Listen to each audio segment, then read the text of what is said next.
Mic on the mic, ladies and gentlemen. Give him a microphone, please.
And now announcing the teams coming in through for their first workout. In lane number 1, Team Kuwait B. In lane number 3, Team UAE B. In lane number 5, Oman B. In lane number 7, Bahrain B. And in lane number 9, Team Qatar B.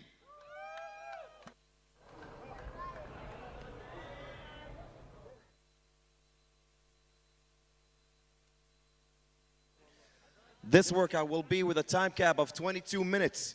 The teams will have to finish 800-meter run on that treadmill here and then doing 90 A jumps on that block. So ladies and gentlemen, if you are wondering what is the A jump, the athletes are doing now a warm-up of the A jumps. So they have to be on top, go down, touch the block,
Welcome into the Dubai Fitness Championship live stream, the final day, day 3 here at the Dubai Duty Free Tennis Center. I am Derek Forrest, joined alongside by Brian Friend.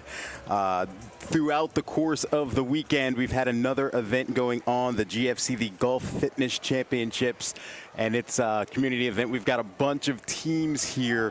They are taking on their event 6, which is going to be very similar to what we saw, or what we will see with the individuals in the Dubai Fitness Championships later today in event 6.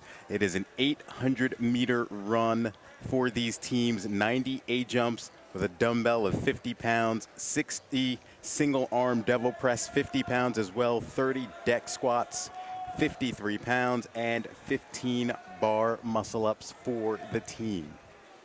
Yeah, that's the team, or the team portion of the workout. They can split those reps any way they want, and then they have a little cash out as a relay with some of the similar movements, 20 reps per athlete, 200 meters on the runner, 22-minute total time cap. So there'll be a lot going on. It'll be a long event, and as Derek said, this competition has been running simultaneously to the DFC since Friday. They did a team version of the obstacle course. They had a lifting event of their own at the Police Academy. They had a few events yesterday, and their final 2 events are today. The format for this is basically, it's a competition amongst, I believe, 5 teams from the Gulf Coast area here. And so we have in this heat, all the countries have 2 teams. They have an A team and a B team. There was a qualifier for each country to get onto these teams. And then they could split their athletes how they wanted. So most of them have stacked their top team or their A team, and then have their second team as the B team. The teams consist of 4 athletes, but in any of the given events, they will only play 3 athletes. So we'll talk about the teams, and when we mention their names, there are 4 of them on the team, but there are only 3 that are working in this one. So I was about to talk about their lifting event, for example, that they did on Friday. They chose 1 athlete to do the back squat, 1 athlete to do a hang clean, and another athlete to do a shoulder to overhead. The 4th athlete did not lift, but was available to help with weight changes, etc. And so, for example, we'll see some of the teams out here that only have 3 on the floor. Some of the teams have chosen to have their 4th athlete out there in almost a coaching role, supporting the 3 that are doing the work on this one. As for your lane assignments, we've got the 5 teams. We've got Kuwait, UAE, United Arab Emirates, Oman, Bahrain, and Qatar are your 5 teams that are out on the competition floor. Yeah, these are the B squads for each of the countries. They've stacked the heat so that all 5 B teams are in the first heat, all 5 A teams are in the second heat. But that doesn't necessarily mean that these are the bottom 5 teams in the competition. I actually think that both of the teams from the UAE are doing quite well. But their second team is here. So this, the UAE second team consists of athletes Ali, Abdullah, Ahmed, and Salam. And they're in lane number 2. I guess from left to right on the screen is going to be 1 through 5. Lane number 1 is the Kuwait B team, Rakan, Zalim, Yassim, and Ahmad. In the middle of the floor, you have Oman's B team. They've got Abdullah, Gaith, Wahib, and Nasser.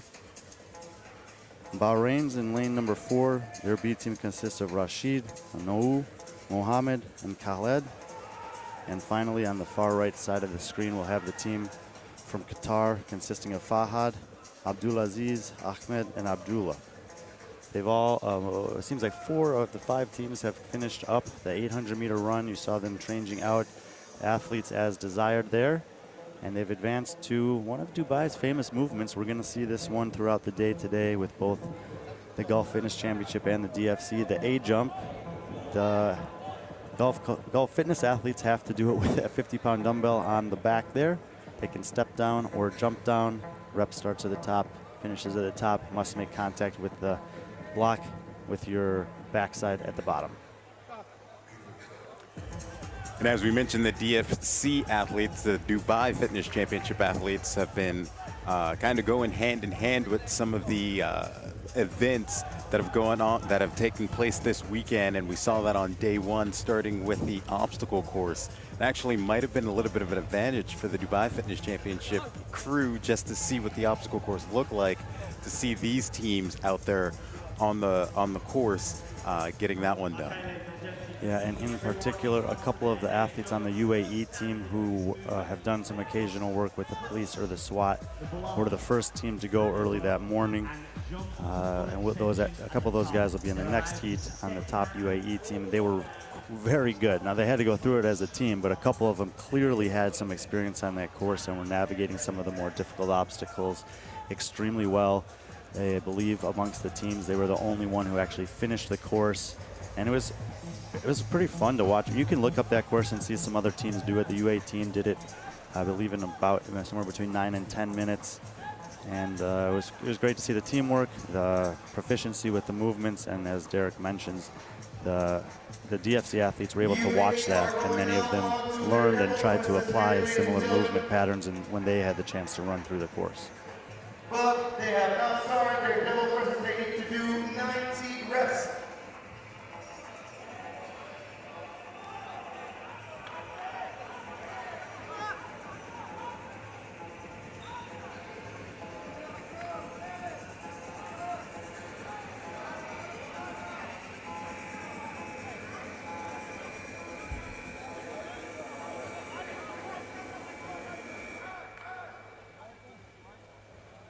Team from the UAE on the screen there. This is their second team, but they've, like as I had said, they've had a pretty good run so far throughout the competition, often having finishes inside the top 3, even amongst the A teams.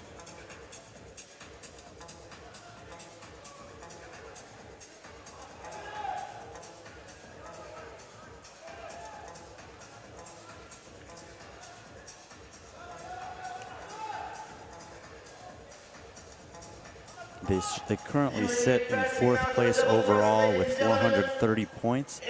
They're only behind the Kuwaiti A team by 5 points. Kuwait B occupies the 2nd team overall, and the UAE A team is well out in front. There is the team from Bahrain.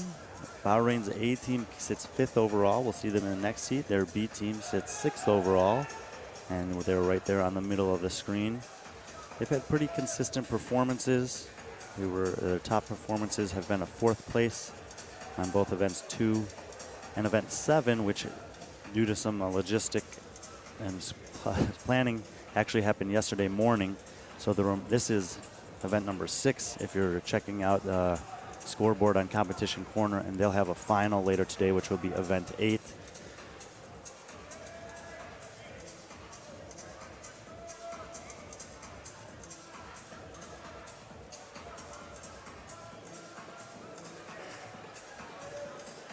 Bahrain on the left there, Qatar's B team on the right.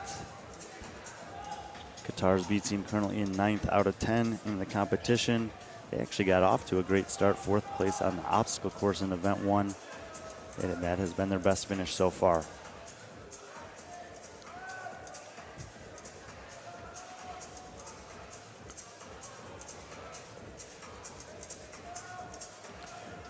See a lot of the athletes doing the single arm devil presses. Give me single arm devil presses all day.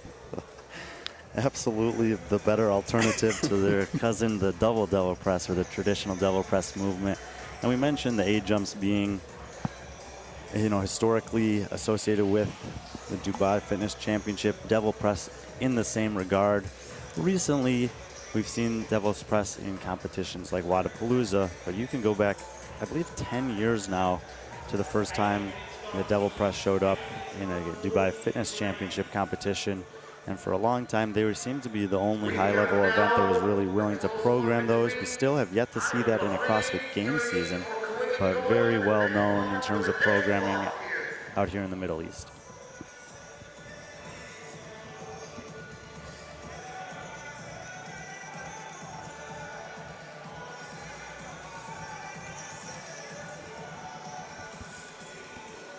Teams have already completed their 800-meter run, their 90 A jumps with the 50-pound dumbbell, They're working through a set of 60 single arm devil press with a 50-pound dumbbell. And then they'll head to the deck squat, which is the third implement in this movement that has the fingerprints of the DFC written all over it. We'll get to the deck squat when one of the teams advance there.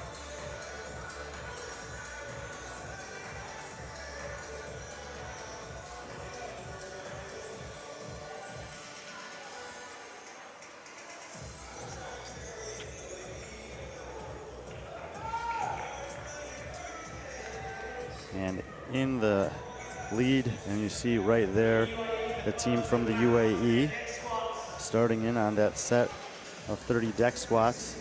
We'll be talking about the standard for this movement throughout the day today, but the version that I believe they're employing for this competition will be different than what we see when the DFC athletes take the floor later. The important implements here for the Golf Fitness Championship are that the starting and finish position are the same, with the hips open and the kettlebell, the handles of the kettlebell facing or higher than the bell and above the sternum. And then they must touch the floor with the handle of the kettlebell overhead before returning to that position. As you mentioned, UAE got there first. Team Bahrain in lane 4 was close behind them. Kuwait in lane number 1 and Qatar in lane number 5, third and fourth in the heat. And the team from Oman has been moving steady with the weighted implements, but they were well behind on the runner and remain in the back of the heat. Good shot of the Kuwaiti B team there. They're currently third in this heat. They're second overall in the competition. They had a 10th place finish to start. Nothing worse than third since then, including 2 event wins. They won the heavy lifting event with the back squat, the hang clean, and the shoulder to overhead. 510 kilos total there, 10 kilos more than the UAE A team. And then yesterday on event number 4, which features some chest to bar, pull-ups, wall balls, power cleans, and shoulder to overhead, with the shoulder to overhead being a max. They edged out both their A team from Kuwait and the UAE A team by 2 reps. The 2 event wins so far for this team, who's looking probably to make a move late in this one if they want to avoid kind of a low finish relative to what we've seen from them so far.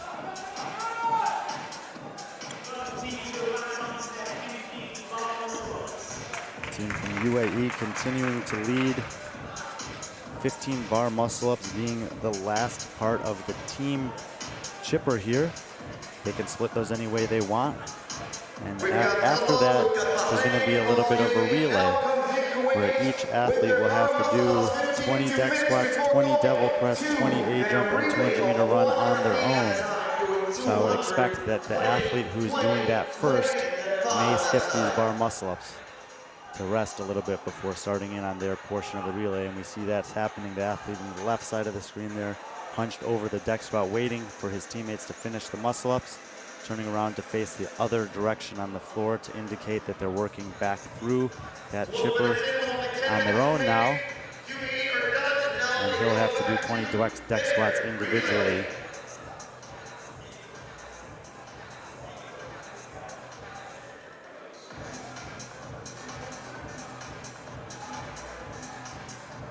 So 20 deck squats, 20 devil presses, 20 A-jumps, and then 200-meter run, and tagging the other athletes to go to the rest of Derek, I think you and I are seeing the same thing here, that I think one of the teams is working out of order.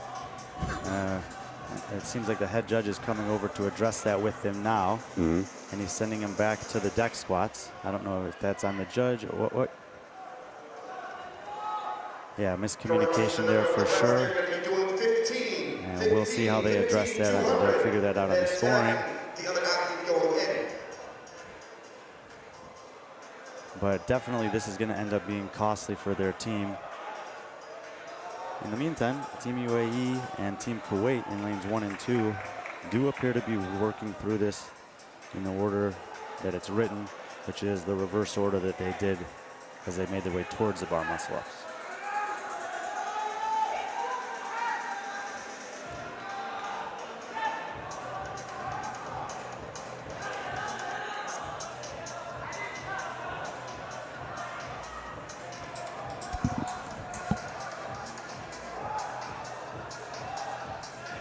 So really going first on this last part has got to be the most challenging role, because you got the rest for the 15-bar muscle-ups, maybe a few deck squats at the end while your teammates did that, but you're going to have to do 60 reps and the run on the shortest amount of rest compared to your teammates.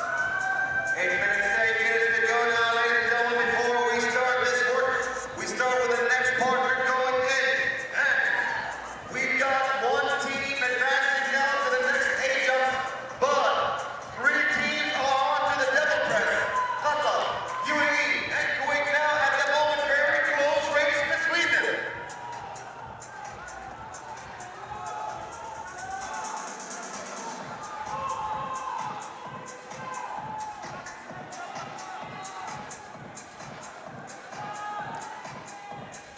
There is the team from UAE, center of screen, working through the double press on the way back down, athlete number 1.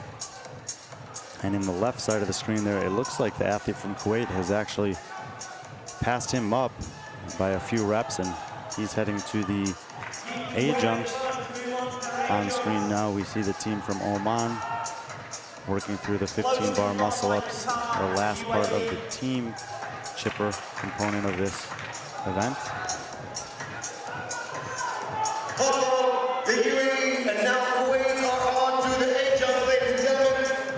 Taking a slight lead is Kuwait, but Salim Al also from the UAE is getting closer to Hamad Al-Lady. He has a faster pace now. There's Nasser for Team Oman there on screen. They do have the names on the front of their jerseys, so it's fairly easy to identify them if they're facing forward.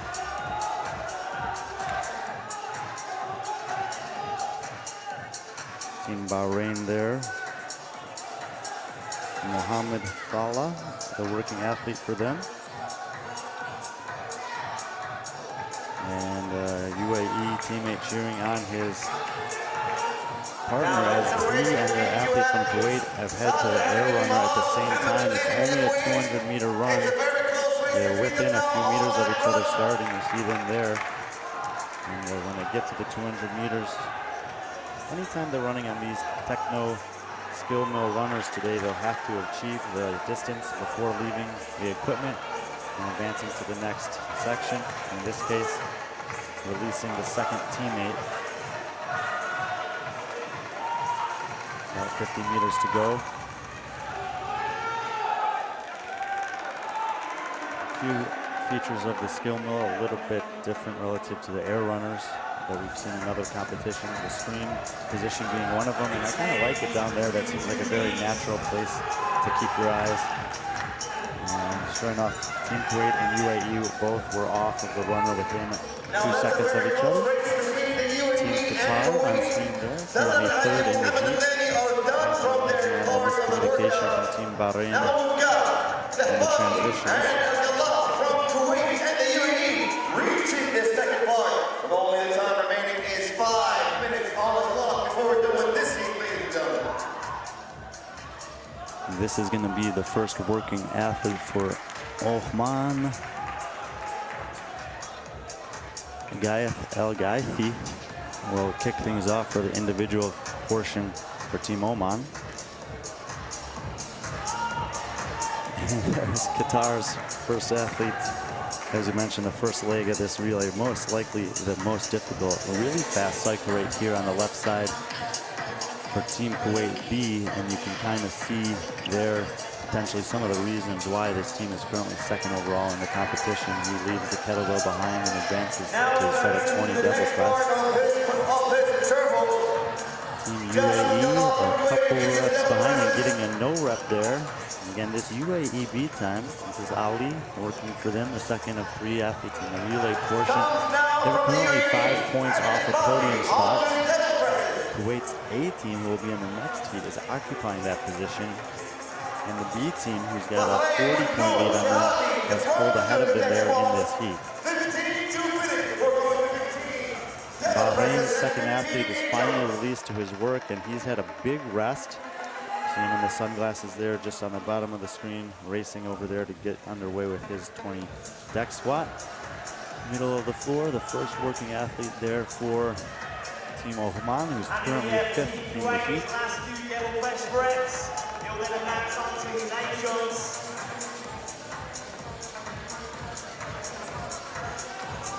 The battle, though, continues to be between Kuwait and the navy blue on the outside there, and UAE and the white in the middle of their screen. And the final athlete on their team has had an ample opportunity to rest. And so could certainly open up the door for another lead change if UAE has maybe stacked their lineup with their best athlete last. We'll have to wait and see. There is Ali working through the hose. A-jumps. Options for the A-jumps. It's a narrow landing. You can step or jump down off of it. You must squat and make contact with the block before returning to the top and extending the hips fully in the standing position.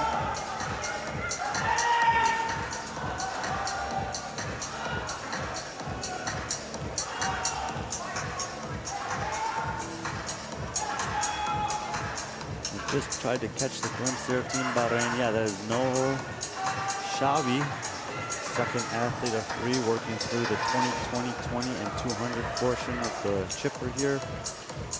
And the Kuwaiti athlete has advanced off screen on the air runner ahead of the team from the UAE. There's a shot of UAE's A team, the current leaders in the competition, watching on, cheering on their B team.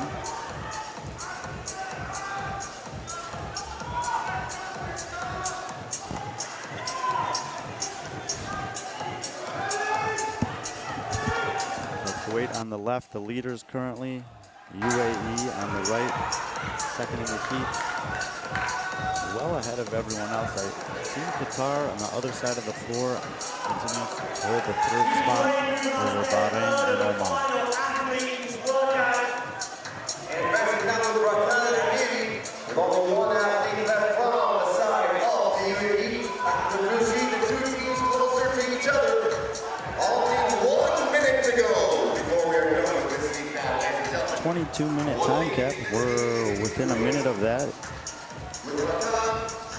So this is going to turn into a little bit of an AMRAP here for the final athlete for both Kuwait and the UAE is releasing that athlete. Now, we talked about the potential to stack your lineup and have the last athlete be your best athlete, but if there's not enough time to get the work done, that's not going to matter. And for the teams in heat number 2, seeing that, they can potentially maybe strategize a little differently in case the time cap becomes a factor in that heat as well. Yeah, the final athlete for the Kuwaiti team putting together a substantial lead over Team UAE here, and their final athlete. As he's now advancing to the single arm devil presses with about seconds left to go. And a couple devil press there for the final athlete will be the score to beat as the first heat of 2 comes to an end on event number 6, which is the 7th one they've done already. They did event 7 yesterday, so this leaves 1 event for this heat later on this evening, which will happen between event 7 and event 8 of the DFC competition. We'll be here for the finale of this one as well later on. And we see UAE's resting teammate from this one congratulating the 3 working members of his team on a 2nd place heat performance there. We'll let them reset the floor, bring out the 2nd heat, and be back with you guys in a few minutes.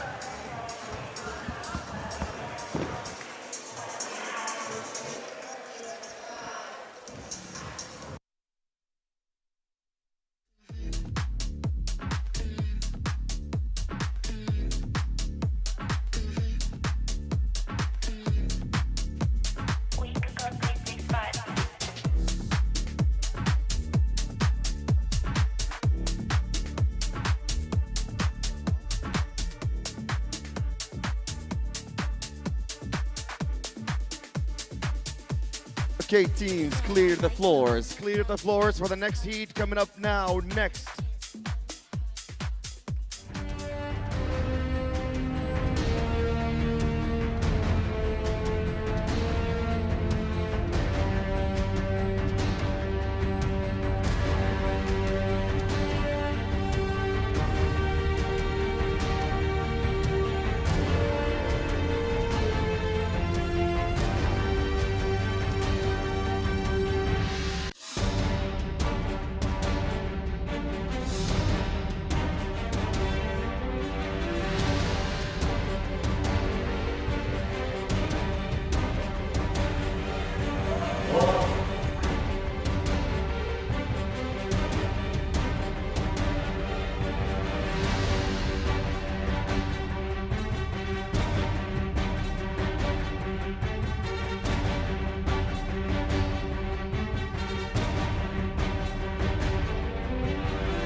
Get set.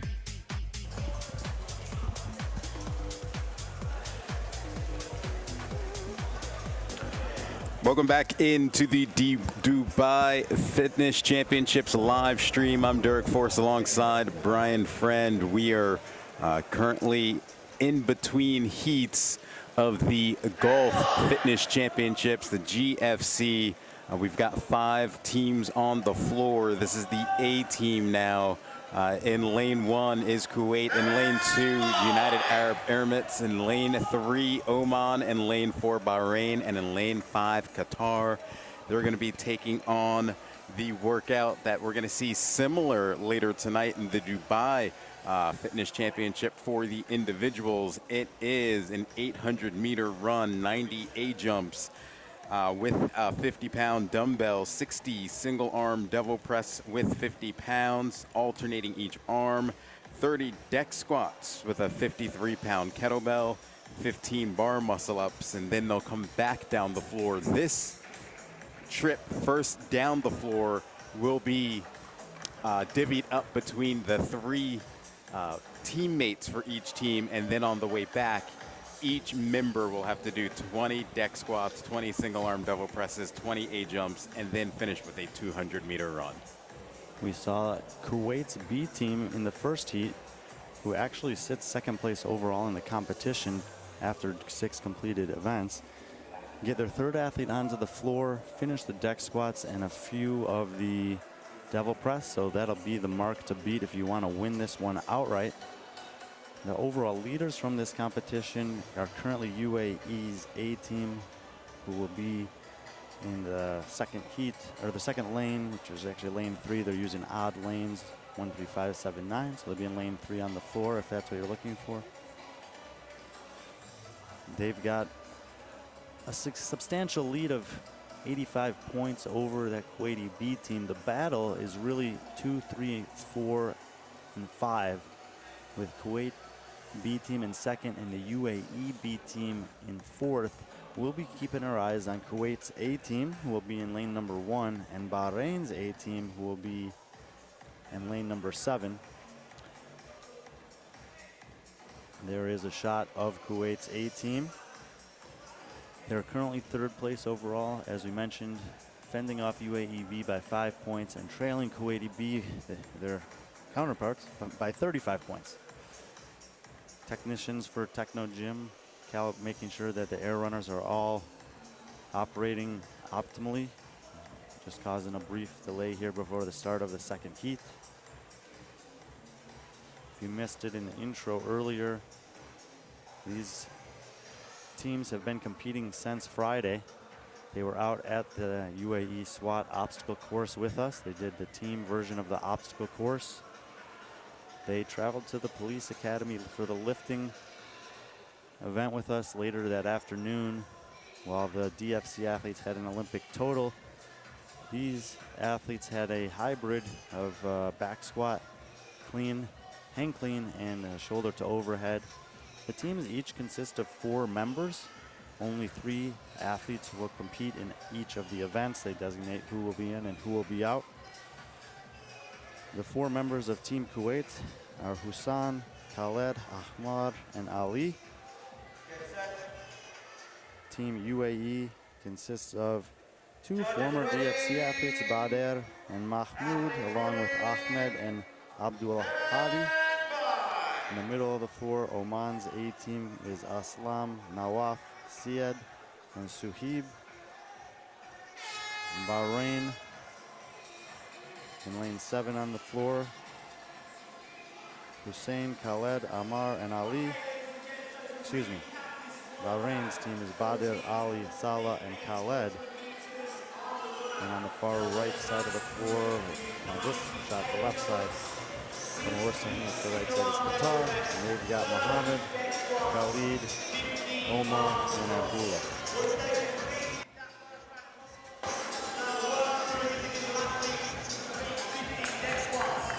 Athletes' names are printed on the front side of their jersey, so we'll do our best to identify them as they go. Badr Al-Nouri kicking things off for Team UAE there, but this is the, you see him on screen, but this is team portion of the event, so they can trade out on the runner as often as they want. Mahmoud Al-Shalan jumping in there for the next couple hundred meters. Here's Kuwait's 18, Hussein, it looks like, working on the air runner currently. And if we learned anything from the first half of this, or the first heat of this event, the team portion of, or the buy-in is significant, but really being able to have your first and second individual on the relay portion move efficiently is where this thing can be won and lost. Ali for Kuwait taking over on the runner there.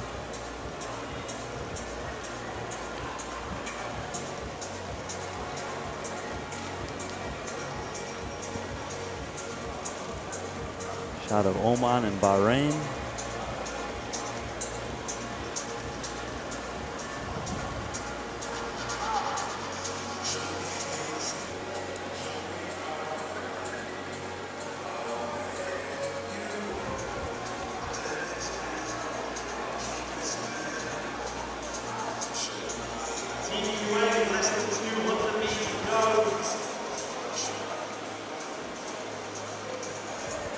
And these athletes are cranking out their 800-meter run, kind of divvied up between the 3 athletes before they move on to their next implement, which are the 90 A jumps that they must complete as a team.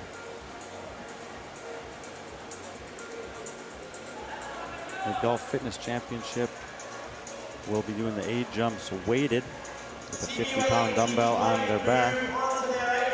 When we get to the DFC later, they'll have A jumps without weight. Movement will be the same, standards the same, only without weight.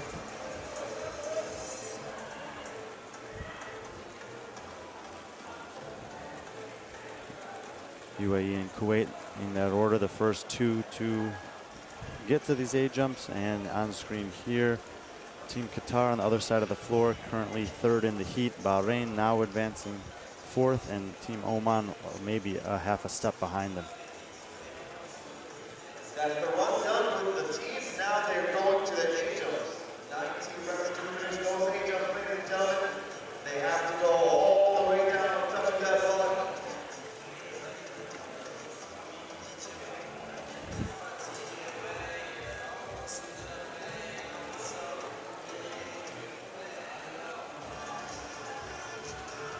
There's a shot of Qatar, currently 3rd in the heat. Very smooth transition there, passing the dumbbell backwards, stepping forward, and no wasted time. Obviously, when the work can be split that way amongst the teammates, smooth transitions can pay off in the long run.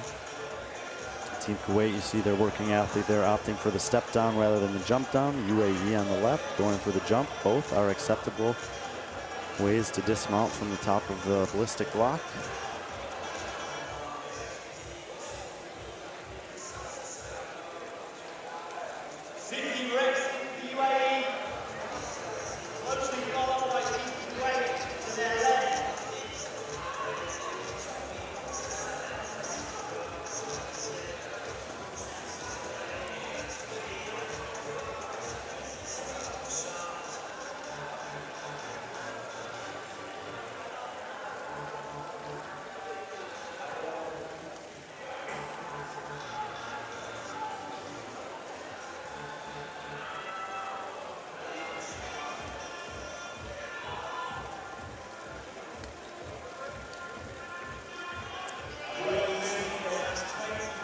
Mentioned that a couple of the athletes on Team UAE were really good on the obstacle course on Friday. Ahmed here, who's on screen, one of them, I believe he actually has one of the faster individual times ever on that course. Mahmoud Shalan also, who was leading the way for them that day.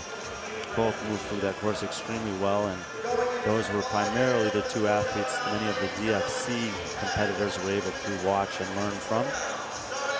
Seems as if UAE is getting ready to transition to the double press, and they sure enough, they have just done that. A few reps remain for Kuwait. They've sent an athlete forward to get ready for the double press, so it continues to be UAE, Kuwait, and Qatar 1, 2, 3 in this heat. Speaking of heat, it's pretty hot out there on the floor. Peak of the day here, 3:20 p.m. Derek and I are in the shade enjoying the action, but definitely an element out there for the athletes in the Golf Fitness Championship. Yeah, I mean, it's not hot temperature. It's a little humid, especially when you're out there in the sun. It'll be nice when the sun kind of sets a little bit, especially when the DFC kicks off a little bit later this evening. And it was full on heat earlier today. We had a community event. It was teams, so don't be super alarmed by this, but the winning times were in the 90 to 120 minute range. So those guys certainly had to endure the elements more so than the Golf Fitness Championship athletes. And as you mentioned, it'll be getting cooler, of course, as the shade takes over more of the floor as the evening wears on. 4 of the 5 teams have advanced to the Devil Press. Team Othman getting very close to doing so as they sent an athlete forward there in the middle of the floor to start their working set. Just on the left side of the screen, Badr El Nouri is making very light work of that 50-pound dumbbell. He's an absolute unit, incredibly strong, and putting a 50-pound dumbbell overhead for him is about as hard as it is for me to raise my hand. Yeah, actually, both members, because he's handed it off to his other member of Bahrain there. Cycle time, super fast for these double presses. And the strategy element of this particular event is going to come into play here in the next implement. They'll have a set of deck squats and then a set of bar muscle-ups. And at the end of the set of bar muscle-ups, they can split that work any way they want. One athlete will have to stay on the floor and do 60 reps, 20 each with the deck squat, devil press, A jump, and a 200-meter run, while the other 2 athletes are resting and waiting their turn. So if you know who's doing that first, I would expect them to do very little of the work on the deck squats and the bar muscle-ups in this team portion of the event. So I shot a Team Oman there. They've advanced to the devil press. All 5 teams chipping away at the third of 5 parts of this team chipper. That's the buy-in before the relay.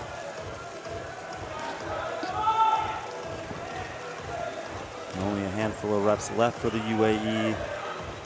They seem to be extending their lead with every movement that we work towards, and as we mentioned, they do have a commanding outright lead on the competition, 555 points as compared to second place Kuwaiti's B team, who has 470 points. Their event finishes so far, they've had 3 event wins. It came as on events number 1, 3, and 5. They were second place on events 2 and 4. And they did have a 6th place finish on event number 7. The only real hiccup in terms of performance so far for UAE. Yeah, Team UAE, the first ones to get to the deck squats here. We got a couple teams now joining them. Team Kuwait and Team Bahrain. As the 3 members will share 30 reps between those 3.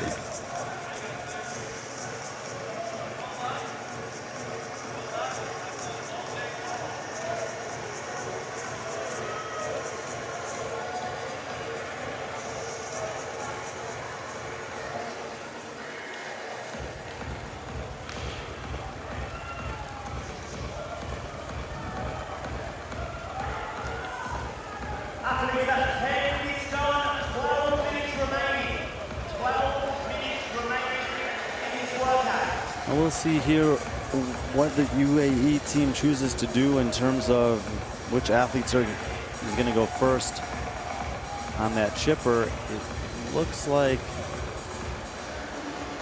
Ahmed is going to line up for some muscle-ups, which makes me believe that Mahmoud Al-Shalan is going to be their first working athlete on the individual portion of this workout. Mahmoud standing back there on the floor with the green shoes, signaled to Ahmed to do 10 reps on the muscle-up. I'm assuming Badr will do the last 5, releasing Mahmoud to start his 20, 20, 20, and 200 as the first leg of the relay. 2 reps remain on the left side of the screen for Kuwait before they'll head to the muscle-ups. Ahmed did get 10 muscle-ups done there, and Badr up on the bar as Kuwait starts on the muscle-ups next to them. Mahmoud in front of him there with his hands on the kettlebell, waiting to start 20 deck squats. And sure enough, there he goes. Khaled on the bar for Team Kuwait, ripping through a big set of muscle-ups.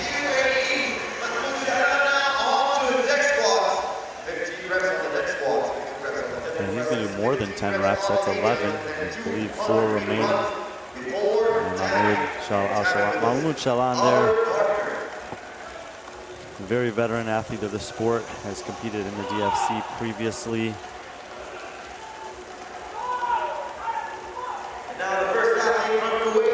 In fact, his first appearance here came back in 2013. He took 12th place, finishing 1 spot ahead of a man named Grant Goes, who is still working for us. Actually, he's helping on the broadcast here. Mahmoud also competed in 2017, 2019, and 2021. This year competing in the Gulf Fitness Championship, representing Team UAE as they look to take the title.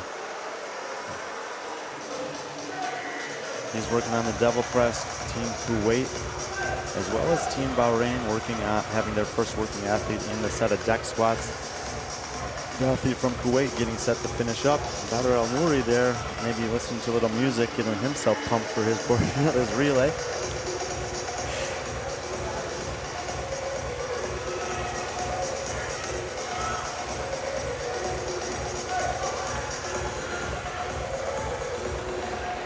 I believe that's Ali for Team Kuwait, who's their first athlete in the relay portion here, and as Ali moved to the devil press, Mahmoud Shalan was all but finishing those up. So nearly a 20 rep lead.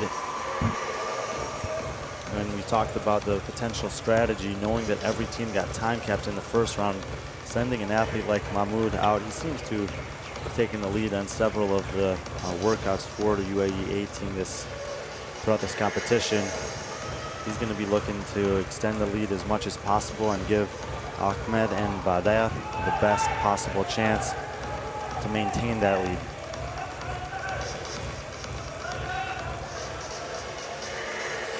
Oman, middle of screen here for their first athlete working on the relay. Wasn't quite sure, could possibly be Nawaf, who was their first working athlete out there, was trying to read the jersey. And Mahmoud Shalan looks pretty comfortable, having just completed 60 reps on his own 200-meter run on the Techno Gym runner. And that'll close out the first portion of their 3-man relay here in the back half of event 6. All 5 teams have moved past the team chipper. UAE in the lead, Kuwait in the 2 spot, Bahrain in the 3 spot back of screen there. Both the Bahrain athlete and the Qatar athlete are on the devil's press, but Bahrain got there ahead of time, taking a break as you see there, and as the athlete from Qatar continues to work. And you know, I don't want to say it for sure, but if I was him, I might move that hat. The athlete for Kuwait there, you know, one of the things we'll probably see later tonight, the jump onto that block. It's not a lot of surface room to get both your feet on there, and especially with a 50-pound dumbbell, you really got to be paying attention to that landing spot as you jump up onto the box. Yeah, absolutely, a certain degree of accuracy, agility, coordination required for the A-jump. As the team moves forward to the air runner, UAE's second athlete here is Ahmed. He's working on the deck squats. See some athletes pouring the water on the head there, trying to cool down after spending the last portion of that chipper in the sun on the other side of the arena. Bahrain's athlete on the left there has moved forward to the deck squats as the athlete from Qatar continues to chip through 20 devil press. And yes, there is Ali, first athlete in the relay for Kuwait, finishing up with 200 meters on the runner. And Saud Al-Shamsi there on screen.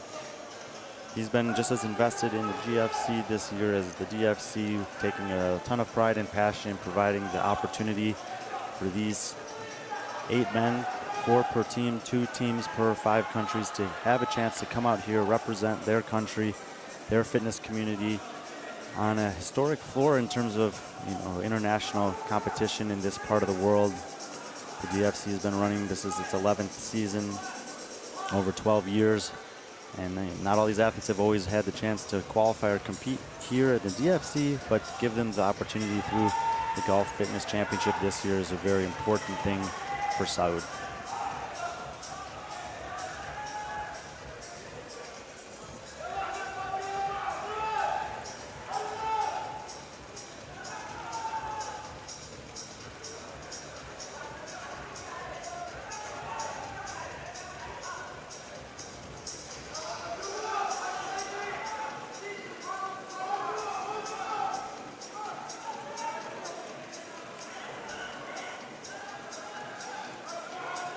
Ahmed advancing to the A jumps there, continuing to lead the way. Team UAE A, who's looking to rack up another event win and extend their lead overall in this competition. Team Kuwait, I believe, continuing to hold on to second place on the other side of the floor. Bahrain has an athlete working on the deck squats as well. He's facing the opposite direction, but I believe they're fairly close. And as I say that, the athlete from Kuwait on the left side of the screen there advances to the devil press. So clearly still at second position in the heat. And when we talk about the results from the first heat, MC on the floor telling us 4 minutes remaining. The top score from the first heat, Team Kuwait B, got their 3rd athlete on the floor. He completed 20 deck squats and a few 2 or 3 devil press. So we'll keep an eye on that. Badr Al Nouri will be the last athlete in the relay portion for UAE. So if he's able to do 20 deck squats and at least 5 devil press, we can confidently say they'll take the win here. And then we'll keep our eyes on Team Kuwait A, who currently sits behind Kuwait B on that overall leaderboard.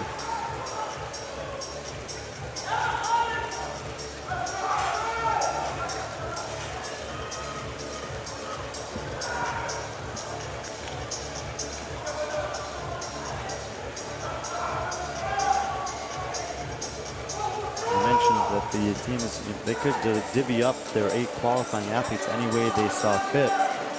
Haven't really much of a chance to talk to the teams from Kuwait, but seeing them 2nd and 3rd on the leaderboard respectively, with the B team first, I should say, I wonder if maybe they chose to, rather than stack one team, opt for a little more balanced approach, hoping to potentially get 2 spots on the podium, and rather than attempting to maybe challenge the UAE for the top overall spot. Knowing some of the people who are heavily involved with fitness competitions in this part of the world, they did say that it would likely be Kuwait who had the best chance to take down this UAE team. And as it stands, Kuwait is basically flexing the depth of field of their athletes with 2 teams that are having quite a good competition. Badr Al Nouri is out on the floor there, working on the deck squats. He's the 3rd athlete of 3. And if he gets to those devil press and gets at least 5 done, it should be good enough for the event win.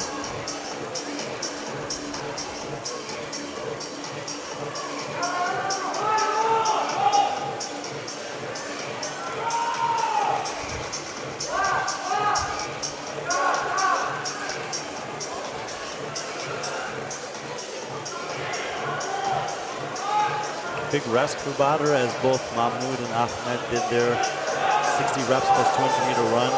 So just a matter of staying fresh and loose, and it's no surprise that he's attacking the devil press here. We saw earlier how comfortable he is with that dumbbell. And I believe that's enough reps to lock in the win. Team Kuwait, left side of the screen, is their 2nd athlete working on the runner. once he releases a third athlete, to see if that athlete is able to get to the devil's presses and challenge Kuwait's B team for the second place position in the event.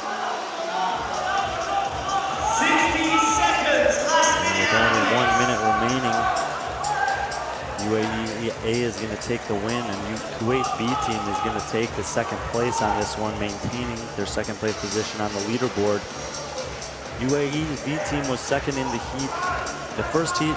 Kuwait A team is going to be second in this heat, and it may come down to a few reps to see who ends up third and fourth on this one. They're only separated by 5 points on the leaderboard, so that positioning certainly can change. Kuwait's athlete steps off the runner, releases the final athlete who's going to sprint down the floor and get as many deck squats as possible. UAE's B team was in those deck squats as well, so we'll have to get the final counts with the scoring to see who ends up taking third and fourth on this one. Badr making his way to the runner. He's not going to have enough time to finish this, so every team will get time tapped, but man, UAE A team got very close.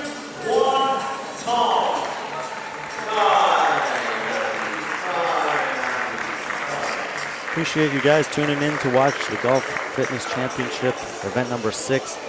Event 7 actually happened yesterday. Their final, event 8, will take place later today between DFC event 7 and 8. We're going to reset the floor. The DFC athletes are ready to go. They had nearly 18 hours to recover, and they have one final event before their first cut. We'll get to all those details when we return in a few minutes.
Carlson. Lane 7, Louisa Marquez. Lane 8, Maddie Harris. Lane 9. Welcome into the Dubai Fitness Championships here at the Dubai Duty Free Tennis Center. I am Derek Forrest, joined alongside by Brian Friend. It is the final day, day 3 of competition here in Dubai for the DFC, and the women will be starting things off with event 6. They're calling it the OG Chipper. You're going to find out why. Presented by Perform. And again, the women will take part. We'll have 3 heats of the women before we get to the men. But this is testing a lot of skills that Dubai, especially the DFC, is known for. But first, we want to kind of recap everything that we've seen after day 2, and that's the leaderboard for the women. Brian, what are you seeing from this leaderboard going into the final day? Yeah, I mean, Karen Frey and Claudia Gluck have taken care of business. They look pretty solid in the 1 and 2 spot, but 3rd through 7th separated by 34 points, 8th through 15th separated by 39 points. With 2 separate cuts today, a podium spot still in play. The women's leaderboard is wide open. All right, these are your lane assignments. You have Evie Hollis in lane 3. Shahad Boudebs in lane 4, Allison and Nguyen in lane 5, Hannah Carlson in lane 6, Luisa Marquez in lane 7, Maddie Harris in lane 8. Here is your workout. Again, the OG chipper.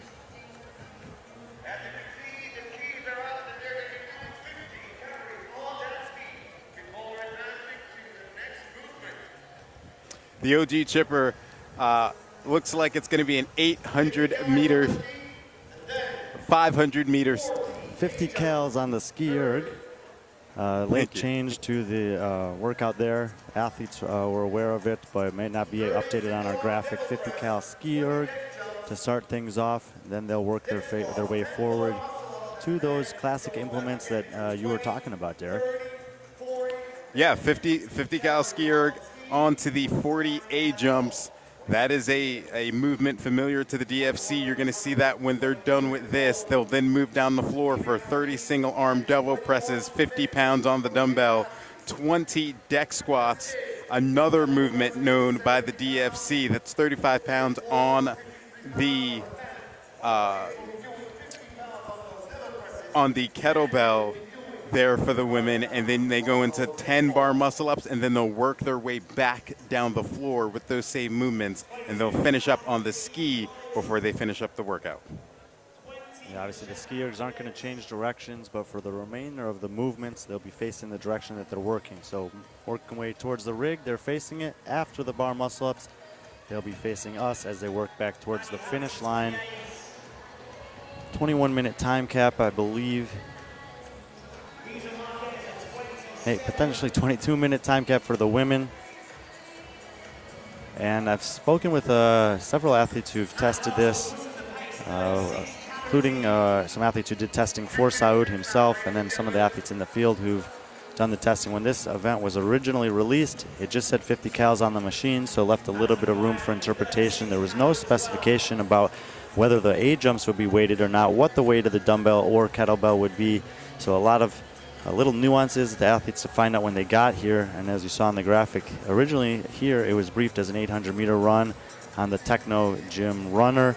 I believe that during the GFC they were having a little bit of an issue with getting all 10 runners on the same page. That's why we had the Team Kuwait running in lane 2 instead of lane 1.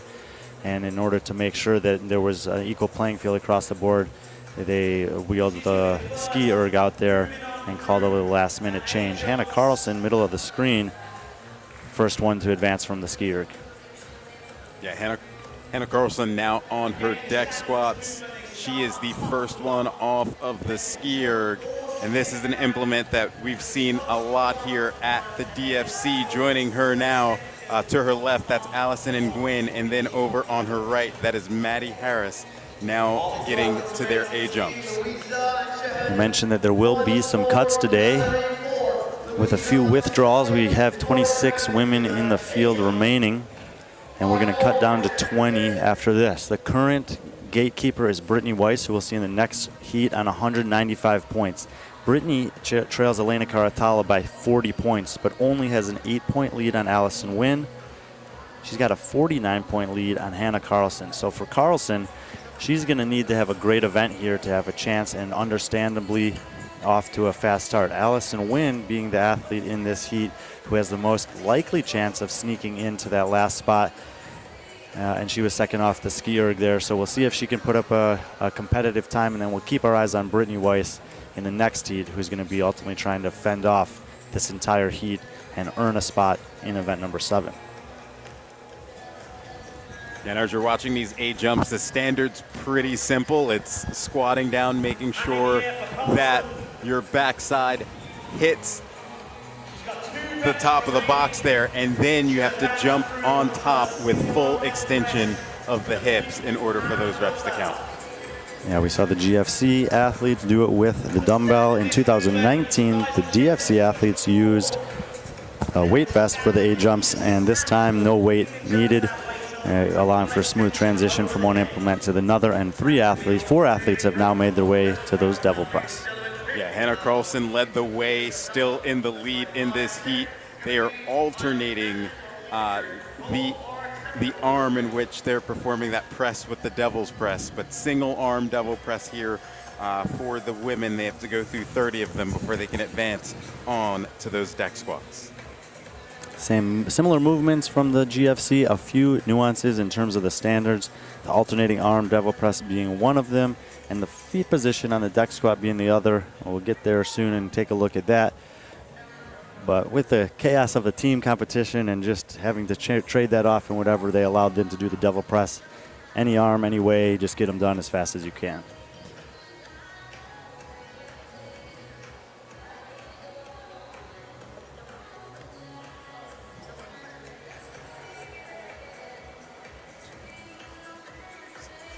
So you have all 6 women on the floor now working on their single arm devil's press. Next up will be those deck squats. Hannah Carlson was the first female to get to these single arm devil presses. We'll see which athlete will walk away in the lead after this movement.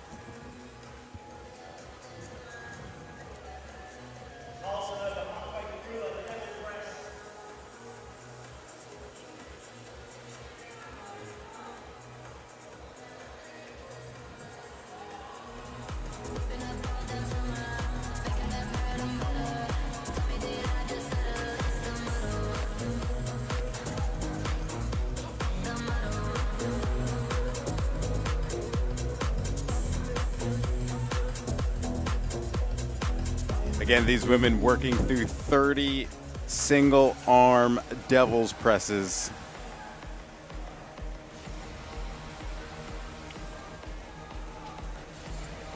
Hannah Carlson leading the way here in this event early on.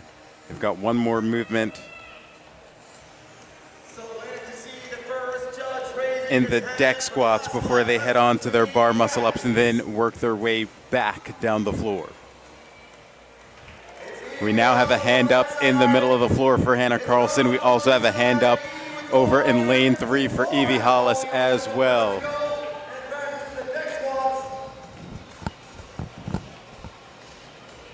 Hand goes up for Allison and Nguyen in lane 5. 2 more reps for Evie Hollis.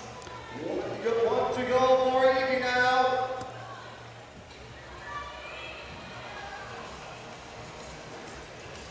And in terms of being competitive athletes in this sport, although they're in the opening heat here, it's pretty tight on the leaderboard. Hannah Carlson came in 146 points. Jahad Boudebs 145. Luisa Marquez 144. Evie Hollis 143. Likely going to be their last event, but you know how it is to compete. And if you can get an extra spot, or potentially 3 spots by having a good performance here relative to your closest competitors, you'll absolutely be wanting to do that. It was Evie Hollis in lane 3 who got off of the devil presses first and began her deck squats ahead of both Hannah Carlson and Allison Nguyen. Also joining them is Maddie Harris in lane 8, also working on her deck squats. And we mentioned that there would be a nuanced difference with the standard for the deck squat in the DFC competition as compared to the GFC. Great shot here of Maddie Harris. They cannot take their feet off the ground. So how it was briefed to them is some part of the foot must stay in contact with the floor throughout the entire rep. The handles of the kettlebell must be facing up. They have to touch that kettlebell behind their head on the floor, and there must be a continuous motion throughout. If the judge sees the entire foot removed from the floor, it can slide across the floor a little bit, but if it is removed from the floor completely, it should be a no rep. If the athlete does not have a smooth movement from beginning to end, then there should also be a no rep. 13 minutes for the athletes to finish this workout and this chipper. Yeah, there was a lot of conversation during the athlete briefing about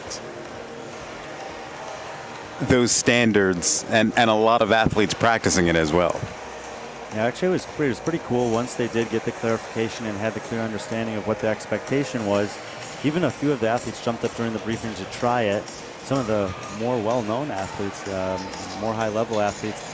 And originally, first attempt, feet were coming off the ground a little bit. The rate at which they figured out how to do it and adapted was very fast.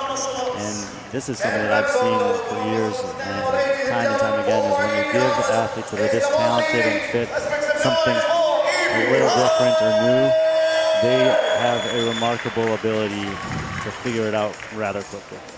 Evie Hollis was the first one to finish up her deck squat. She'll now move on to the bar muscle ups, and then Allison and Nguyen and Hannah Carlson both finished up their deck squats at the same time. They're chalking up before they hop back onto the bar. Evie Hollis, though, already 2 reps in on her bar muscle ups, now her 3rd.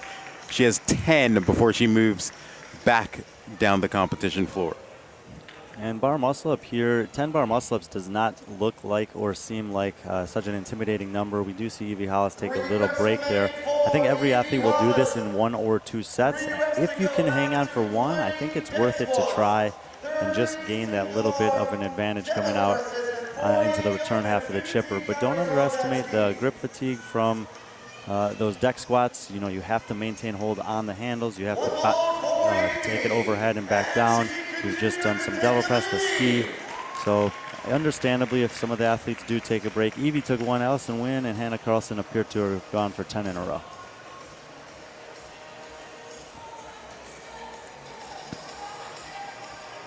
So Evie Hollis is the first one back to the deck squats. And joining her now is Allison and Nguyen. She's now starting her 2nd set, along with Hannah Carlson, who's standing to the right of her. Those ladies are in lanes 5 and 6. See the time ticking away there in the bottom left of the screen, about 11.5 minutes in. I believe they briefed that the women would have 1 extra minute on this one, so I think it's a 22-minute cap for the women, 21 for the men. And if that's the case, the women do appear to be on pace to beat the time cap.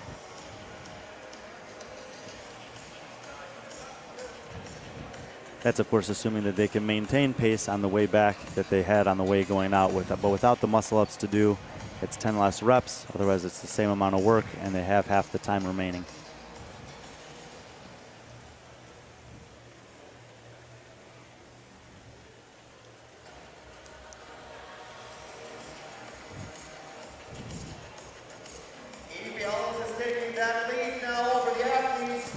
Luisa Marquez now wrapped up with her bar muscle up. She's now heading her way back down the floor. The final athlete finishing up their bar muscle ups, that's Shahad Boudebs, now jumping on the bar in lane 4. Everyone else now on the deck squats, working their way back down the competition floor.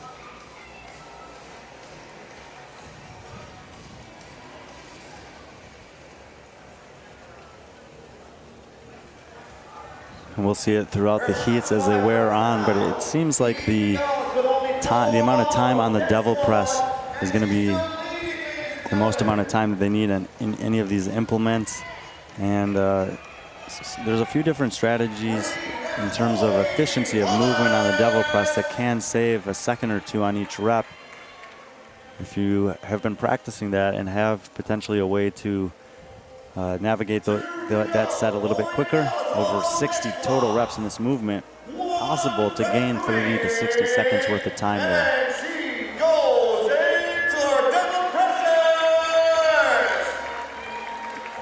Allison and Nguyen was the first one to finish up with her deck squats, followed by Evie Hollis and Hannah Carlson. Lanes 3, 5, and 6 are your leaders. Again, Evie Hollis, Allison Nguyen, and Hannah Carlson. And we have to assume that the athletes are well aware of the looming cut, well aware of their respective places on the leaderboard, how many points out they are. And as we mentioned earlier, Allison Nguyen only 8 points behind Brittany Weiss. Even though Carlson and Hollis can't necessarily catch her by beating her by a small margin here, they could take precious points away from her if she wants to be in the fight in event 7 later on. So if I'm Allison Wynn or her coach, I am encouraging her to take a risk here and go for it. If it doesn't go your way, the competition's over anyway, and if it does, you get another chance to fight.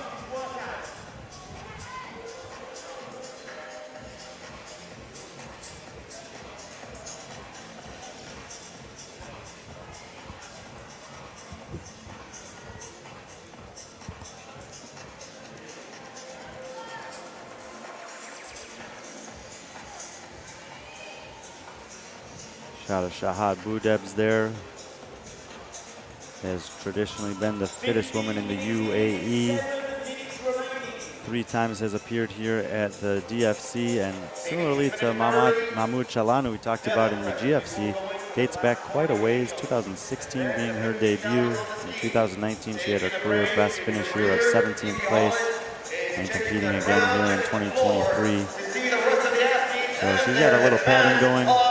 She competes 1 year, takes 2 years off, competes again, takes 2 years off. Of course, 2020 we did not have competition here, and then back at it again in 2023.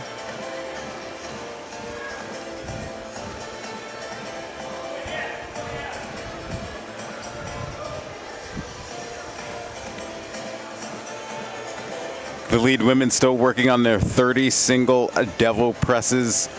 And again, working their way back down the floor. Next up for them will be the 40 A jumps.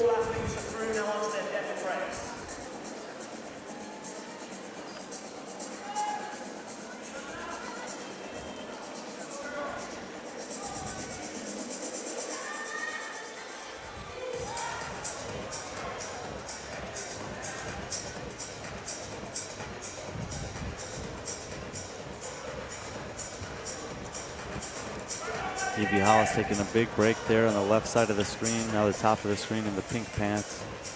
Allison Wynn taking a break as well, but staying close to the dumbbell. Many coaches will often talk to their athletes about if you need to take a break, stay close to the implement. Don't give yourself excuse to wander around any longer than is necessary. Maybe implement a number of breaths that you want to take before getting back to work. And Allison Wynn staying close and taking much less of a break relative to Evie Hollis there.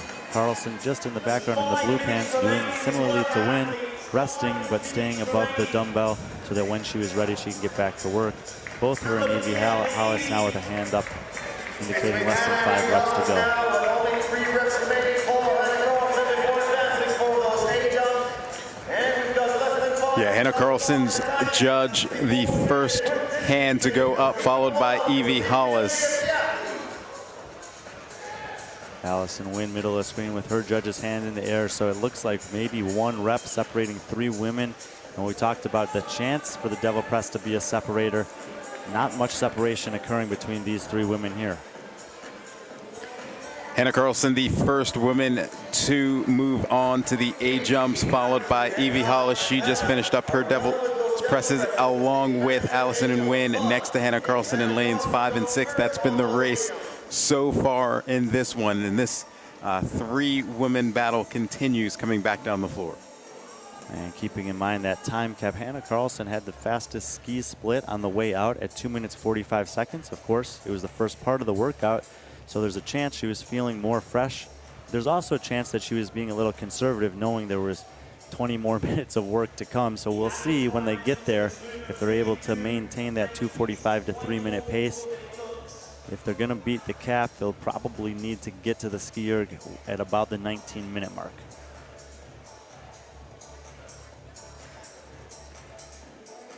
Maddie Harris in lane 8 now joining Evie Hollis, Hannah Carlson, and Allison Wynn on the A jumps.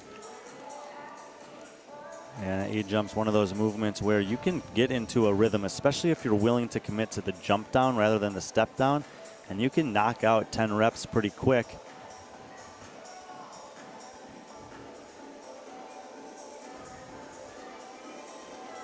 Hannah Carlson taking her second break here on these A jumps, choosing to do so at the top of the box as opposed to down on the floor.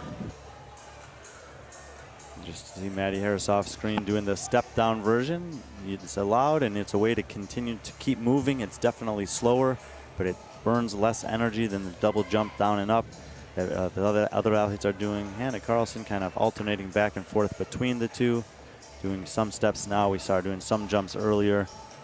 Shahad Boudev's Luisa Marquez still working away on the doubles press.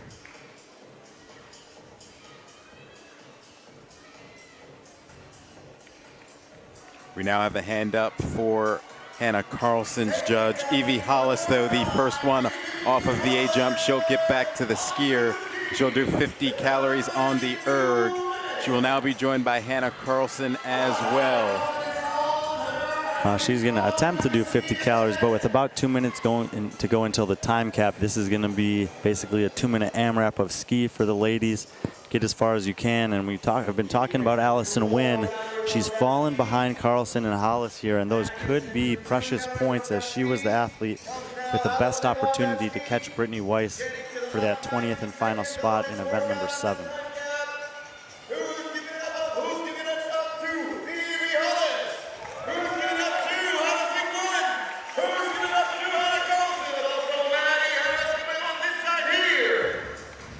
Maddie Harris in lane 8 now joining the 3 ladies on the ski erg.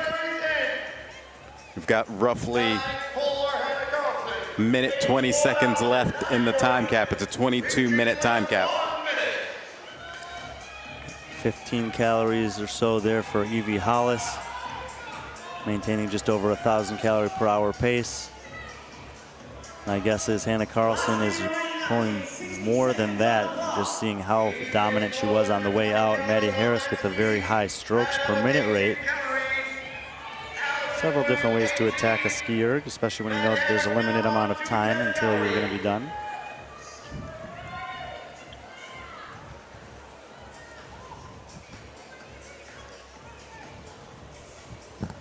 And we'll see if we can get a shot or catch up with the score from Hannah Carlson in lane number 6 at some point. My guess is that she's going to pass Evie on this ski.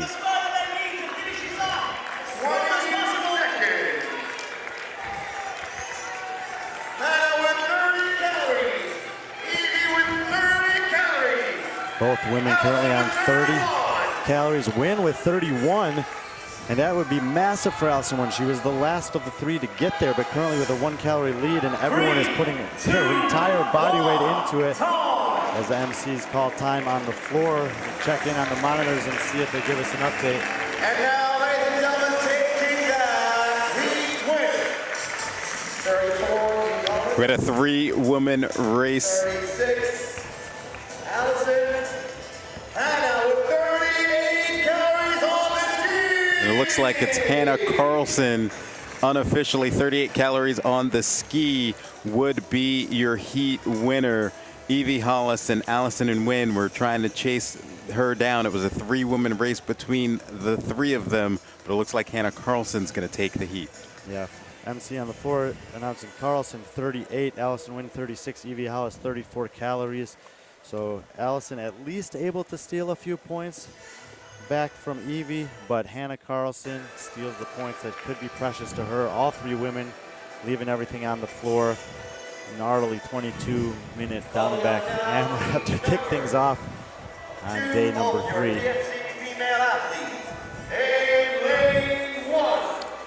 All right, as the switch over for the next heat occurs, let's again take a look at the leaderboard for the women coming into today and how everything is situated. And of course, Karen Frey leading the way coming into day 3 and the final day, followed by Claudia Gluck and Elisa Fuliano. Yeah, that's the podium as it stands, but you see how tight the points are behind it, and I gotta say, Norcha Bleeker has been incredibly impressive. Got a pretty late invite here. She's been awesome, and she's certainly within striking distance of the podium. The other thing I've noticed about Norcha, seems to be completely composed every time I've seen her on and off the competition floor. And I mean, it's been impressive so far. We'll see if she can close out the competition today.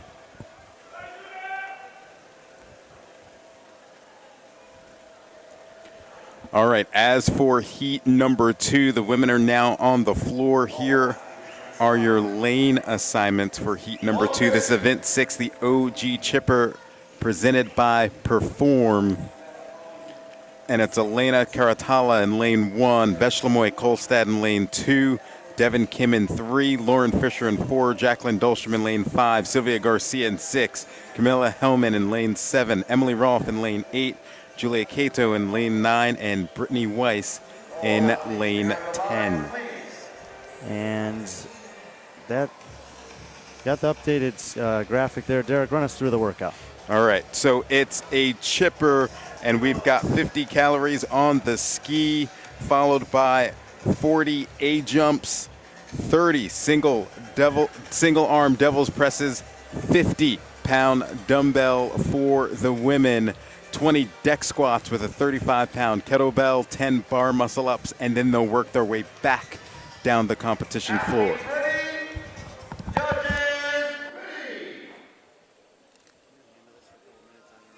Get set. Stand by.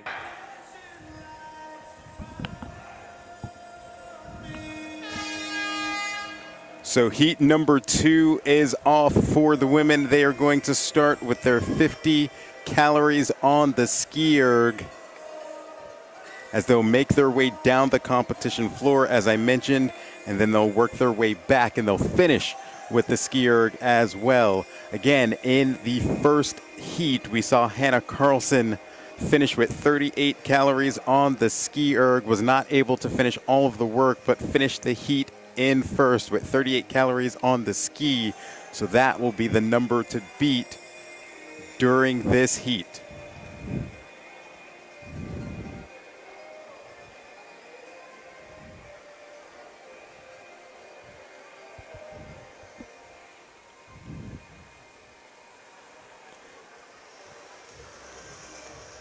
Again, this is the final day of competition here at the Dubai Fitness Championships here at the Dubai Duty Free Tennis Center. Heat number 2 for the women. We've got one more heat for the women, and then they will be followed by 3 heats of men as well. Several events left before we crown a champion here in Dubai. Last year on the women's side of things, it was Karen Frey who won the championship. She is currently your leader for the women. On the men's side, it was Fabian Benito Sellers who won last year. He is currently sitting in second place behind Roman Khrennikov as we enter the final day.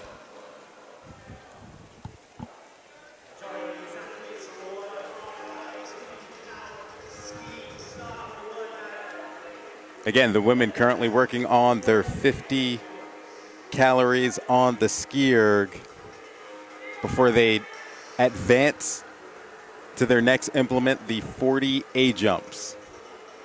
A Dubai staple here at the Dubai Fitness Championships. The A jumps you're going to see next, and then the deck squats you'll see a little bit later on during this heat.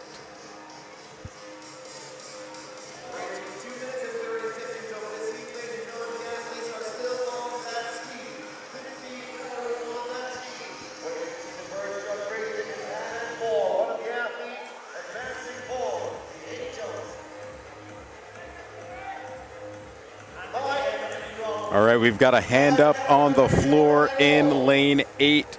That is Emily Rolfe, as well as in lane 5, Jacqueline Dahlstrom. Joining them, Lauren Fisher. She's got her judge's hand up, and it's going to be Emily Rolfe in lane 8, the first one off the ski. She's going to make her way up to the next implement, and she'll go through 40 A jumps, and 4 other women are now joining her on the next implement. That's Elena Karatala in lane 1. We've got Lauren Fisher in lane 4, Jacqueline Dahlstrom in lane 5, Sylvia Garcia in lane 6, and in lane 10, Brittany Weiss.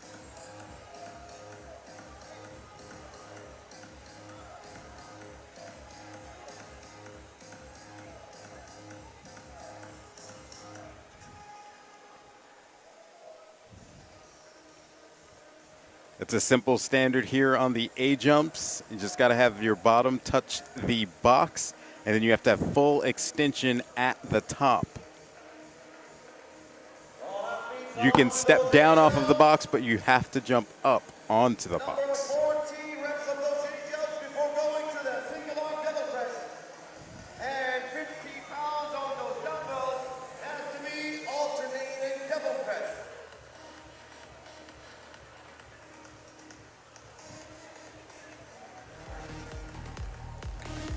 We've got a hand up for Sylvia Garcia in lane 6. She is the first one to advance to the single arm devil's press.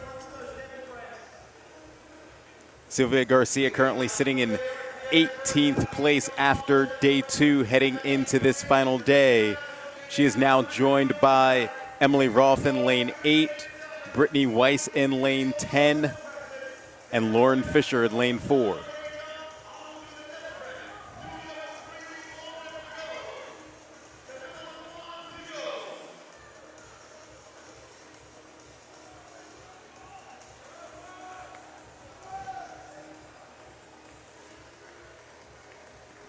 These devil presses, the one standard, obviously full extension at the top, but they must alternate arms each and every rep.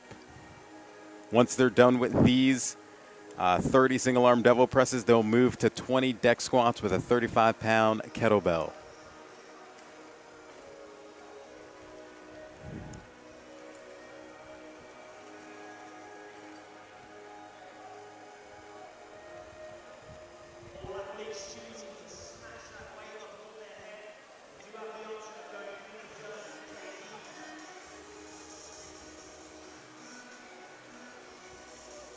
All 10 ladies grinding out through the single arm devil's presses.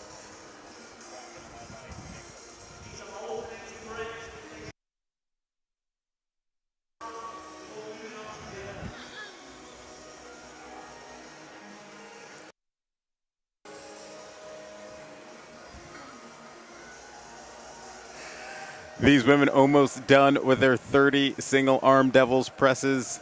Again, it was Sylvia Garcia leading the way to this implement before they get to the deck squats, the 20 deck squats with the 35 pounds on the kettlebell.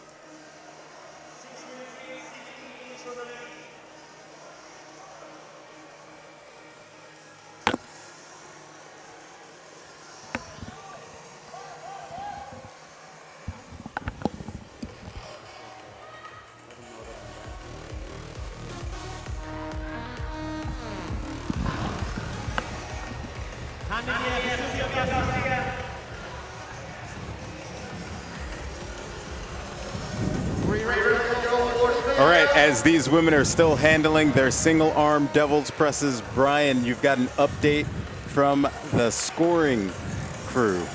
Yeah, if you were watching closely as we showed the leaderboard there, you may have seen that it didn't reflect the scenario that we'd been describing during the first heat of the women's event number 6. So went down to clarify with the head of scoring and the head judge about what in fact was going on. The current leaderboard, if you're looking in Competition Corner, is accurate, but it is not what we had previously talked about. The thing that was needing to be resolved was with regards to the EMOM event from yesterday. The briefing was that all the athletes who completed all the work would score ahead of any athletes who did not. There were in fact 3 women who had more front squats than athletes who completed all the work, but they failed to complete the toes to bar in the final round. But we did catch it late this afternoon and went through the process of reviewing all those scores and updating the leaderboard to correctly reflect what was briefed in terms of how those athletes should have been ranked. And therefore, that's why the scores look different. It was actually quite a significant change for some of the women. And because of that, some of the athletes who competed in the previous heat are actually in some different positions, same here. So we talked about Allison Wynn being on the outside looking in. It actually turns out she came into this event in 19th place overall with 227 points. Elena Caratala, who is in this heat, is currently in the 20th spot with 211 points. And Emily Rolfe, who's in this heat, at the moment is on the outside looking in with 206 points. So we'll keep our eyes very closely on Rolfe and Caratala as they try to maintain touching distance with Wynn, who had the second best score in the previous heat. Sylvia Garcia leading this heat currently on the deck squats, but going back to that, that's important because we've got cuts coming today. Yeah, usually I wouldn't leave the broadcast in the middle of the broadcast, but knowing that the scenario that's most important for these women is that cut line. You mentioned Sylvia Garcia. She's currently in 18th place with 231 points, so 25 points clear of the cut and looking good so far in this event. All right, we've got a hand up for Sylvia Garcia, and then we just had a hand up go next to her. That's Camilla Hellman as well. They're looking, Garcia now done with her deck squats. She's now going to head to the bar for her 10 bar muscle ups, and then they'll work their way back down the competition floor. Camilla Hellman, 2 reps remaining on her deck squats. We also have a hand up in lane number 10. Brittany Weiss looks to be 1 rep off of getting to the bar as well. On screen there, Emily Rolfe in lane number 8, making a really fast transition from the deck squats to the muscle up, overtaking the lead from Sylvia Garcia, and she needs to have a great event here if she wants to be in the next event. As we mentioned, she's in the 21 spot right now, needs to jump at least 1 place and earn a spot in the final 20 for event number 7. On the rig, we've got Elena Caratala in lane 1, Sylvia Garcia in 6, Camilla Hellman in 7, Emily Rolfe in 8, and Brittany Weiss over in lane 10. And I would like to just give a little shout out to Elena Caratala. If you have been following closely with the scoring over the last 15, 18 hours or so, you may have seen that she was listed as being the event winner for the event number 3, the 10-round EMOM presented by Pixel. She and several of the other athletes had realized that she'd been credited a full extra round in that workout. She reached out herself to the competition directors and told them she did not want to be incorrectly rewarded for a workout that she hadn't won. She actually communicated directly to Kyra Milligan, who was the rightful winner of that workout, that she had done that, and it was just a great display of sportsmanship and kind of doing her part to make sure that the competition got everything right. Of course, they have made that adjustment accordingly, but really commendable for Elena to take the initiative to get that right on Kyra's behalf and everyone else. She still got 5th place on the event, so it was a great event for her, but very, very nice of her to do that.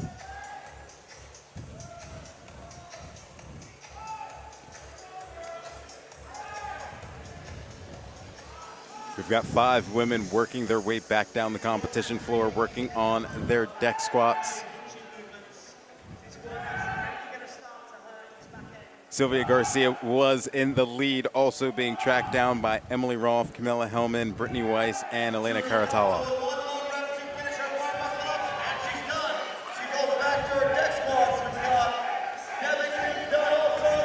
Jacqueline Dahlstrom there, middle of the floor in lane number 5 with the scoring adjustments that were made. She moved down the leaderboard a little bit. I believe she was in the 12th spot coming, as you looked at it this morning. She's actually down in 17th now, and in the opening I had mentioned how close the women's leaderboard is, and that's why there had been so many changes place to place, even though it was only a few athlete scores who had changed. So Jacqueline Dahlstrom probably in a good position in terms of making it into the top 20, but will need a really good back-to-back performances on 6 and 7 if she wants to fight into the final tonight, which will only include 10 athletes.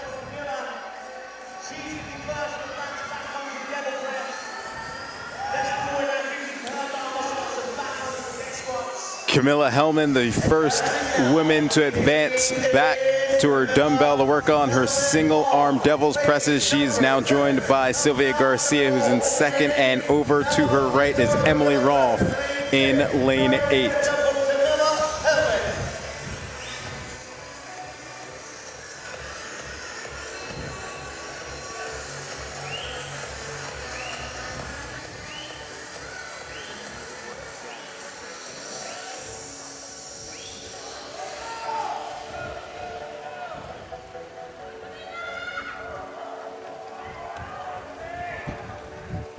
So you've got Camilla Hellman in lane 7 leading the charge.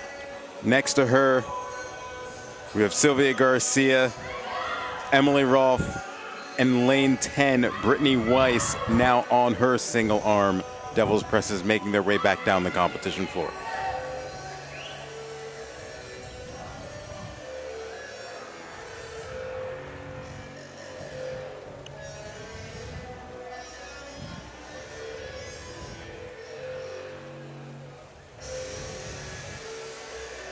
These four ladies in the lead, working through 30 single arm devil's presses. And then they'll get back to the A jumps where they'll have to complete 40 reps. Again, the number they're trying to reach, the target 38 calories on the ski erg. That was Hannah Carlson in heat 1.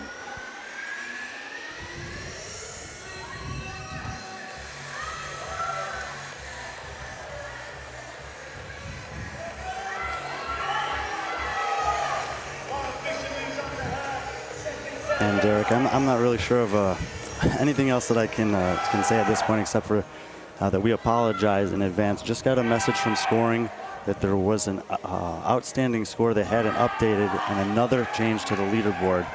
So if you're looking at competition corner, you're doing just as good as we are. Refresh the screen. I've been told that there will be no further changes. And so Jacqueline Dahlstrom actually is in the 10th spot overall. Sylvia Garcia is in the 12th spot. Emily Rolfe is in the 16th spot. Karatala still 19th. Brittany Weiss 20th coming into this one. Allison Won 21.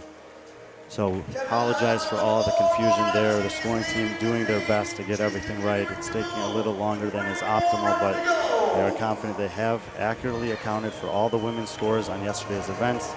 And just received a message from the head of scoring that the current leaderboard is the accurate leaderboard. Her last rep before the Memorial A jump.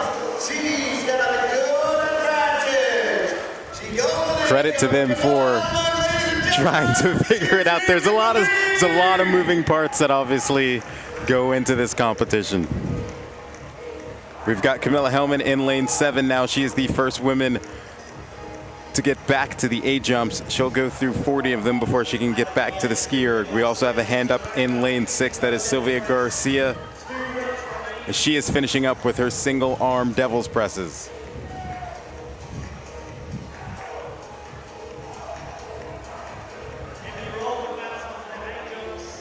Sylvia Garcia now done with her devil's presses. She will now advance as she will join Emily Rolfe, who's sitting in second place behind Camilla Hellman in lane 7.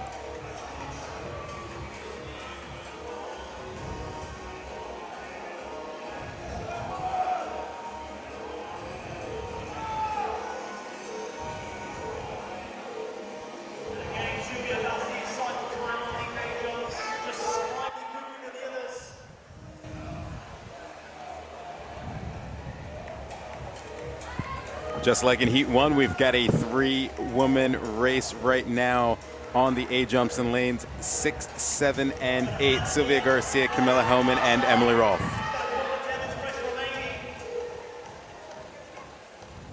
As we mentioned, Emily Rolfe currently sitting 16th overall on the leaderboard. Talked about her yesterday getting off to a little bit slow start, 17th and 21st on the first day, climbing back up with a 15th, a 5th, and a 13th yesterday. After the first event of yesterday, she told us that she felt good about the remaining events on the schedule, at least the known ones, and she has been inching back towards that top 10.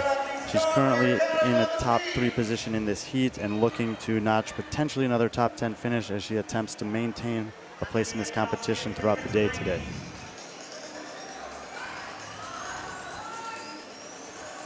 Emily Rolfe currently sitting in 3rd in this heat. See Sylvia Garcia just coming off of her A jump. She's sitting in 2nd. And Camilla Hellmanson's been on the ski erg for about 15 seconds. She is your heat leader at the moment. And while we did not see any athletes in the first heat finish below the time cap, Solomon, Hellman, Garcia, and Rolfe all looking to be in great position to get inside that time cap, as they'll need 3 minutes or less to do the ski erg, most likely for both. We talk about Rolfe's chances to get into the top 10. Hellman and Garcia both in a better position than that. Garcia is in 12th place right now, 279 points. Dahlstrom holding the 10 spot at 288, only 9-point gap there, and clearly Garcia ahead of Dahlstrom on this one. Solomon Hellman kind of smack dab in the middle of Rolfe and Garcia with 268 points, but holding the lead over both of them here by a fairly substantial margin. And with one heat looming, it's quite likely that there could be athletes in heat 3 that middle Hellman compared to Garcia and Rolfe and give her an opportunity to earn even more points relative to those two.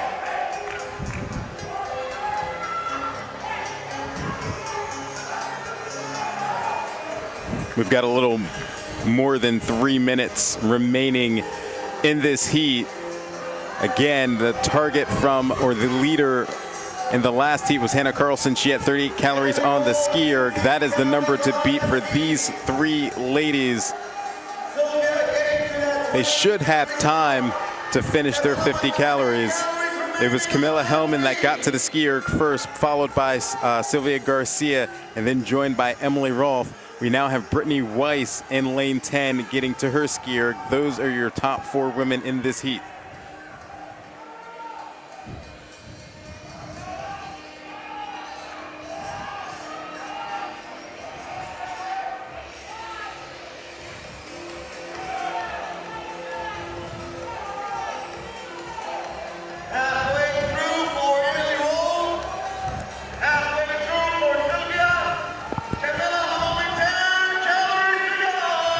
Approaching the last 2 minutes of the workout here. Update from the floor. Garcia and Rolfe tied on 20 calories the last that we checked. Camilla Salomonson-Hellman about 10 calorie lead on both of them, and narrowing in on our last 5 reps on the ski erg here. Looking to set the new score, which will be the top time to beat. We now have a hand up for Camilla Hellman. So less than 5 calories remaining before she is complete with this workout. And it'll be Camilla Hellman. She gets in right about that 20-30 mark. So we'll note that down for the final heat. I believe Rolfe and Garcia are going to be in a little bit of a battle here. And both should have plenty of time to get in the time cap. For the other 5 women that are working on the ski erg, this is just get as many calories as you can, because the leaderboard being as tight as it is, 2 different cuts today. You never know how an extra calorie could swing your way or not. Meanwhile, back of the pack, Jacqueline Dahlstrom, who you mentioned, is coming in officially in 10th place here, is either in 9th or 10th in this heat. And she's going to plummet. She's now Veslemøy Kolstad has moved on, leaving Dahlstrom back of the pack, meaning she's going to fall big time down the leaderboard and make that top 10 pretty much out of reach. Emily Rolfe crossed the finish line unofficially, 21:10. Sylvia Garcia now going to cross the finish line now, unofficially 21:26. Those are your top 3 ladies for this heat. Camilla Hellman, Emily Rolfe, and Sylvia Garcia. 15 seconds on the clock for heat number 2 to get done. 10. Reaching now the last 5 seconds. 3, 2, 1, And that's going to do it for Heat 2 here, Event 6, the OG Chipper, presented by Perform. Again, Camilla Hellman takes the heat, followed by Emily Rolfe and Sylvia Garcia. That is your 1, 2, 3 in this heat. Yeah, several of the other women somewhere on the ski erg there. Obviously, we'll let the scoring sort itself out. But for Camilla Salomonson-Hellman, we spoke about her earlier in the competition. She's less than 2 years out from pregnancy. She did make it into the European semifinal this past season, and she's been getting some competition experience back under her belt. She's a multiple-time CrossFit Games athlete. We know that she can excel at a high level amongst a global and European competition, so it's great to see her having a good performance on the final day of competition, with 2 days, and especially yesterday being a really demanding volume of work. So fitness is clearly coming back for Salomonson-Hellman as she gets back into the swing of things competition-wise. Lane 2, Manon Angeles. Lane 3, Andrea Solberg. Lane 4, Elisa Pugliano. Lane 5. So we've got one final heat for the women here in Event 6, the OG Chipper presented by Perform. Those ladies now currently taking the floor, so let's take a look at those lane assignments. In lane 1, it's Ingrid Hudemeyer. In lane 2, Manon Agonise. In lane 3, Andrea Solberg. In lane 4, Lisa Fuliano. In lane 5, Karen Frey. Lane 6, Claudia Gluck. Lane 7, Nortje Bleeker. Lane 8, Mia Hesketh. Lane 9, Saya Kaya. And in lane 10, is Kyra Milligan. And with the scoring adjustments that we talked about, Kyra Milligan currently actually 11th overall. The other 9 women are in the top 9 coming into this one. And we're going to focus on that podium race. Elisa Fuliano holding on to the 3 spot with 360 points. Nortra Bleeker, closest competitor, 8 points behind in 352. And knowing the kind of the skill sets of these 2 athletes, I would expect Nortra Bleeker to potentially close the gap on her here. And if Nortra ends up in a podium position at any point today, especially at the end of the day, I think that would catch a lot of people by surprise. But so far, she has looked great out there on the competition floor. Bleeker's looked good over the last 2 days. Someone you've been keeping track of and thought would do well here too, right? Not this well. I certainly knew that she has been training hard, has been competing and getting better and better, but it's still a deep field. It's still a good field, and even if she ends up in a top 5 position, but come the end of the weekend, I would say this is the best performance in a competition that I've ever seen her have. I did get to see her compete in Madrid. She was 8th place there. The field, I would say, was not quite as deep. Some similar athletes. Karen Frey, Sylvia Garcia, Elena Cartala, also amongst the field there. But obviously, to have a potentially a top 5 performance here, a top 10 performance in Madrid, it is a testament to her climbing the ranks amongst the women in Europe, particularly. All right, the 10 women on the competition floor have started. They are working through their first implement, which is 50 calories on the ski erg. Let's check out the workout. Again, the OG Chipper presented by Perform. This is event 6. It's 50 calories on the ski. That's what the women are currently on. Then they'll work their way down the competition floor. 40 A-jumps, 30 single-arm devil presses, 50 pounds on those dumbbells, 20 deck squats with a 35-pound kettlebell, 10 bar muscle ups, and then they'll work their way back down the floor and repeat those movements, 20 deck squats, 30 single arm devil's presses, 48 jumps, and then they'll finish back on the ski erg and complete those 50 calories.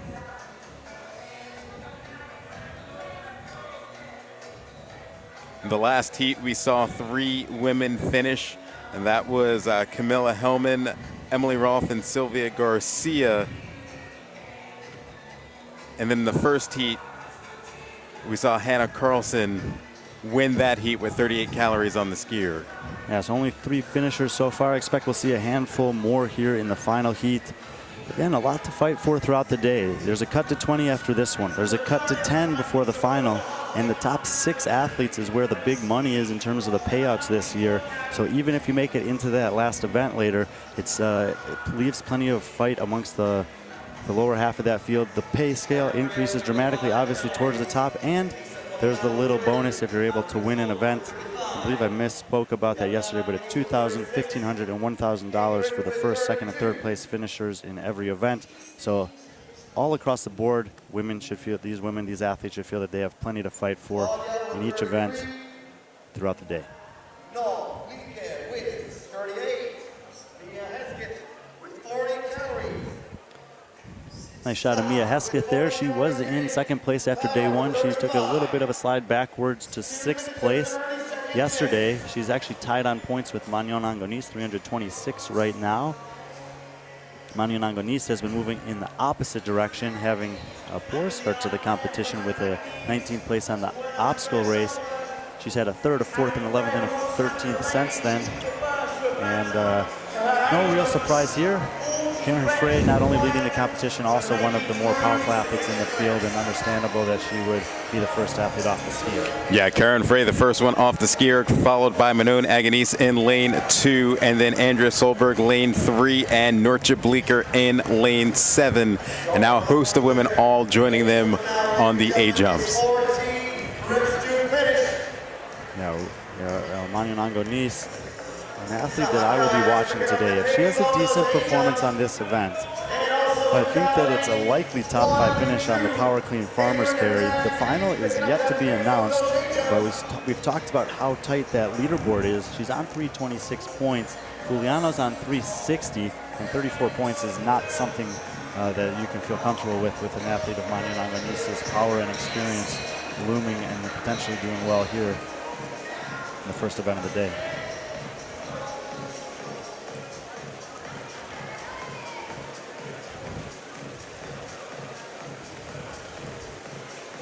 There's a great shot of Nortje Bleeker competing out of the Netherlands. She's currently in the 4th spot on the leaderboard.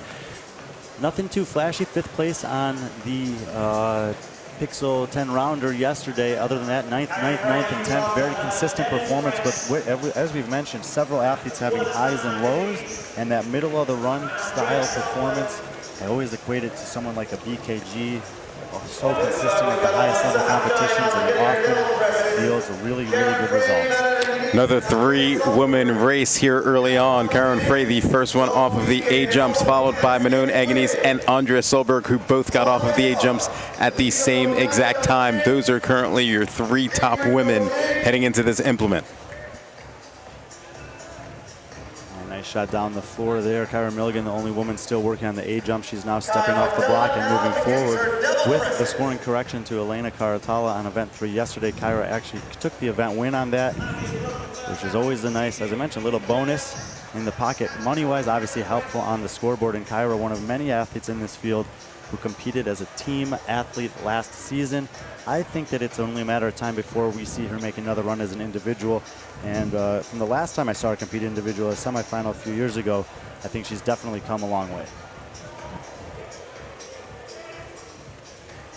All 10 ladies on the competition floor working through their single arm devil's presses. They will have to go through 30 of them, alternating each hand, before they move on to the 20 deck squats.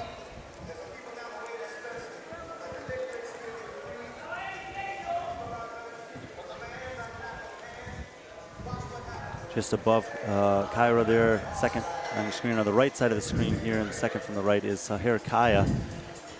She's an athlete I think could do actually quite well on this workout. I liked it more for her when there was the running involved, as she's one of the better runners in the field, but still a chance to go along with a 20-minute or so workout and this kind of rhythmic style of movement that you need to have with each of the implements is something that I think bodes well for Kaya. 6 minutes down, 16 minutes remaining.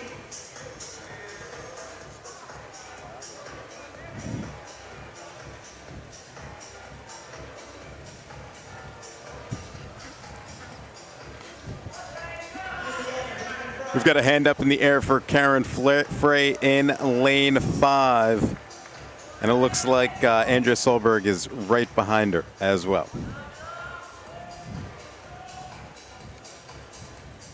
Another shot of Bleeker there, continuing to work away on her devil's press. They are alternating arm devil press, so you must get a good rep on one side and then the other. No demand in terms of where you change it on the way down. The low can be in the air, can be on the ground. And Bleeker with a pretty steady, consistent cadence throughout her set. Once again, though, it's Karen Frey. Took the lead early on, maintaining it, but Sahar Kaya only about a half a rep behind. And over in lane number 3, Andrea Solberg in lane 3. Andrea Solberg has passed Manon Egenes into a top 3 position in the heat.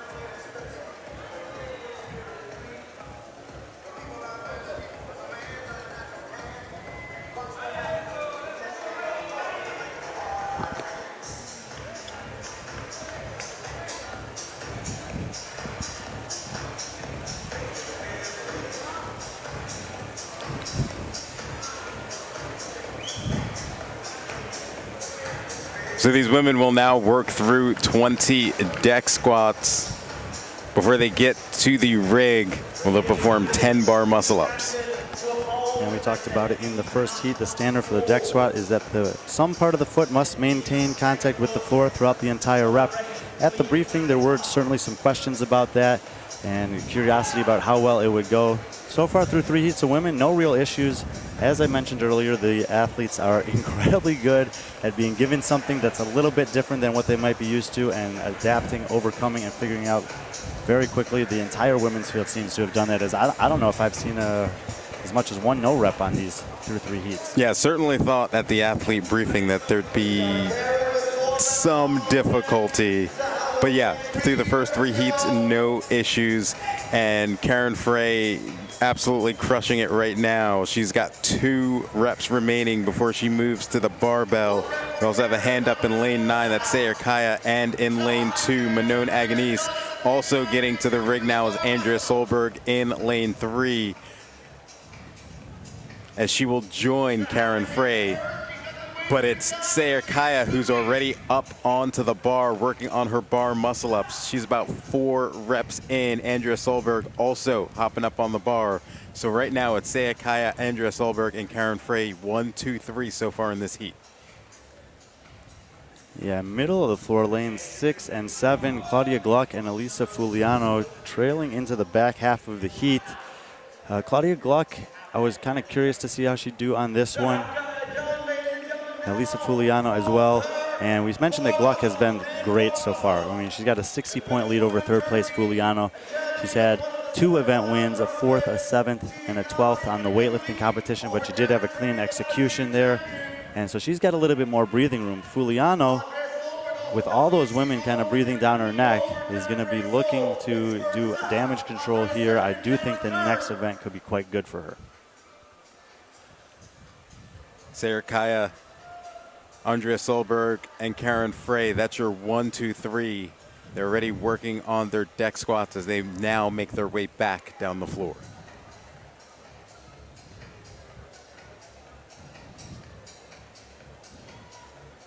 And Karen Frey, middle of the screen, she just looks so consistent and steady.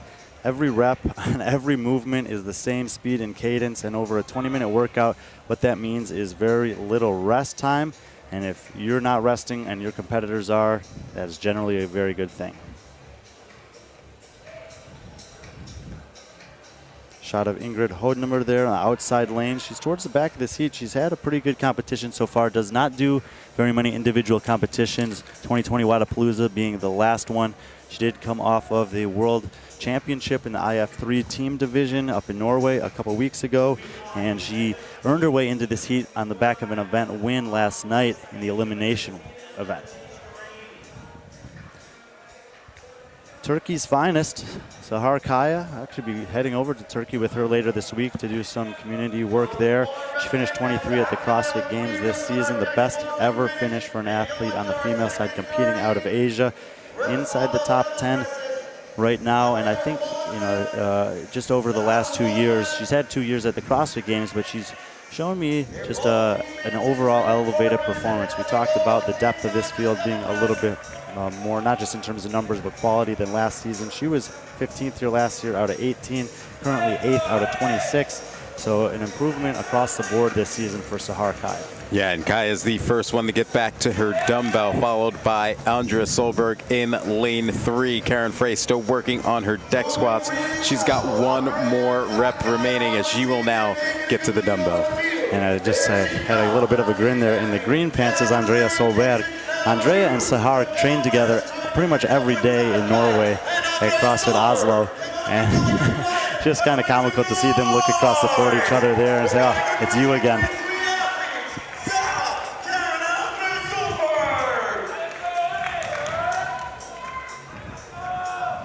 Just like the 2 previous heats, looks like it's a 3-woman race right now with Karen Frey, Andrea Solberg, and Sayer Kaya. Sayer Kaya currently in the lead. All 3 of those athletes joined by a couple of others on the floor, but they are now working through their single arm devil's presses. And in lane number 6 there in the teal t-shirt, you see Claudia Gluck. She's actually, not too surprisingly, made a move on the deck squat and bar muscle up middle part of this chipper. And you see that she's doing a clean and jerk to get the weight overhead. It was briefed that was permitted. You could do the dumbbell snatch, as most of the athletes are doing on the back half of the devil press rep, or the clean and jerk. And for Claudia Gluck, that's going to be the more efficient move for her. But she's almost caught up to Angonis, who was an early leader in this one. And you know, I'm always, in a 20-minute workout, I'm always impressed with the athletes who are disciplined enough to kind of start slow and chip people off as the workout progresses. So far, Claudia has been able to do that.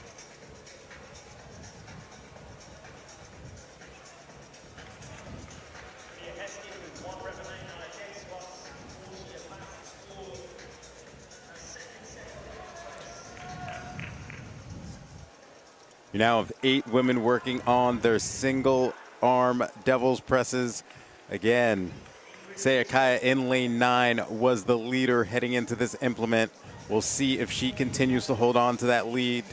Andrea Solberg in lane 3 and Karen Frey, we're trying to track her down. That is your 3-woman race for first, second, and third in this heat.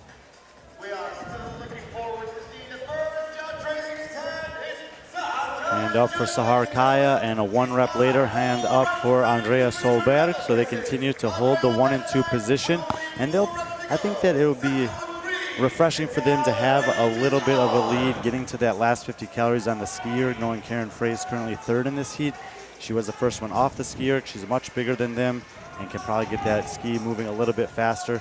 Andrea and Sahar benefiting in terms of having just great aerobic capacity and pacing here. Sahar, as on cue, steps forward to the A jumps.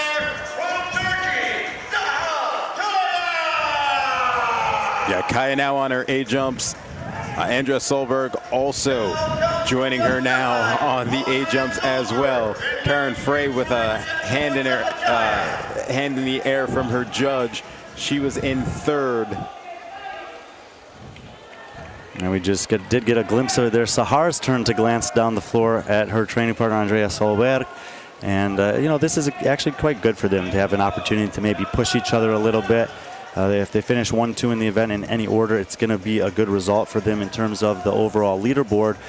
Kaya, 8th place overall right now. Solberg in 5th place overall. And with Bleeker towards the back of this heat and Solberg having a lead relative to Fuliano, she could potentially be in a podium position. You know, Andrea Solberg made the CrossFit Games during the sanctional season 2020 and hasn't been able to get kind of really back into contention since then. But once in a while, she shows up at these off-season events and does really well. Many of the athletes have been talking about how this programming favors the powerful athletes, the squatting athletes. Neither of those are things that I would usually use to describe Andrea Solberg. So for her to be doing this well right now speaks to the type of form that she's bringing into this competition. And on top of that, a really solid execution in every event thus far. Yeah, good race between Solberg and Kaya for the top spot in this heat. Karen Frey still sitting in 3rd, but Claudia Gluck creeping up on Karen Frey for 3rd. But that battle for first, it was Solberg getting to the skiberg first, or skierg first before Sayar Kaya. That is your battle for first and second. They will now work on their 50 calories on the skier. Yeah, so a few races taking place here. Kaya and Solberg will be for the overall lead, and both of them getting to the skier well ahead of kind of the split time that we saw from Salomonsson and Hellman. So expecting this to be the 1-2, but we'll note that 20-30 time from Hellman as the race for 3rd and 4th here between Gluck and Frey is more kind of in the time domain that Hellman was at.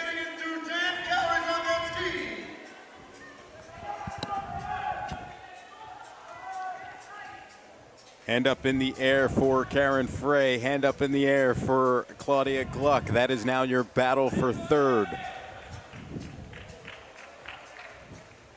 And all throughout this heat, we've seen athletes with a variety of different strategies. We talked about how Kyra Milligan was towards the back of the pack on the way out. She's been slowly picking people off herself. She's on the A jumps now alongside Fuliano Angonis and Mia Hesketh, who just walked up there. Hodnemer and Norcha Bleeker, who were well ahead of Milligan on the way out, have now faded to the back of the heat. 20 calories on that ski, very close between them. Looks like we've got 20 calories on the skier for Andrea Solberg in lane 3. There's a battle with Sayar Kaya in lane 9. And then in the middle, lanes 5 and 6, that's a battle for 3rd. Again, Karen Frey and Claudia Gluck. I'll be eagerly watching Karen Frey's finishing time here. I'm confident that on the skier she'll be able to move ahead of Gluck. And I think that she's going to notch a time faster than Hellman's 20:30. I spoke with her coach Facundo this morning at breakfast, and he asked me how he thought that his athletes, particularly Karen Frey and Roman Krennikov, were going to do on this workout, and I said, I think they're both going to finish 3rd. So we'll see how it happens. It looks like it's possible for Frey right now.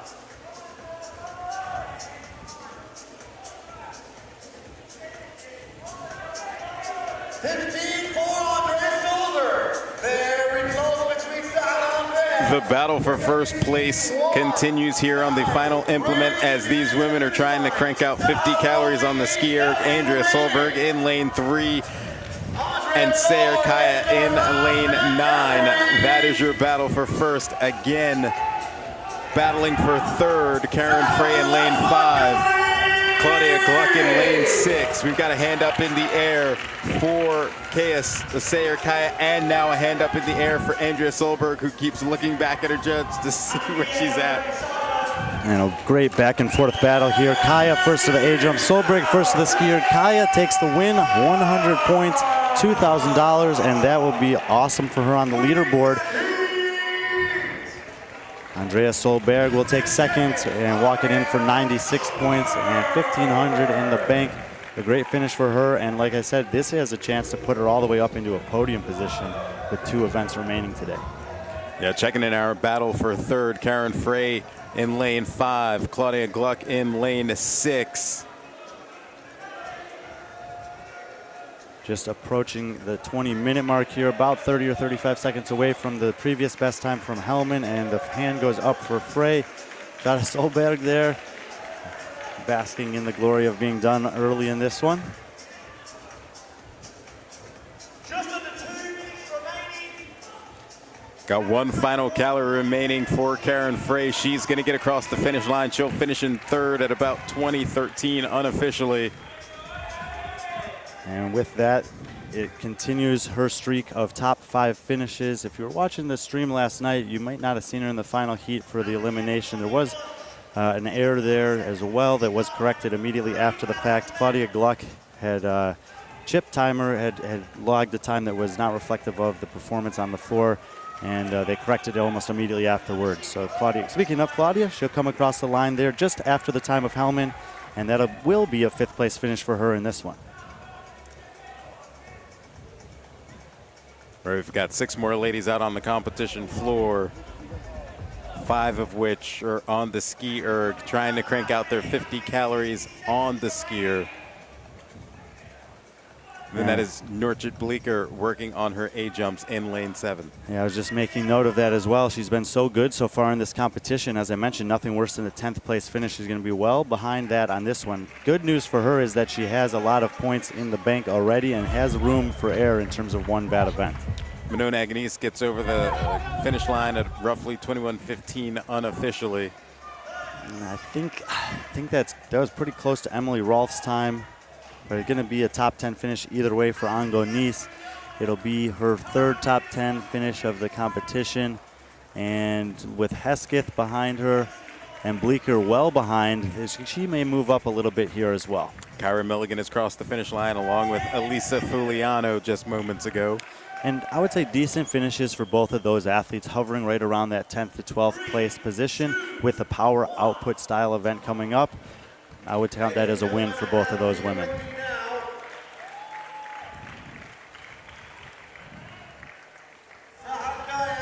All right, so your event winner is Sayre Kaya, who wins the heat. Nice little battle. As you see her, she high-fives Andrea Solberg there.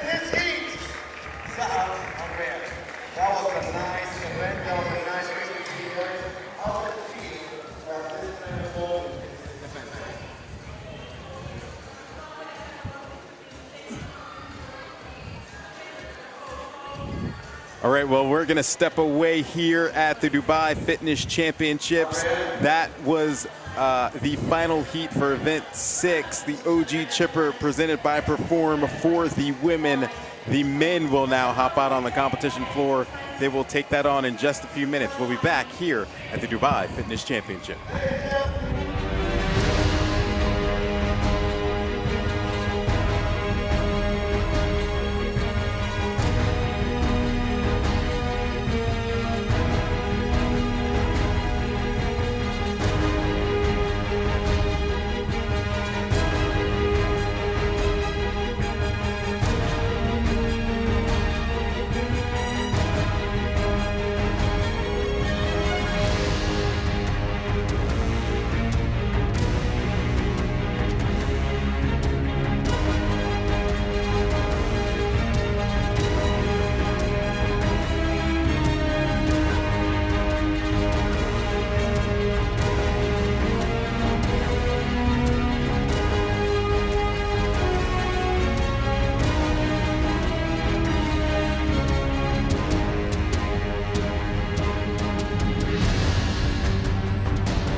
Welcome back into the Dubai Fitness Championships here at the Dubai Duty Free Tennis Center. I am Derek Forrest alongside Brian Friend.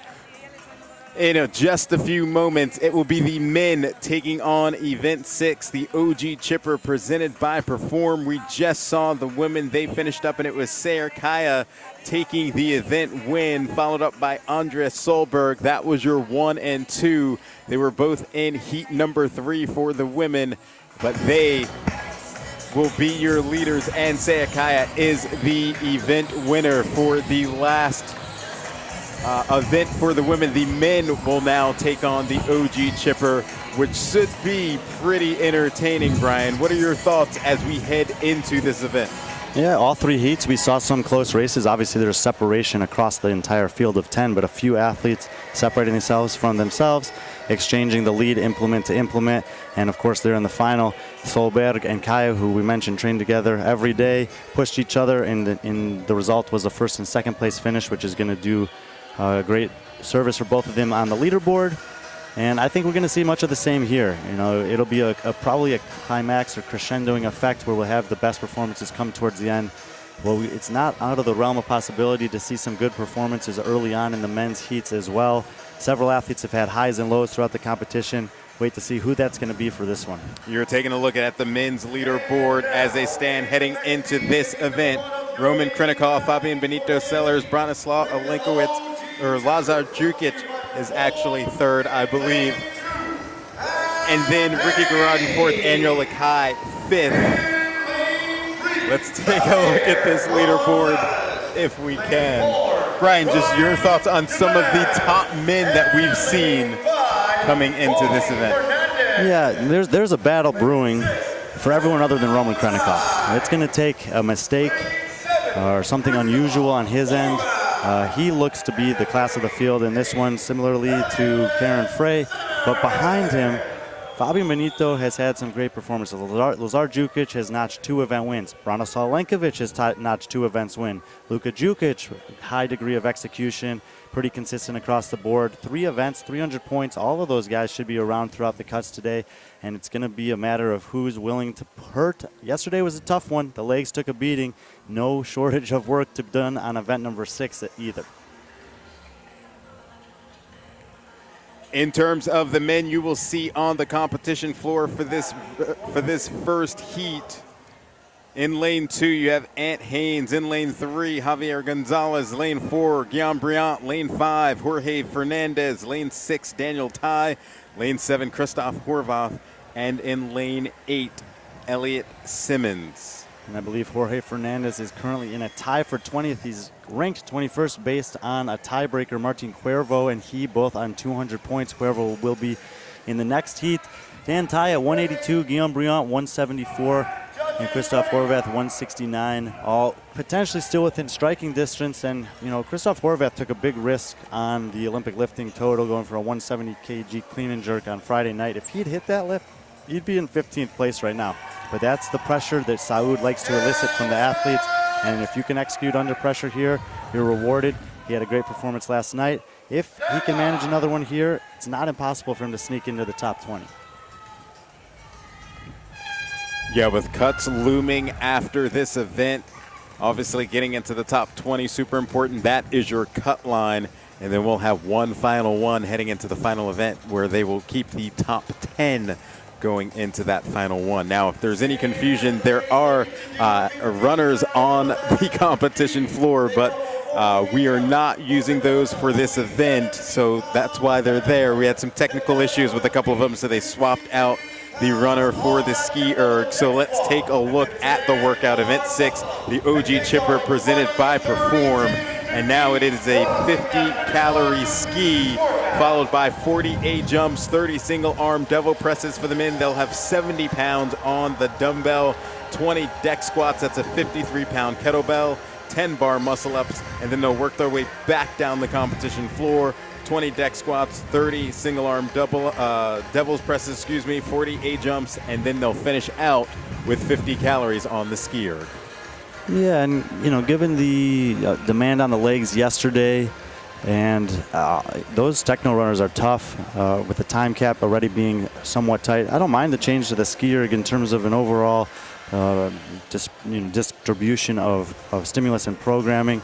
The athletes took it in stride. The original announcement of the workout was 50 calories on a machine, so it's not really any different than what they prepared for. And, from a time perspective, the guys are going to be faster on the machine than the girls, and therefore they have a 1 minute less time cap.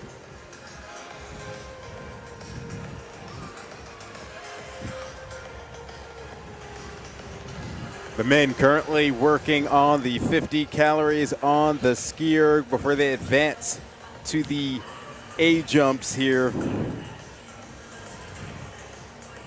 of course, through this workout, one of the reasons why it's called the OG Chipper, we've got a couple of movements here that are pretty exclusive and were definitely introduced here at the Dubai Fitness Championships.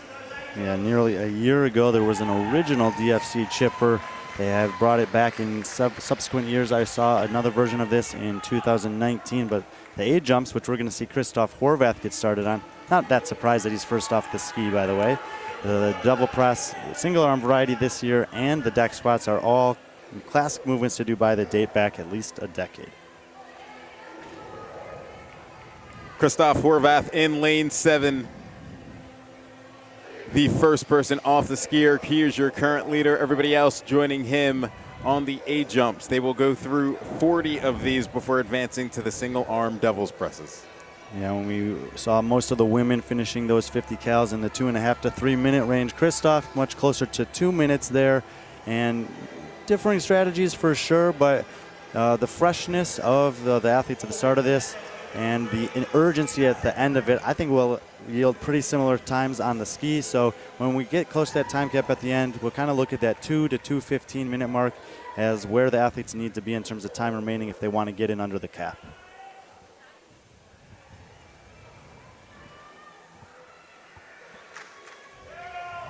Got a hand up for Elliot Simmons in lane 8, as he is the first person to the single arm devil's presses along with Javier Gonzalez as well. You now have Christoph Horvath in lane 7 joining them along with Jorge Fernandez. Yeah, and we did see in the final heat of the women, Solberg and Kaya exchange the lead implement to implement on the way back out the chipper. There are a lot of different opportunities in this one for athletes to capitalize either on an efficiency of movement, a movement that they feel very comfortable with, or just an opportunity to maybe push the pace where someone else isn't willing to. Elliot Simmons, who was the leader getting to the devil press, is an intriguing athlete to me in this particular event. He has a history of doing well on kind of long, grindy style movement and workouts. And even though he may not be the best at any one of these things individually, I think that this could potentially end up being his best finish of the weekend. He comes in 26 out of 27 athletes that are remaining with nothing better than the 17th on the obstacle course so far. So we'll see if he can set an early time that holds up a little bit throughout the remaining 2 heats.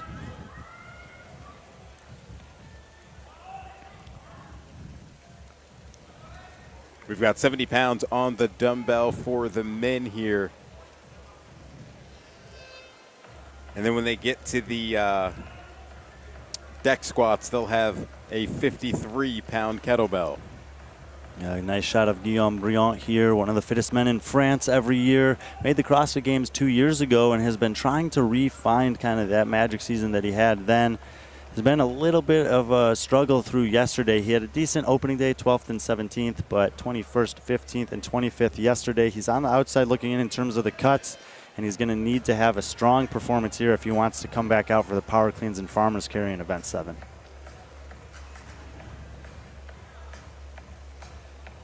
Elliot Simmons had a slight lead getting to the single-arm devil's presses.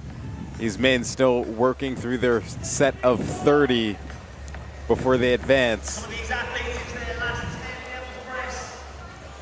We're waiting to see who pulls away and becomes the leader after this implement.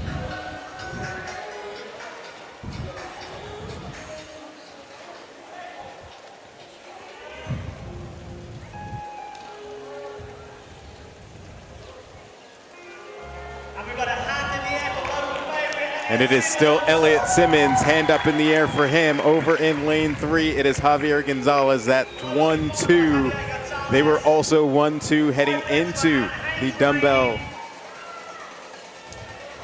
Devil's presses here. Got a hand up in the air in lane 4 as well, Guillaume Briant. That's 1, 2, 3 currently in this race. Elliot Simmons has one more rep remaining. And kind of what we've seen, this is being the 4th heat of this, or 3 women's heats and this opening men's heat, is that while the Devil's Press do take a lot of time, there doesn't seem to be as much opportunity to make passes on those. Most of the athletes taking a pretty consistently similar amount of time to get through the 30 reps. Guillaume Briant with a faster transition was the first one to begin the deck squats. Elliot Simmons following behind him, and then Javier Gonzalez in lane 3. But we've got a couple of men now on their deck squats. And we were at the wide shot there. I'm not sure if anyone else saw it, but Elliot Simmons went down to do his deck squat and immediately picked his feet up off the ground and just kind of stopped, knowing that that was not the standard that he needed to do, and he had to go back to the top and start again. We talked about it on the women's side. That is how the athletes and judges were briefed. The feet must maintain contact with the floor throughout the rep. It doesn't have to be the whole foot, but some part of it must. The athletes were a little skeptical about that at first. They figured it out very quickly in the warm-up area. We saw almost no reps on the women's side, and as soon as Elliot made that mistake, he's been clean sailing ever since. Making a good break on those neck squats before advancing one more time on them. The men will work through 20 deck squats before they move to the rig for 10 bar muscle ups and then work their way back down the floor. Yeah, almost the whole field doing these in unison right now. A pretty cool sight if you can see it on the wide. All of them, like you said, in the middle of this set. Christoph Horvath there kind of having that back and forth trajectory that we saw. He was fast on the ski. He was slow on the A jumps. He caught up to the field on the Devil's Press a little bit, and now working on the deck squats.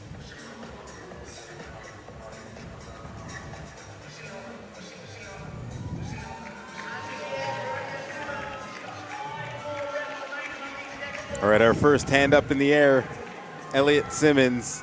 Seems to be 5 reps remaining over in lane 8. And I don't mind the strategy of taking a break on these. I talked about it briefly in one of the women's heats, but the demand or the movement standard is that you must hold the kettlebell by the horns. It has to start and finish above the sternum at the full extension of the hips, and you have to tap it on the ground overhead. The biceps are being worked. The grip is being worked throughout the duration of that movement for 20 reps. And you have 10 bar muscle ups before doing 20 more of those. It's unlikely you're going to do 20, then 10, then 20 without ever taking a break. So a calculated rest for the upper body makes sense to me. Jorge Fernandez worked his way through those 20 deck squats. He is now the first man on the rig working on his bar muscle ups. He's about 4 reps in, 5 reps in now, as Elliot Simmons in lane 8 now begins his sets of bar muscle ups. That is your 1-2. Jorge Fernandez, Elliot Simmons in lane 8, and now joining them over in lane 4, Guillaume Briant. Had a chance to catch up with Jorge Fernandez this morning. I know there were many people who projecting him to potentially have a top 5 or top 10 finish in this field. The thing is, he doesn't have a ton of individual experience in competition. He did compete at the Rogue Invitational 2 seasons ago, but his primary pursuit has been with CrossFit Invictus as they hunted down a CrossFit Games championship. And he's a student of the game. He was asking me questions, trying to get an understanding of how I perceived his performances, where did I see opportunities to improve in his training, in competition. He did that same thing for years on the team side of things.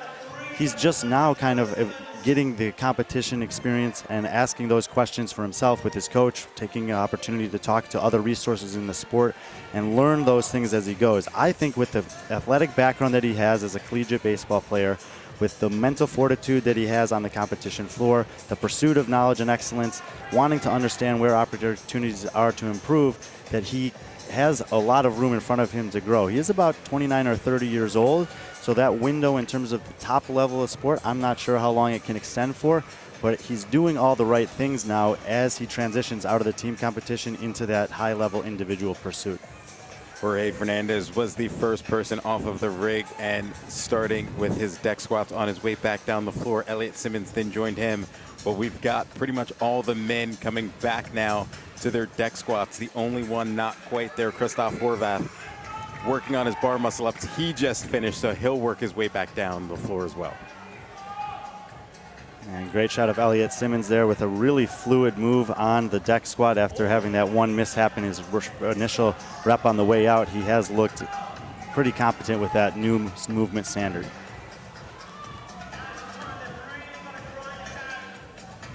On the far other side of the floor, we see Ant Haynes and Javier Gonzalez. Haven't had much of an opportunity to talk about either of them so far this competition, but Ant Haynes coming off a 30th place performance at the CrossFit Games. He did have an 8th place finish on the obstacle course. It was his best performance so far this weekend. I know he caught the attention of many people this weekend, this season at the games, and huge credit to him. He only got the invite a couple weeks before that. Morteza Sadat got unable to get a visa to come to the States and compete at the games. And Javier Gonzalez, 9th place here last year. Much deeper field this year. One of the OG athletes in Spain. Just wanted to give him a little love and attention before they bow out of the competition at the first cut. Yeah, after this event, there will be a cut only keeping the top 20 as we head into event 7 later tonight. Jorge Fernandez continues to be your leader here in this heat. He is now back on to the single arm devil's presses, joined by Elliott Simmons over in lane 8. That is 1 and 2 respectively. And Jorge Fernandez needs this. And like I said, he's technically outside the cut line right now, tied on points, 200 points in 21st place. There's a heat to come, and if you're just looking at that 10th place spot, it's Chandler Smith, 291. So he's 91 points out of there. Power cleans and farmer's carry, that strikes me as something that Jorge could be excellent at. If he's able to manage on a heat win here that stands up as a top 10 finish and maybe get a top 5 in the next one, you never know. But he's the type of guy who's going to fight till the end, and I'm hopeful that he can have a smooth finish here in event 6.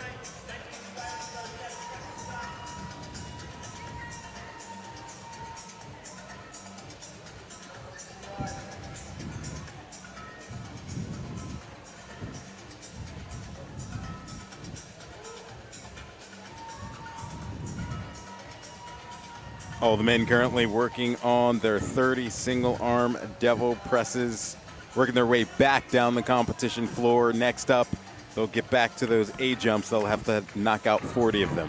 Again, your current leader is Jorge Fernandez in lane 5, followed by Elliott Simmons in lane 8.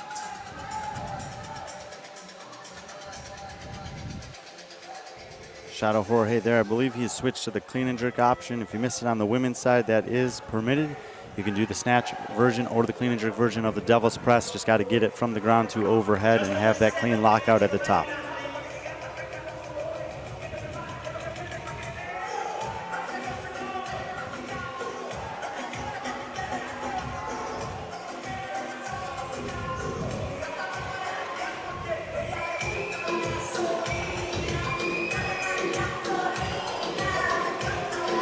About 14:40 in during this workout. It is a 21-minute time cap for the men. The women had a 22-minute time cap.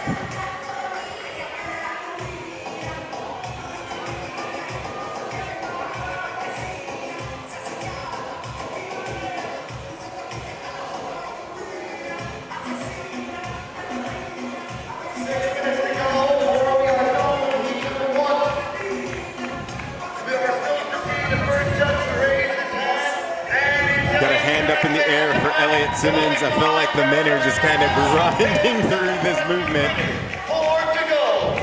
as they're trying to get to that number of 30. Elliott Simmons just a couple of reps away before he moves on to his 40 A jumps.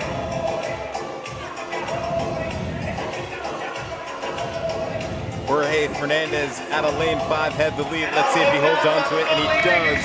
He is the first man to step up to the A jumps. He'll knock out 40. Elliott Simmons 1 rep away. He's now going to join him. And I love what I see from Jorge here. I want to see pedal to the metal. A-jumps and ski erg, and this is just a matter of being willing to hurt. There's 2 heats to go. He has a long way to climb if he wants to get into that final heat tonight, and he's got to just dig deep and push the pace. There's nothing to lose. Jorge Fernandez in lane 5 is your leader, followed by Elliott Simmons in lane 8.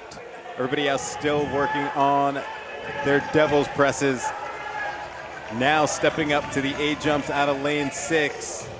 That is Daniel Tai joining them on the A-jumps.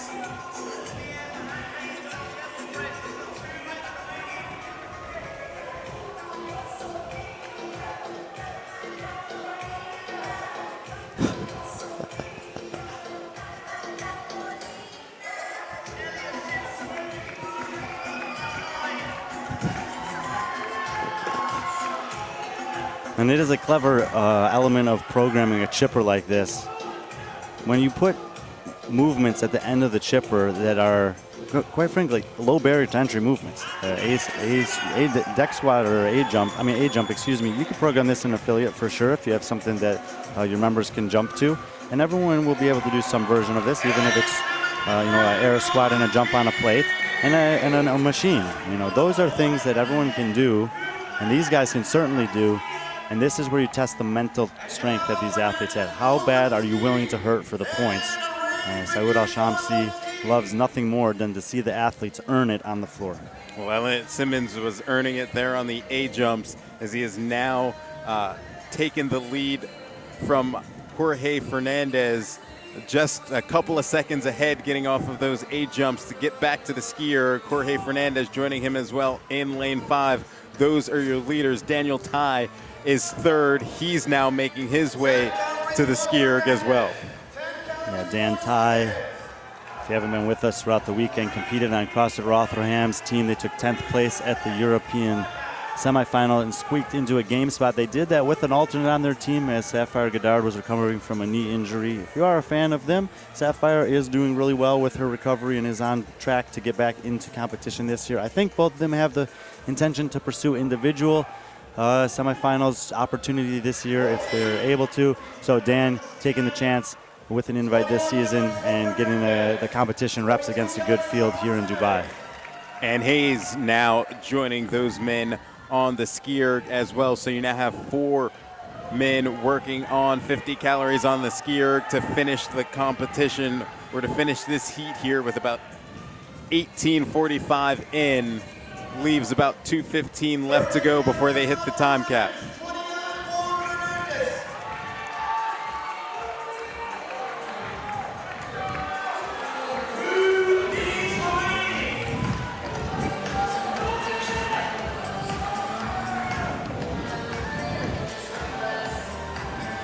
Not sure we've seen the calorie count yet for Simmons and Fernandez, but I just got the feeling this one's going to be close. 14 for Simmons, 40 for Elliott Simmons, 34 for Jorge Fernandez.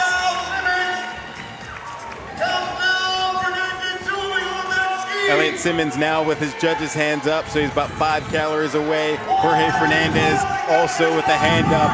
It's a battle between Elliott Simmons and Fernandez. It's going to be Elliott Simmons who gets across, followed by Jorge Fernandez. We got times of roughly 1939 and 1943 for Jorge, I believe. So we'll make note of those.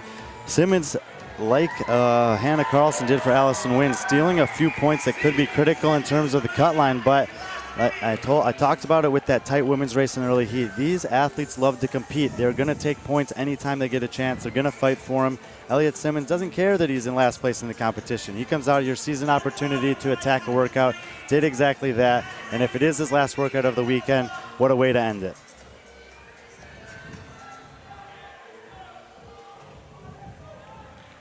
Crossing the finish line now, that's Daniel Tai in lane 6. He is now done. We've got 2 men, 3 men now on the ski erg, and then Christoph Horvath still working on his A-jumps. So we've got in lane 2, Ant Haynes in lane 3, Javier Gonzalez in lane 4, Guillaume Briand, all working on the ski erg.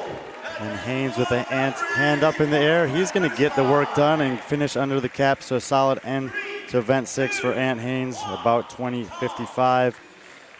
Gonzalez and Briand left on the ski erg. Will be the end of their competition weekend here. Christoph Horvath as well. But all these athletes have been put to the test by the DFC, and we'll have to wait and see in terms of Fernandez if it's enough to get him into the next event. But for Elliot Simmons, first competition back from injury, and a great way to end it for him. He's used to live here in Dubai, has many friends in the fans supporting him, and he's saluting them and thanking them as they do the same in return.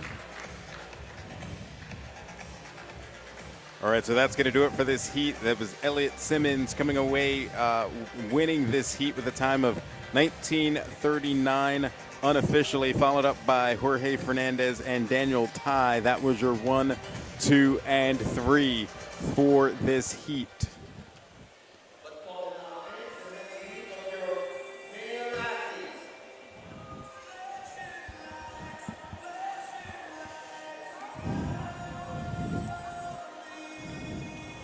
While we're in the middle of event 6, we've got 2 more events for the night.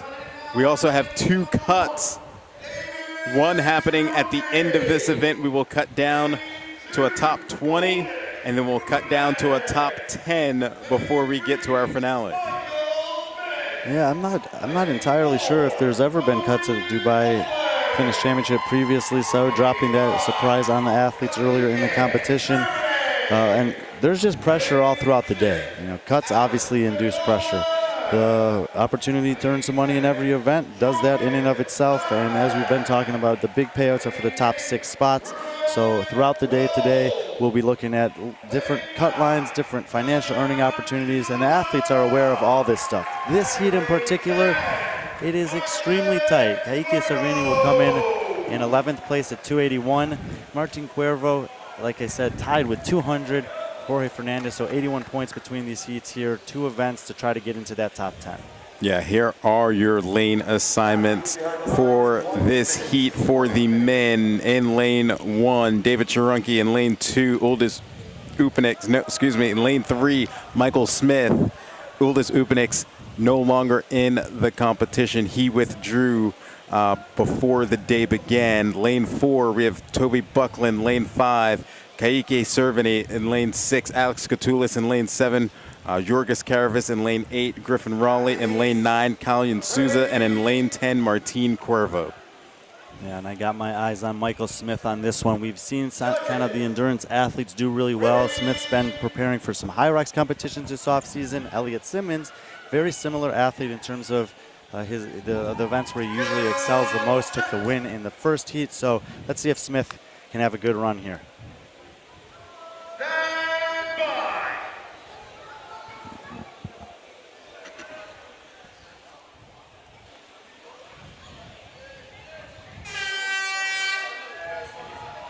All right, in heat number 2 for the men, now off event 6, the OG Chipper presented by Perform.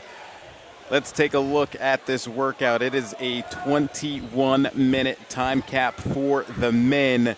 And they're going to start with 50 calories on the ski erg before they advance to 40 A-jumps, then on to 30 single-arm double presses, 70 pounds on the dumbbell, 20 deck squats, 53-pound kettlebell, 10 bar muscle ups, and then they'll work their way back down the floor. Well, they will repeat those workouts.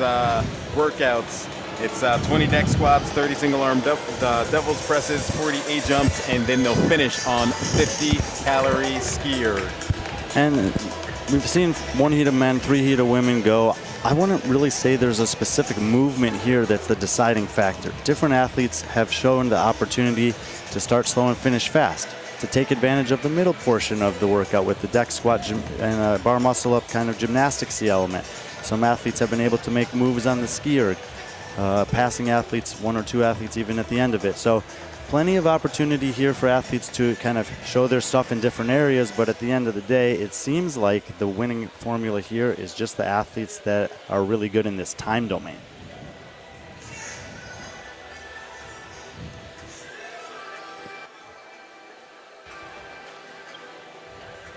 the time to beat, what they'll be searching for at least from Heat 1. Elliott Simmons finished with an unofficial time of 19:39, so that's the time they'll be shooting for if they would like to take the lead with one more heat remaining for the men. And Jorge Fernandez right behind that at 1943, and he's the athlete on the outside looking in. We'll especially be keeping an eye on the athlete he's tied with on points, Martin Cuervo, who's in lane number 10.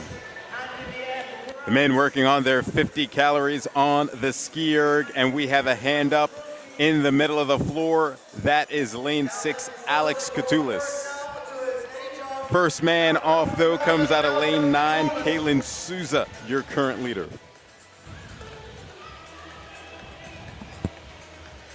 So Kalen Souza out of lane 9 is your current leader. He was then followed up by Alex Catoulis in lane 6, and then the rest of the field.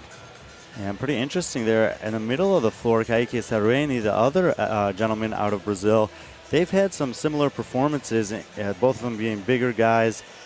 Throughout the competition weekend, they did notably well. Both of them did notably well on the 10-rounder with the pixel jump rope yesterday. But Kalian first, Kaique last off the ski erg. They both could push the pace on the ski if they wanted to. We just talked about how strategies can vary athlete to athlete. So let's see if this conservative approach from Kaique pays off on the back half, or if Kalian can hold on as the workout wears on. All 9 men on the competition floor working on their A jumps. They'll have to get through 40 of them before they can advance on to the 30 single arm devil presses.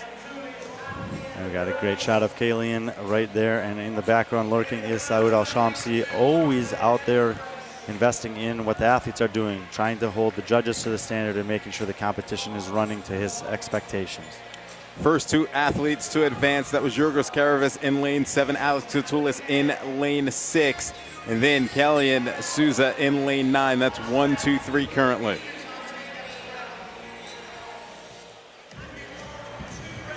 Catoulis coming in 12th place overnight, 269 points. We'll be keeping a close eye on that 10th place cut line, which will be looming later on. Chandler Smith is in 10th at 291, Branislav Lenkovic 9th at 303, and it's pretty tight, just like what we saw on the women's side. So huge opportunity for someone like Catoulis to make a move today. He is an athlete with a lot of competition experience here in Dubai. He has finished well within the top 10 here previously, and he'll need to make a move throughout the day today if he wants to do that again. Devil press is something that I think can be in his wheelhouse. Moderate weight, the 70-pound dumbbell, something he can move well, and he's one of the best at burpees in the world.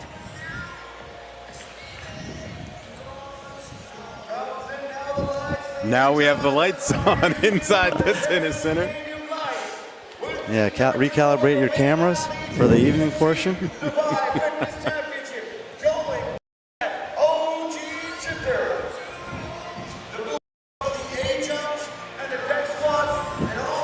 All 9 men on the competition floor now working on their devil presses before they advance to the deck squats. And again, your 1, 2, 3. Yorgos Karavis, Alex Catoulis, and Kalian Souza. Yorgos in lane 7, Catoulis in lane 6, Souza in lane 9. Yorgos Karavis having a similar competition to Manu Nangonis on the women's side. Struggled with the obstacle course, had a 27th place finish there. His finishes since then have been 6th, 8th, 12th, and 14th. So averaging right about a 10th place finish on everything else since then. And he's in the 14th spot. He'll need to make a little bit of move to get into the finale later today. But you know, in a field as competitive as this, it doesn't matter what the workout is. If you have a bottom 3 finish, you generally need a top 3 finish to offset it. He's yet to be able to do that, so he'll be looking to do that in 6 or 7 today if he wants a chance to get out there for the finale later on. Yeah, and Yorgos Karavis has his judge's hand up in the middle of the floor along with Alex Catoulis in lane 6 and 7. You also have a hand up in the floor now for Kalian Souza. Those were your top 3. And it is Yorgos Karavis and Alex Catoulis who will both move on at the same time as they'll get set for their deck squats. And we've seen this kind of throughout the competition. You know, we have had the Serbian guys, Luka and Lazar Djukic, the Brazilian guys, Keiki and Kalian, and the Greek guys, Alex and Yorgos, who at times have been in the same heat and had pretty similar performances. Katulis yesterday was 11th, 12th, and 4th. We said Karavis was 6th, 8th, and 12th. Both of them hovering just outside the top 10, and the pair of them leading the way here in Heat 2 of Event 6. Karavis getting started first, so he's got about a 1-rep lead over Alex Katulis. Kellyan Souza about 3 reps behind. And Souza down in 18th place on 231 points, so he needs to make a move. And those are the type of athletes that they got to take a little bit of a risk, and so you could potentially understand that strategy of going out hot and hoping that he could hold on late. Great shot of him here working through those deck squats. We've been talking about the standard. It's a little bit different. The feet must remain in contact with the floor. But what's not different is that athletes at this level competing in the sport of CrossFit or fitness are really good at adapting to new circumstances, and almost all of the athletes have shown little to no issue with this after just a few practice reps in the warm-up area.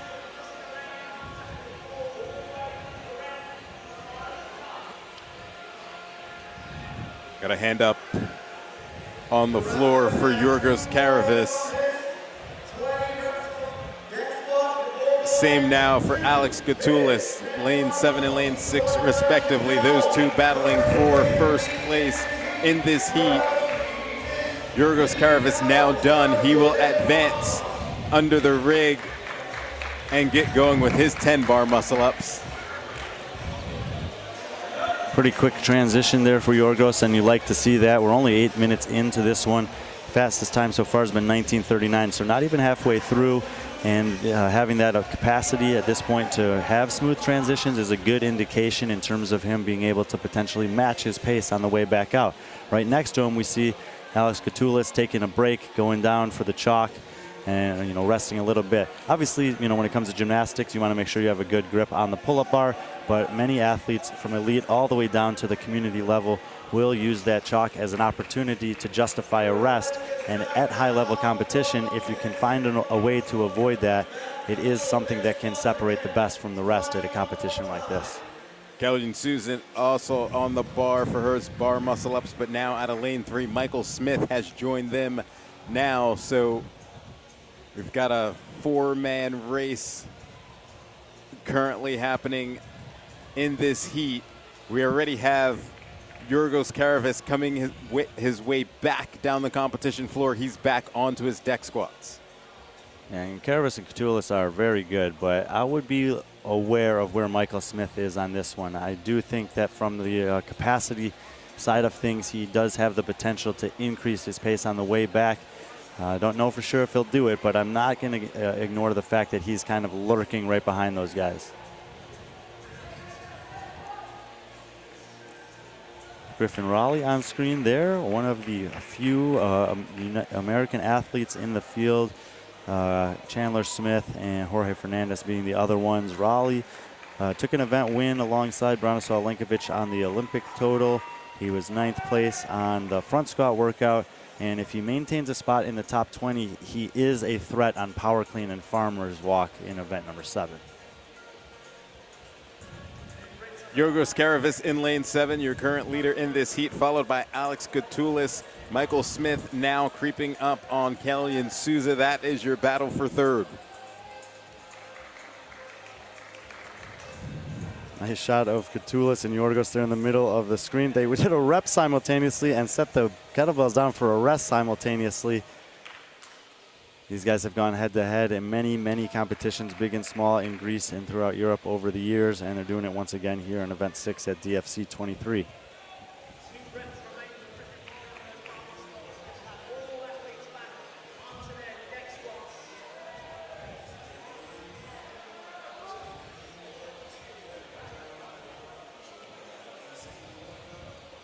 We now have a hand up in the air for Yorgos Karavis in lane 7. Again, battling with Alex Katulis in lane 6.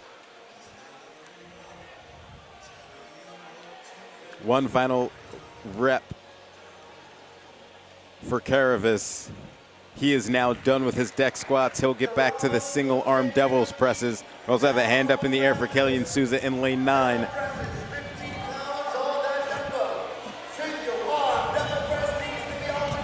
Hand goes up in the background there for Michael Smith. He's taking a break and shaking out those forearms. We talked about the demand on the grip and the upper body.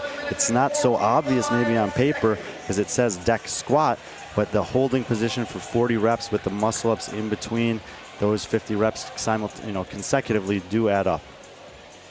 Alex Catoulis remains in second place as he joined Georgos Karavis on the devil presses. Michael Smith, the third person to advance. He now takes third, and right behind him, Kellyan Souza in lane 9. So you have 4 men now working on their single arm devil's presses on their way back. Yeah, same 4 guys, and I'm still waiting to see if Smith is going to make a move. He should have the aerobic stamina, and the last weightlifting element in the way here is going to be with the devil press. If he's within striking distance with A-jumps and skier to go,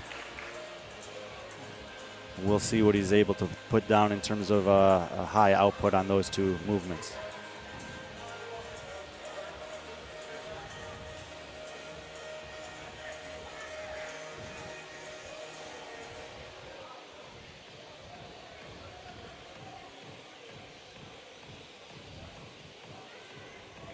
So your top 4 men: Georgos Karavis in lane 7, Alex Catoulis in lane 6, Michael Smith in lane 3, Kellyan Souza in lane 9.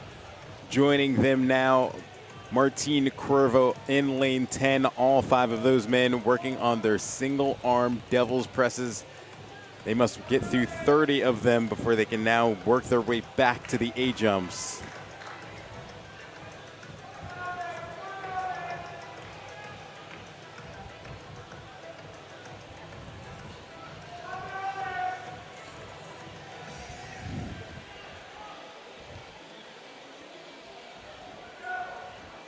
Just trying to keep an eye on Catoulis and Karavis there to see if anyone's kind of weakening. They're basically not just rep for rep, they're doing the reps almost the exact same way.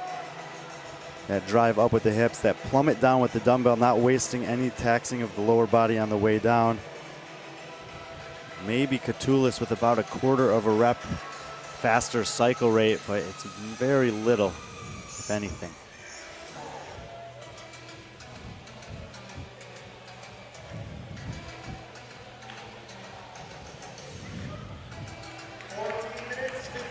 All right, we now have a hand up in the air for Georgos Karavis in lane 7, trying to hold on to the lead as he's going head-to-head with Alex Catoulis right next to him in lane 6.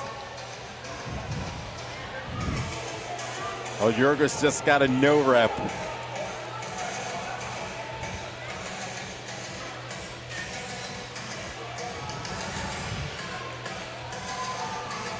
Continues to be the 2 guys from Greece, 1 and 2. Here we got a shot of Michael Smith, who's been locked in a battle with Kellyan Souza for that 3 and 4 spot. Karavis taking a little break there, hands on the knees, allowing Catoulis to do some work. He'll step forward, but with that break, they'll be tied on reps as they get to the last 90 of this event. Yeah, Georgos Karavis still holding on to the lead even with that no rep. Still ahead of Alex Catoulis by about 2 reps. Michael Smith, he has a hand up from his judge. He was sitting in 3rd place, also battling Kellyan Souza in lane 9. And now creeping up on them, Martin Cuervo in lane 10. His judge's hand is up in the air as well.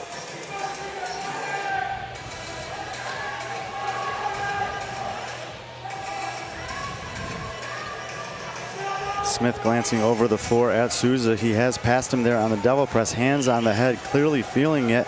But we talked about this with Fernandez and Simmons in the first heat. The remaining movements are movements all of us can potentially do, and it's just a matter of how badly you want it. Martin Cuervo has now advanced. He has passed Kellyan Souza in lane 9 for that race. Yeah, and Martin Cuervo is the 20th ranked athlete coming into this one, the gatekeeper for the next cut line. And he hasn't really done much in this one, but just like we saw Kyra Milligan doing an outside lane in the final heat for the women, has slowly been reeling in the leaders of the heat and passed by Souza, who was the early leader. And as we say that, Alex Catoulis has passed Karavis on the A squats. Yeah, Alex Catoulis moving just a little bit faster on the A jumps, now has the lead. He's the first man back to the ski erg. Yorgos Karavis still working on his A jumps. He is now done. He will get to the ski as well. That is your top 2 men. But Alex Catoulis extending the lead by several calories here before Yorgos could even get to the ski erg. Yeah, and Catoulis does have a 2-spot lead on the leaderboard over Karavis. It's only 2 points, though, and Toby Buckland in between them tied on points with Catoulis. So both of these guys well within striking distance of the top 10, and great finishes here could catapult them up into there. 1939, 1943 are the times we're looking at from Elliot Simmons and Jorge Fernandez in the first heat, and for Catoulis and Karavis in the big picture. If they're able to get in ahead of those, that would be a pretty significant move on the leaderboard. Michael Smith, the third man to get to the ski erg. He is now done with his A jumps. The race for 4th is in lanes 9 and 10, Kaylin Souza and Martine Cuervo. And I don't think that there's going to be enough time for Smith to reel in Catoulis and Karavis, but looking at the total picture, the big picture, 10 more athletes to come. Only 2 athletes in the first heat that are probably going to get ahead of him as well. Smith has every reason to be selling out on this 50 cal ski. Martine Cuervo, your 4th man to get to the ski erg. So you have Alex Catoulis in lane 6 is your current leader. Yorgos Karavis is in 2nd in this heat. Michael Smith in lane 3 is in 3rd, and Martine Cuervo in lane 10 in 4th. Kalian Souza, who was the early leader in this one, making his way to the ski erg in 5th at about the 18.5-minute mark. Again, we're kind of eyeing that 2-minute, 2:15 mark as what's possible or likely when it comes to the ski erg. Got a hand up in the air for Alex Catoulis, and he is done. He will cross in 18:48 unofficially. And that'll be about 50 seconds faster than we saw for Elliot Simmons. So Karavis and Smith still with a chance to get in between that. Karavis, I think, should have no problem doing so. Smith does look to be putting in a big effort on the ski erg, but it's probably going to be real close between him and the top times from the first heat.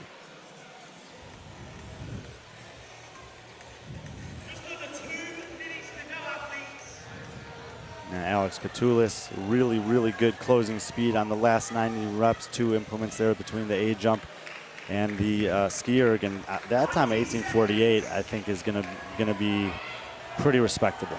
Yorgos Karavis with about 2 calories remaining. He is now done, and he's going to get across at 19:41 unofficially.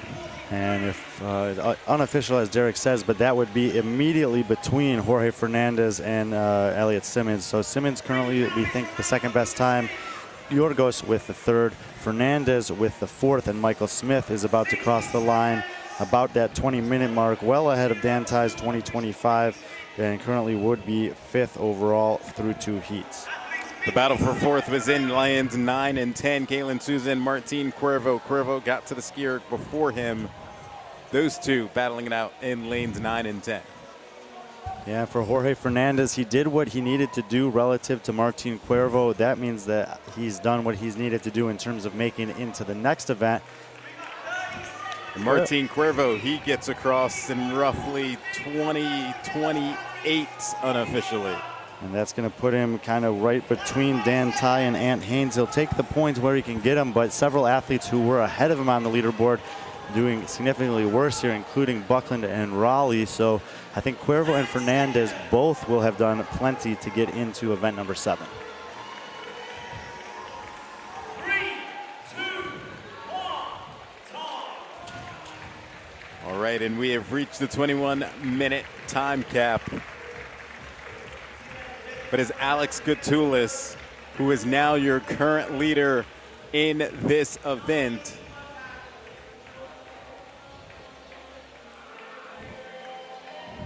Yorgos Karavis finished second in this heat. Michael Smith finished third in this heat, followed by Martin Cuervo, who finished fourth in the heat. And as we get ready to transition from the second to third heat, we have gotten word from scoring that the women's event 6 has been updated and finalized, meaning that we do have a picture of the athletes who will make it in and also athletes who will miss out on event number 7. We're going to try to pull that up between heats here. The overall lead, as you see on screen, continues to belong to Karen Frey. Norcha Bleeker drops down to 8th. Solberg did in fact jump Fuliano up into the 3 spot. Milligan holding on to a top 10 position. But in terms of 6 and 7, the key race is on the cut line. And for Brittany Weiss, she did enough to hold on to that last spot. She'll get one more event. And look at how tight it is there at the lower points. Just missing out was Allison Wynn, Hannah Carlson, and Evie Hollis. So those are the women that we'll see in event number 7. Now the chase comes for the top 10, as that's where the next cut line is. So Garcia, Hodnemer, and Rolf have some work to do. And again, we'll have 2 cuts tonight. We just mentioned the first one. In the next event, we'll cut down to the top 20. And then for the final event, we'll cut down to the top 10. But we've got one more heat remaining here in event 6, the OG Chipper presented by Perform, as the final heat of men are taking the floor as we speak. I probably shouldn't be as excited as I am for this heat, considering it's 17, 18 minutes until we're going to see who the winner is. But I have a feeling this heat is going to be extremely competitive. We just saw from Karavis and Katulis, and Katulis putting that time sub 19 minutes with the skier replacing the runner in about an hour or so before the competition. Luka Jukic, Lazar Jukic, Roman Krenikov, Ricky Garrard, Anil Akai, 5 men who I all think can challenge Alex Katulis' time here. We've been talking about it throughout. You have to hurt if you want to win this, and I can't wait to see who wants it most. You can't see it. Brian is truly pumped up. Actually gave me a fist pump in the air. Excited about this one. You saw the lane assignments on your screen, but here they are in lane number 1. It's Luka Jukic. In lane 2, Branislav Linkowitz. In lane 3, Anil Akai. In lane 4, Lazar Jukic. Lane 5, Roman Krenikov. Lane 6, Fabian Benito Sellers. Lane 7, Ricky Garrard. Lane 8, Moritz Fiebig. Lane 9, Simon Mantala. And in lane 10 is Chandler Smith. Yeah, and while I did mention 5 guys there who I think this workout lines up very well for, there are a few others here that this might be a little bit of just don't give away too much. And then there's Branislav Lenkovic. And Branislav Lenkovic, if you take a look at the leaderboard, he has 2 event wins. There's only been 5 events. The 5 event wins have gone to Branislav twice, Lazar twice, and Roman once. So he has that home run potential. The next event is Power Cleans and Farmers Walk. This is another event that potentially such a powerful athlete like that could win, or at least have a top 5 on. His other finishes have been 6th place on obstacle course and then a 26th and a 27th on the longer workouts yesterday. I'm expecting another low finish on this one, setting himself up for a rebound and potentially another top 5 finish on the next one. Outside of that, Fabian Benito, Simon Mantila, Moritz Fiebig. I'm very curious to see how well they're able to do over this next 20 minutes, because if they want to stay in touching distance of the podium, which is certainly realistic, they can't afford to give away too much to those other guys that I mentioned as the favorites in the heat. Now these are your top 10 men, but now they're trying to position themselves to remain the top 10 men in order to make it to that final event. Meanwhile, this is event 6, the OG Chipper presented by Perform. Let's take a look at this workout, and just want to remind you all, you do see the runners in the middle of the floor, but we had some technical difficulties, so they swapped them out for the ski erg. So we have a 50 cal ski, followed by 40 A-jumps, 30 single arm devil presses, 70-pound dumbbells for the men, 20 deck squats with a 53-pound kettlebell, 10 bar muscle ups, and then they'll work their way back down the floor. 20 deck squats, 30 single arm devil's presses, 40 A-jumps, and then they'll finish with a 50-calorie ski. When I got to Dubai and ran into my good friend Lazar Jukic, he told me there were 2 workouts that had already been announced that he was going to win. He won the one yesterday that he called his shot on. This is the one on day 2 that he called his shot on. Obviously, nothing is guaranteed in this one, but he knows himself very well, and we'll see if he's able to make the prophecy come true on Sunday as well. Well, all the men will now take on 50 calories on the ski.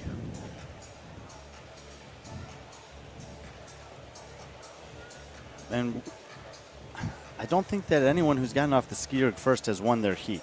No need to necessarily do that. I think most of these guys are probably aware of the fact that this is not won on the first ski erg, and I would not be surprised if many, if not all of them, are going to be getting off of here pretty close to the 2-minute to 2:05 mark. The one exception to that could potentially be Roman, who just had his judge's hand go in the air. We know that Roman can maintain a comfortable pace on the ergs. It's usually a working pace for most of his competitors, but it is actually Ricky edging out Roman there and taking the early lead in the heat. Yeah, so Ricky Garrard is your early leader, followed up by Roman Krinikov. They are the first 2 men off of the ski erg, then followed by Moritz Fiebig in lane 8. Now the rest of the field will join them on the A jumps.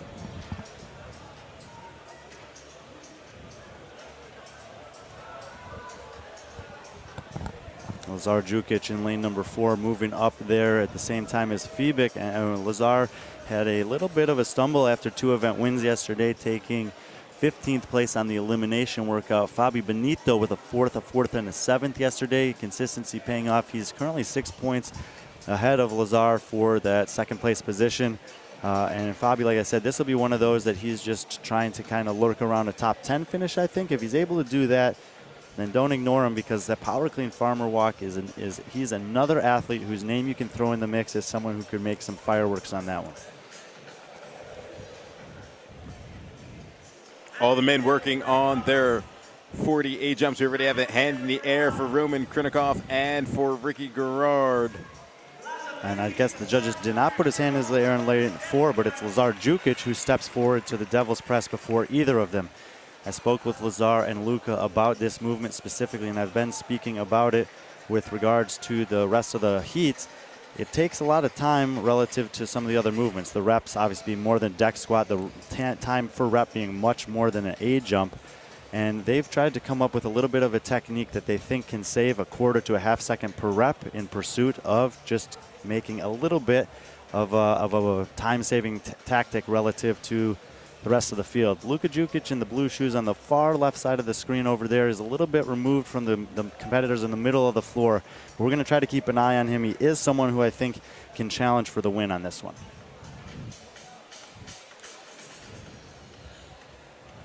All 10 men working on their 30 single arm devil presses.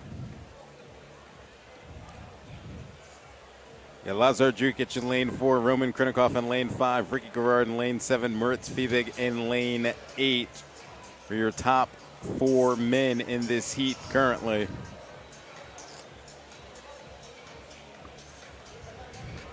There's a good shot of Luka Jukic there. Yesterday was his birthday. He often competes during his birthday in December here. Had an up and down day, 3rd place on event 3, 17th and 14th on the final 2 events. As I mentioned, he believes this can be a top 5, top 3 potential finish for him on this one, and wants to throw himself back into the mix. He came into the day 8th place overall on 305 points. But when you look at Ricky Garrard in 332, he's 4th place overall. Luka thinks that all of those men are still potentially within touching distance. He recognizes that either Fabian Benito or his brother Lazar will probably need to have a bit of a hiccup for him to challenge for a podium spot. But we've been referencing the payouts. Getting into the top 6 is a big deal for these athletes, and Luka certainly believes he's in that fight.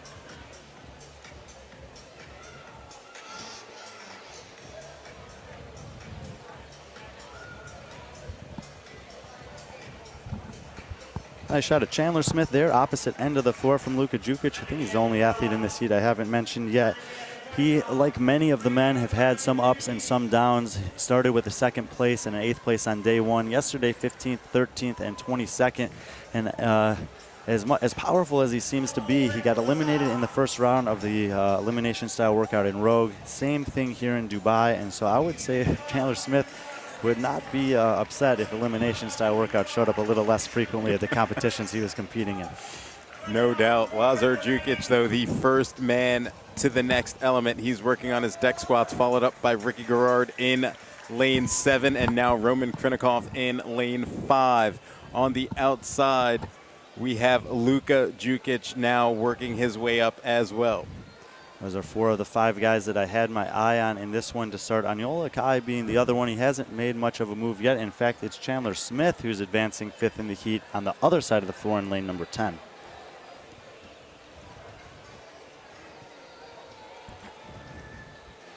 Lane 2, far left side, also wearing the maroon shirt. Branislav Alenkovic was not that far behind Chandler Smith. I thought this could potentially be a bottom 5 finish, but through the first 3 movements here, he's actually looking to be very steady.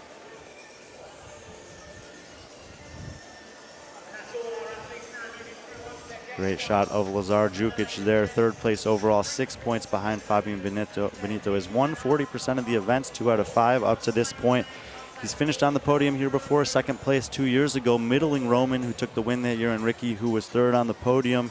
And the way things are shaping up, it's not impossible that we could have that repeat podium exactly in place. Obviously, plenty to fight for still, but Lazar Jukic has looked much better than the version we saw of him last year. We know that now that he was competing sick during that time, and this is much more in line of what we would expect to see from Lazar Jukic at the DFC. All 10 men still currently working on their deck squats, but we've got hands up in the air for a couple of athletes. Again, Lazar Jukic in lane 4, Ricky Garrard in lane 7. Roman Krinikov was sitting in 3rd. He now has a judge's hand up in the air as well. But it's Lazar Jukic out of lane 4. He is the first one to the rig, working on his bar muscle ups, already 2 reps in. And we talked about the transition when we had Yorgos Kerevis earlier. Lazar Jukic, no time to chalk. We see Ricky Garrard chalking off camera right now. He got there, turned around, and jumped out. No hesitancy at all. As a much lower level competitor in CrossFit, when you have the capacity to breathe through gymnastics movements on the rig, it can actually be a place to recover your breath or lower your heart rate as compared to resting. Lazar Jukic being one of the best in the world at toes to bar. He did all 4 sets of those unbroken yesterday without much hindrance on the way to winning that EMOM workout. Bar muscle up, a similar movement pattern, and something that he also has extreme mastery of. Lazar took a 7-rep lead there on the bar muscle ups over Ricky Garrard, who's sitting in 2nd place. 3rd to the rig was Roman Krinikov, and then 4th to the rig, Luka Jukic out of lane 1. So those 4 guys who have we thought could be in the contention to maybe win this one all are. And up to this point, Lazar Jukic is looking like he's calling his shot once again. Obviously, nothing's settled yet. Ricky lurking right behind him, but man, Lazar looks really good so far. 9 minutes into this one. Time to beat from the previous heat, Alex Catoulis, 18:48. And if Lazar doesn't slow down too much, that's not going to be much of an issue for him.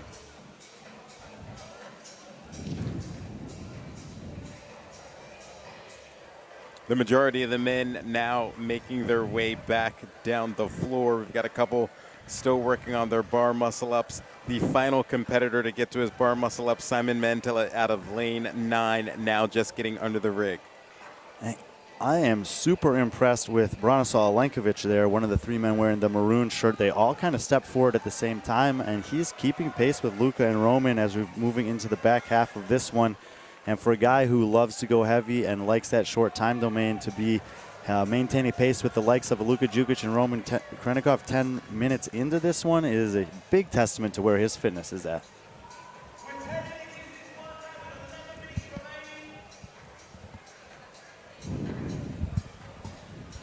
On that same side of the floor, we did see Anjol Akai, who has now passed by a few athletes. Strategy in this one can range from trying to take a lead early and hanging on to it to picking athletes off as we go on. We've seen everything and anything in the first 5 heats, and so far it looks like Anjol is playing the game that Silvia Garcia did and has in a couple workouts actually this weekend of starting slow, finishing fast, and letting that fitness over time pass by other athletes who maybe went out too hot. Lazar Jukic, the first male athlete to advance back to the dumbbells for a single arm double presses. We also have a hand up in the air for Ricky Garrard. out of lane 7. That has been 1-2 for the majority of this heat. Hand up in the air for Roman Krinikov in lane 5. Yeah, and Roman Krinikov, similar to Karen Frey, has been pretty consistent in the class of field. Not quite as good as she has. She's had nothing worse than a 5th place. He has had an 8th and a 6th to go with a 1st place and 2 seconds, and currently 3rd in this heat, and probably lurking similarly to that time from Katulis.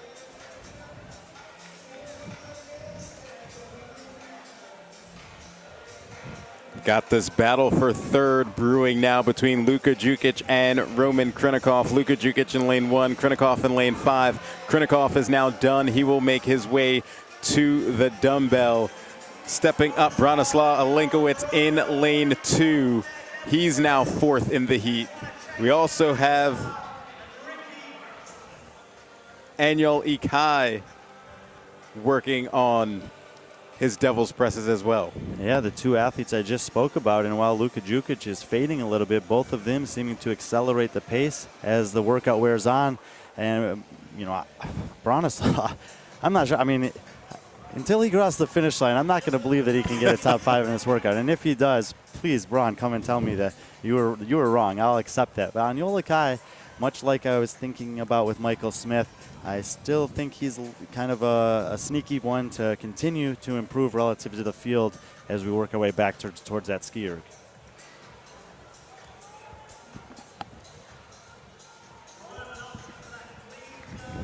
Lazar Jukic, currently your leader in lane 4, working on his single arm devil presses. And just kind of keeping an eye on the back of the heat. I did mention there were a few athletes in this one that we're going to need to do a little bit of damage control. Smith and Montella, the last 2 athletes on the deck squats, far right of the screen. Fabian Benito has just stepped forward, so he's 8th out of 10 in this one. Fiebig fading a little bit, and you know, look, they can still probably have this 8th to 12th place finish if they don't give too much away. But when you're talking about how close it is, how competitive it is, and that there's really just 6 spots that are taking home the money that all these guys want at the end of competition today, you got to kind of dig deep and find a way to grind out a few extra spots and points here. Battle for 1 and 2 still going on. Lazar Jukic in lane 4. He's got a judge's hand up. In lane 7, it's Ricky Garrard. He also has a judge's hand up. It looks like Lazar is done with his dumbbells. He'll now go to the 40 A-jumps. Ricky Garrard, roughly 2 reps behind. He is now done as he will join Lazar Jukic on the A-jumps.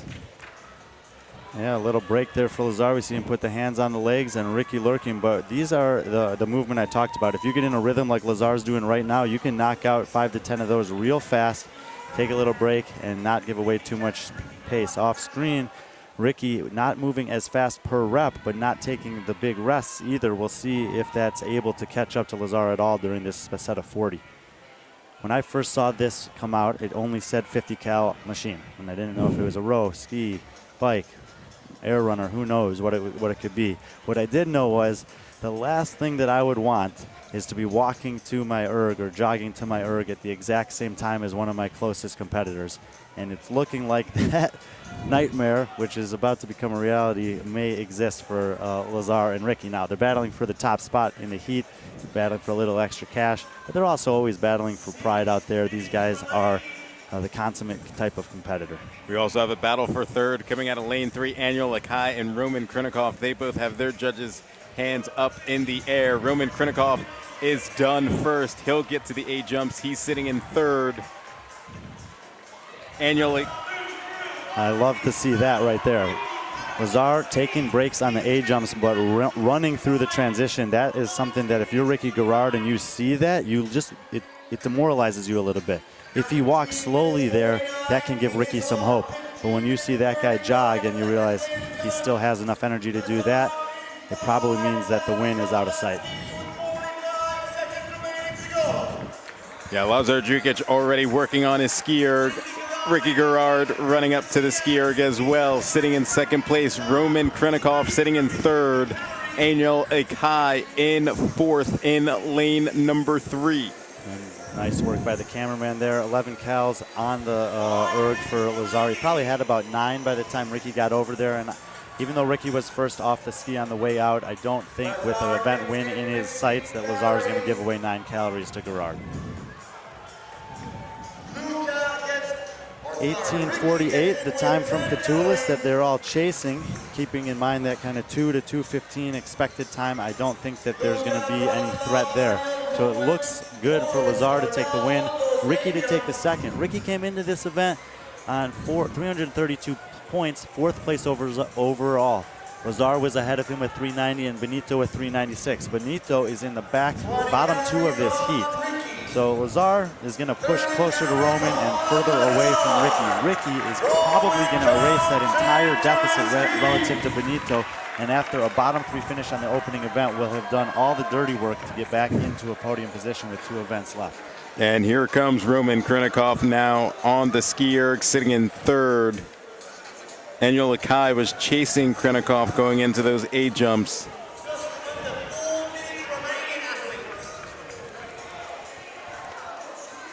Lazar with 10 calories to go.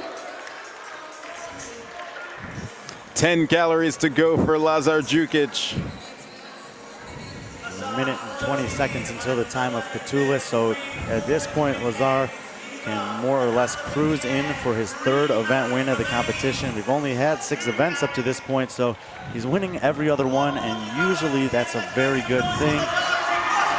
Lazar is going to get across the finish line at 17:44 unofficially. And despite taking the win and being able to cruise across, not nearly the celebration we saw from him yesterday. This is a taxing workout, win or lose. Ricky Gerard gets across at about 17:58 unofficially. Roman Krinikov sitting in 3rd. He was the 3rd guy to get to the ski erg, then followed by Angel Akai. So only two men able to get in under 18 minutes. Omar down on the floor telling us 20 cals to go for Roman. He's at about the 18:10 mark. 18:48 is the time he's chasing from Alex Catulus. A big drop off after that to the 19:39 we saw from Elliot Simmons in the opening heat. So Roman basically battling the ghost of Catulus here for 3rd and 4th overall in the event.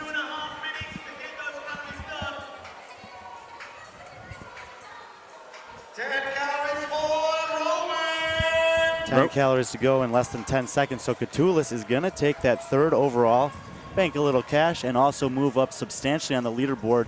That'll give him 92 points, excuse me. He wasn't 14th. He should be inside the top 10 after this. Hands up for Roman Krinikov with only 4 to go. 3 calories left for Roman Krinikov. He is now done. He will finish 3rd in the heat with 19:13 unofficially. And I have to apologize to Facundo. I had predicted 3rd place for Karen and 3rd place for Roman. They took a 3rd and the 4th, so I'll go back to the drawing board. Eyes on the left side of the screen here. I believe Angel Akai, Branislav Alenkovic, both in a battle over there. As I say that, Angel Akai's hand goes up, and Angel Akai, haven't talked much about his overall placement. 5th place right now. He's got to hurry here to get across. He's right in that group, and I think that he just missed out on 3 spots by about 3 seconds. We have unofficial scores, but I had Simmons at 39. I had Yorgos at 41, Jorge at 43, and I saw him at 44. Chip timers will decide that one. Branislav Alenkovic gets across at about 19:57 unofficially. Moritz Fiebig being called back to his ski erg. While Moritz was being called back, Luke across very close to that 20-minute mark. We had Michael Smith in at 20 minutes exactly, so very close races in that 19:39 to 44 range. A couple guys at that 20-minute mark. I think Braun snuck in between those, and Fiebig being called back will lose out to a couple of those athletes as well. Big points. The top 13 spots are all decided by 4 points there, so a couple seconds could be close to 16 points for Angel Akai. And when you're talking about battling for a podium come the end of the day, he may go back and look and say, man, 5 seconds could have been everything there. We'll have to wait and see. The time cap was 21 minutes for this event. And while Fabian Benito Sellers and Simon Mantilla still on the competition floor. Yes, that's because Chandler Smith had just crossed the finish line as I was explaining those other scoring scenarios. So 8 of the 10 men in the final heat able to get it done. And Mantilla and Benito not as good of a damage control as they had been hoping for there. It's going to be a big shakeup on the leaderboard. And I think the winners here are going to be Gerard and Akai.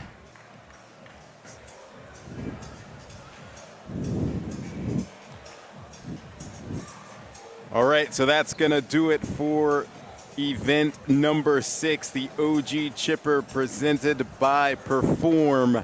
We're going to have cuts now after this one. Top 20 for both the men and the women will now advance.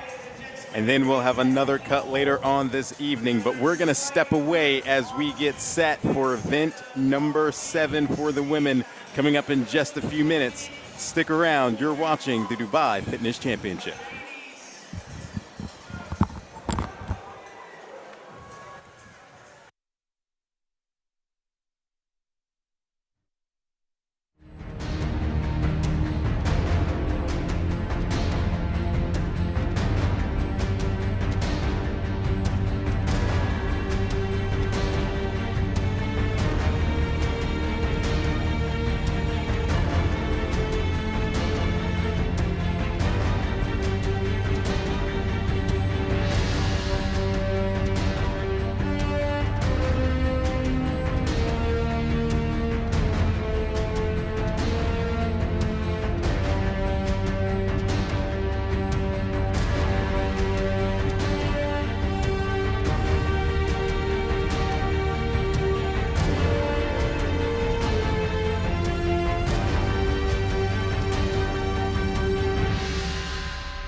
event of DFC. Lane 1, Vesleme Kolstad. Lane 2, Julia Catto. Lane 3, Lauren Fisher. Lane 4, Emily Rolfe. Lane 5, Sylvia. Welcome back into the Dubai Fitness Championships here at the Dubai Duty Free Tennis Stadium. I am Derek Forrest, joined alongside by Brian Friend. We are getting set for the women to go head to head in event 7. And we've got the first set of cuts, so we will see our top 20 women go head to head in 2 different heats. Here is your lane assignments for this heat. Vesleme Kolstad in lane 1, Julia Catto in lane 2, Lauren Fisher in lane 3, Emily Rolfe in lane 4, Sylvia Garcia in lane 5, Ingrid Hudemeyer in lane 6, Jacqueline Dahlstrom in lane 7, Devin Kim in 8, Elena Karatala in lane 9, and Brittany Weiss in lane 10. Got to tell you, I had a little slip of the mind there. You were saying your first name, Derek, and I was reading the name Lauren Fisher, and I thought of Derek Fisher. Derek Fisher. But as we're looking at the lane assignments there, and we're thinking about what's before these women, it's not just the workout at hand that we'll go over in a minute. It's the looming cut before the final, and that's going to be down to 10. In the next heat, we'll see Kyra Milligan, who's got 355 points. And when I look at the point spread here, the next 3 women are Sylvia Garcia, 351, Ingrid Hodnemer, 338, Emily Rolfe, 330. There's a 26-point drop after that. So those are the 3 women. They'll be in the middle lanes that I'm really looking at to take a gamble here. You got nothing to lose. Go after it and try to get into that final event tonight. Yeah, here is your workout event 7, and it is for time. It is 21:15.9 of power cleans. And then you've got an 80-meter farmer's carry total for the women. They'll go up and down with those sandbags 4 times. Yeah, the graphic said 3x30. The competition organizers wanted to leave enough space from the line closest to the finish line so that they wouldn't accidentally trip the chip timer line. So they adjusted it to be 4x20 rather than 3x30, getting pretty close to the same distance. So they'll all turn around, face the cameras for 21 reps. They have to pick up those bags and carry them across the far line, both feet across the line. They can set them down if they want to. If they do that, the bags must be on the other side. They can also turn around with them in their hands and go back and forth, like you said, twice, so the bags should always return to where they started. Very important nuance of this one that hopefully doesn't come into play, but in case it does, we want to prepare you for it. You have to set the bags down so they're standing up. If your bag tips over, you will have to go back and correct that before you advance back to the barbell, or at the end of the final round, run to the finish line. This will move fairly quickly. Power cleans, you cannot squat clean as you get further and further down as well. So that's another thing to watch for. But the first woman off the line, that is Lauren Fisher out of lane 3. She will get to her sandbag and she will make her first walk of 20 meters. Now they can set the bag down here after the line like she just chose to, or they can step over the line and turn around and walk back down the field. Others coming down now in lane 4, Emily Rolfe, and in lane 8, that is Devin Kim. I kind of like the idea to set it down. We do see Lauren Fisher had a bobble there, but you have to hold on to something throughout the duration of this. The power cleans, obviously you're gripping the barbell. Carry is a carry, depending on the grip. So taking just an extra half second to set it down, turn around and pick it up and relax the grip. I think in the long run, I mean, look, it's kind of a sprinty workout. The time cap is 5 minutes, I believe. You can't hold on to something heavy for that entire time. So taking those little opportunities to relax the grip makes sense to me. Lauren Fisher is now done with her first set of farmer's carries. She will now start 15 power cleans. Joining her in lane 8, that is Devin Kim. Also in lane 4, Emily Rolfe. Those are your top 3 women. And then we have in lane 6, Ingrid Hudemeyer now getting back to the bar. Rolf and Hodnemer, two of the athletes that I mentioned that were really close to that cut line and potentially take that gamble. But let's be honest, it's the last, if you don't get in the top 10, it's the last one of the weekend. So for Fischer, Kim, and everyone else, why not go for it? You never know what can happen.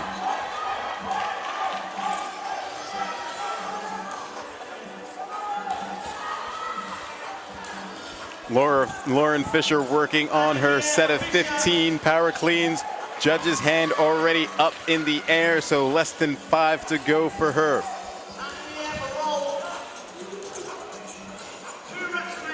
In the first round, saw some athletes go for big unbroken set, and others like Hodnemer go for singles throughout. In the second round, many more singles in play. We'll see if Hodnemer's early conservative approach pays off for her late on. Lauren Fischer now done, but catching up to her in lane 4. Emily Rolfe now working on her sandbag carries as well. In lane 8, Devin Kim, though, that is your current leader. Emily Rolfe looking to pass Lauren Fischer here on the turn. She is able to do so. And we talked about it with Christoph Horvath earlier in the competition, that one missed lift on the clean and jerk kept him like 10 spots down the leaderboard. Very similar story for Devin Kim, missing the clean and jerk on Friday evening, costing her probably around 80 points and leaving her here in the middle of heat 2 instead of potentially towards the middle to back of heat 1.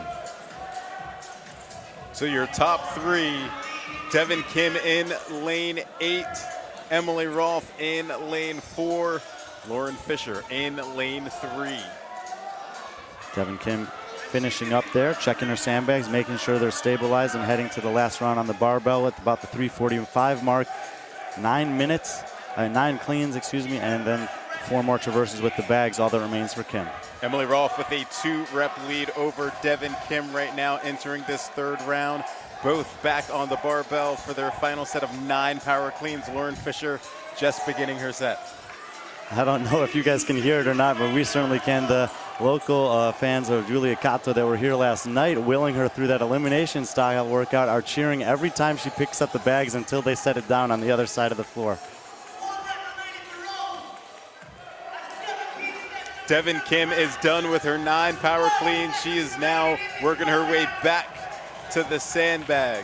And pauses for a second to get a little chalk, and in that moment, Emily Rolfe, a veteran of this sport, of course, is able to make up that distance. They're ultimately going to be setting him down simultaneously, and we have a sandbag carry race to the finish. Emily Rolfe with a little bit of a faster turn. She takes the lead, probably just a couple of feet in front of Devin Kim.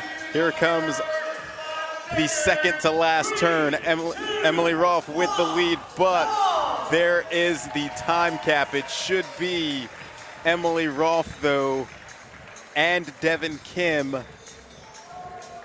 getting the same amount of reps at the time cap. Correct. I believe that the way the scoring works for this is that if you are anywhere in the middle of a traverse like that when the time cap hits, that will be credited as the same. If you've been checking the leaderboard on Competition Corner, the reps are, it'll be like cap plus however many reps you did. I think that in total there's 45 cleans on the barbell. There are 4 trips each time on the floor, so that's 12.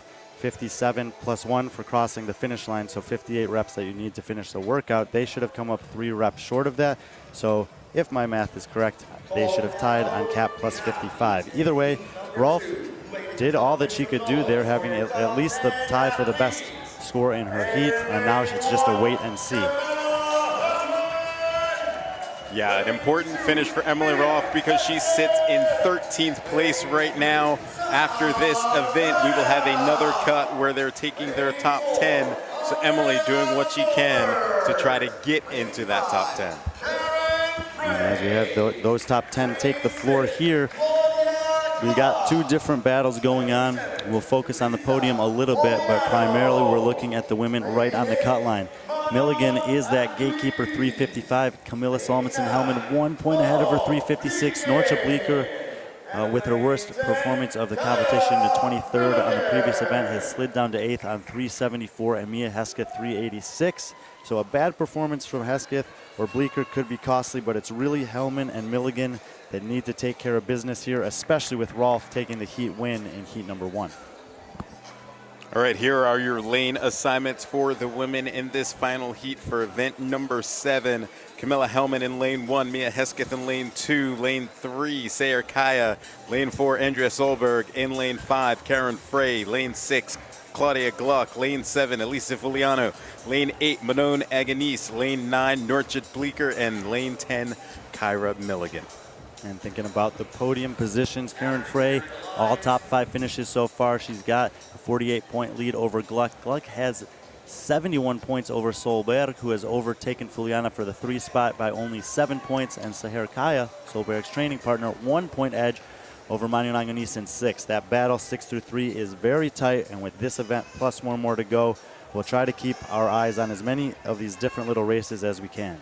All right, here is your workout. Event 7, 4-time, 21:15.9 power cleans for the women. And then after each round of power cleans, they will have a total of 80 meters farmer carry with those sandbags.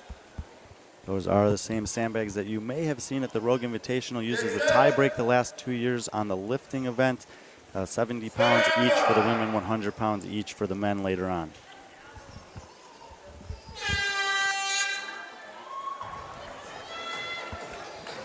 And heat number 2 for event 7 has now started. All women taking on the first set of 21 power cleans before they move on to their 80-meter farmer carries. We talked about a few different strategies in the first heat, with Hodenheimer going for mostly singles and a few athletes going for massive sets. Most of the women here with big sets and small breaks. I think maybe a 7-7-7 or 8-7-6 type of a strategy with a quick break makes sense in this opening round for most of the top women.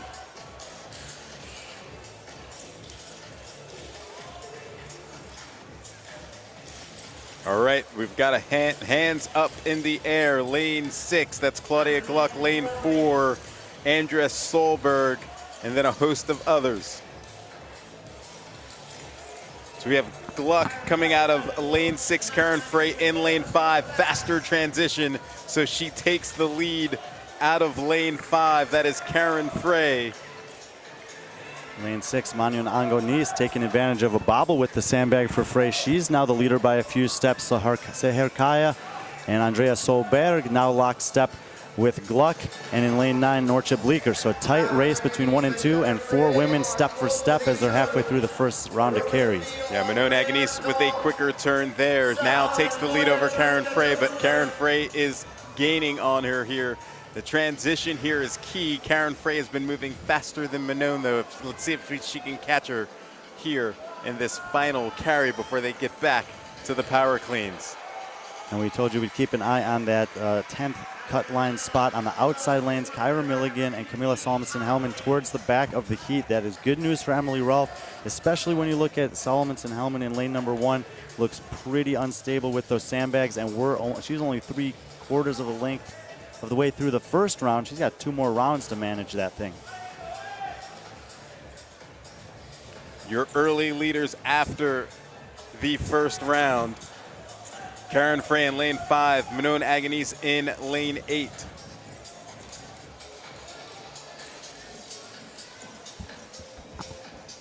And sure enough, Milligan and Hellman, the last 2 in the heat right now. So that cut line is going to get spicy with Rolfe taking the heat win earlier. We'll see how many athletes from this heat she's able to beat. But even if it's a couple, she wasn't that far out from the positions that the points-wise that she would need to overtake one or both of those athletes.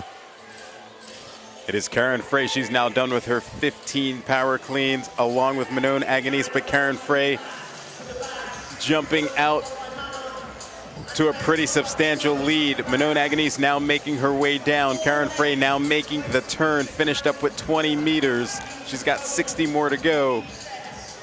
In lane 4, you also have Andrea Solberg sitting in 3rd currently.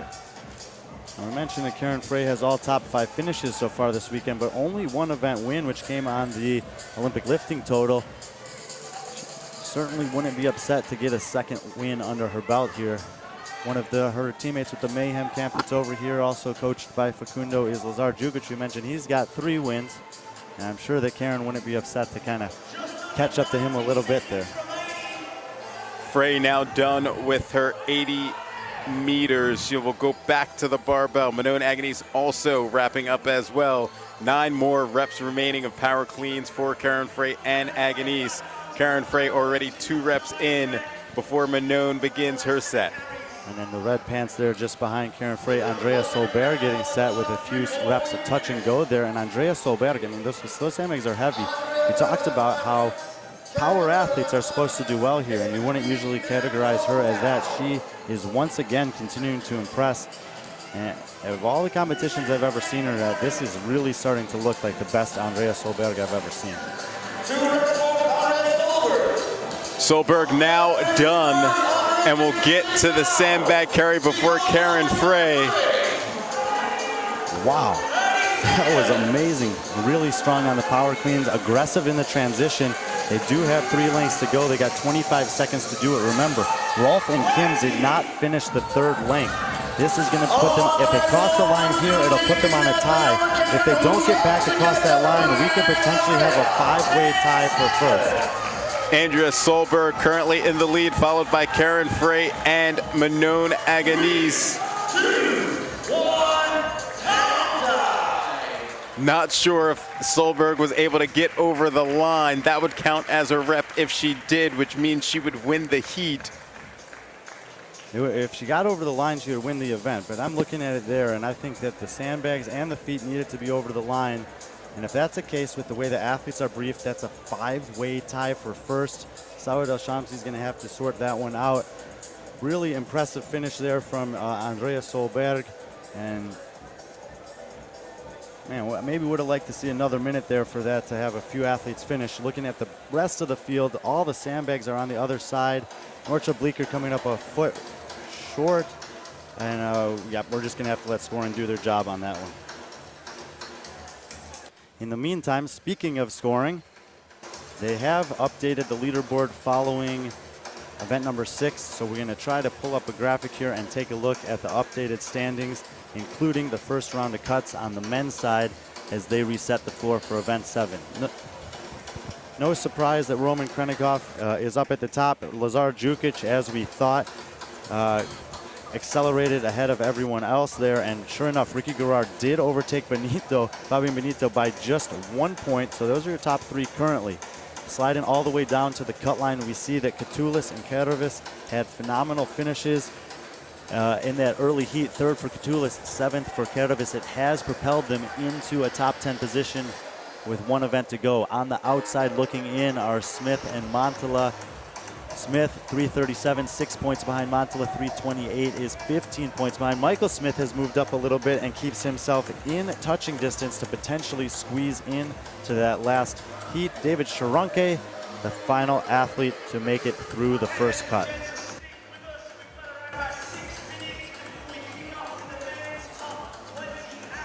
All right, as the floor gets set for the men, we're going to step away for just a moment, but we've got heat 7 or event 7 for the men coming up in just a few moments. You're listening and you're watching the Dubai Fitness Championship.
time will be for your male athletes.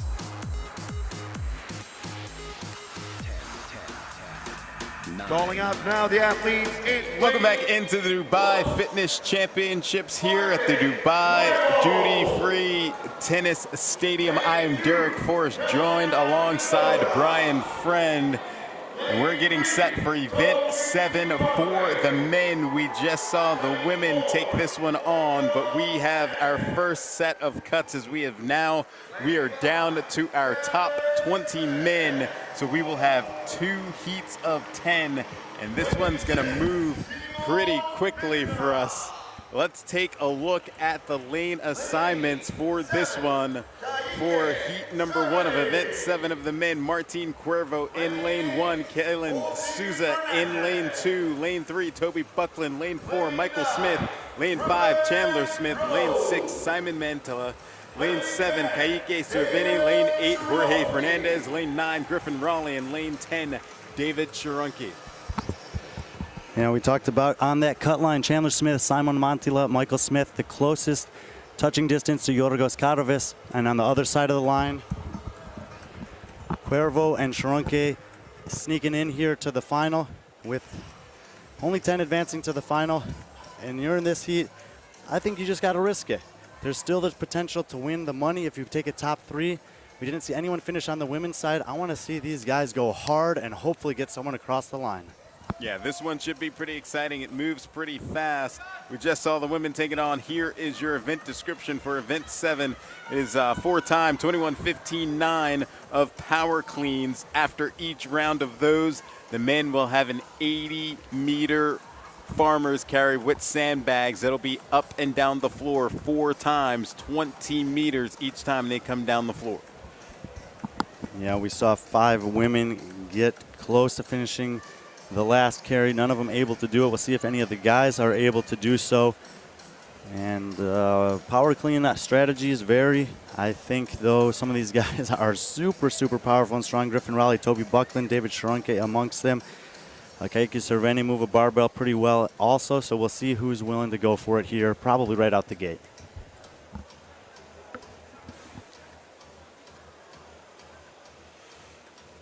We just saw the women take this one on. What's the strategy for the men in this one?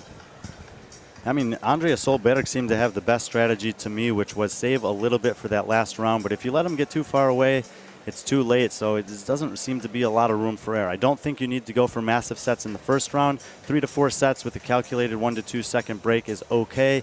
Smooth on the sandbags and the transitions. We saw several athletes who bobbled, picking it up, took a little break to chalk it, passed by someone else who didn't. So, you know, really smooth execution across the board. Don't stress the barbell, the big sets of the unbroken on the barbell, and trust the fitness over a 5-minute period of time.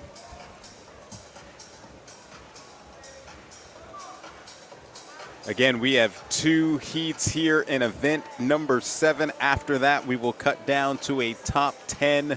So for those men on the outside looking in, which is this heat, picking up a good time or an event win would be huge for some of these guys in the top 20. Get set. Stand by.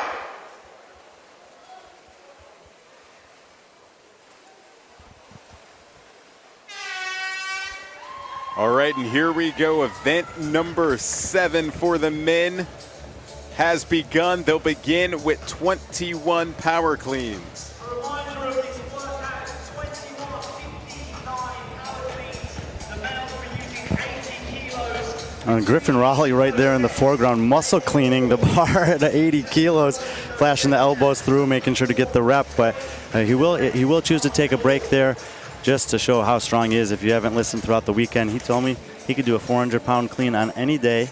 So 80 kilos, an afterthought for someone like that. Not a problem.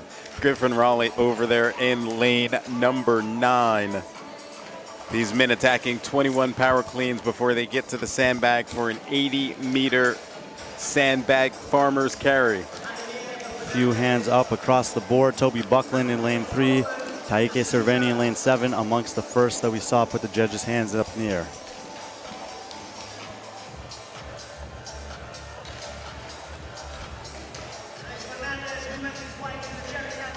All right, the first person to get to the sandbags, that is Jorge Fernandez in lane 8. He is on his way, followed by Kaike Cerveni in lane 7. And Jorge Fernandez coming off his best performance of the weekend on the longest test of the weekend, 8th place on the OG Chipper, and looking to try to back that up here. He moved from 20th all the way up to 16th. We'll see if he can make another jump up the leaderboard with a good performance on event number 7. Kaike Cerveni with a quicker turn there took the lead. Sitting in 3rd is Griffin Raleigh in lane 9. So that is your current race, lane 7, 8, and 9. Kaike Cerveni, Jorge Fernandez, and Griffin Raleigh. And these sandbags look heavy. My optimism of having someone beat the cap is dwindling in the first round here as Kaike and Jorge both take a pause before picking that up. Griffin sets it down, takes a few steps away. A close race between Jorge Fernandez and Kaike Cerveni. Kaike Cerveni and Jorge Fernandez sitting their sandbags down roughly at the same time. Now working on their second set, 15 power cleans. And that is Kaike Cerveni with a 1-rep lead over Jorge Fernandez. Michael Smith and Chandler Smith left side of the screen, the last two guys to finish the carrier as we pass the halfway point until the time cap. And if you're talking about the guys who have the best chance to get inside that cut line, of the 3 I mentioned, only Simon Montilla looks to be on pace for that.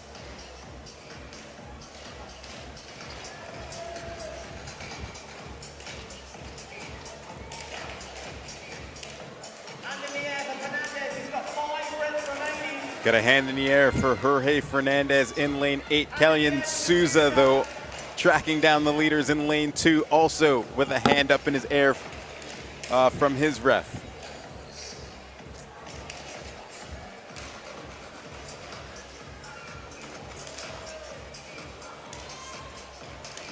You know who I would have loved to see move these sandbags? Christoph Horvath. Christoph Horvath, this would be a good one for Christoph Horvath. Here we go. Jorge Fernandez has established a bit of a lead over most of the field. Kellyan Souza, as you mentioned, on the far side of the screen, is solidly into second. And in the outside lane, who we haven't mentioned at all, lane number 1, Martin Cuervo. Martin Cuervo.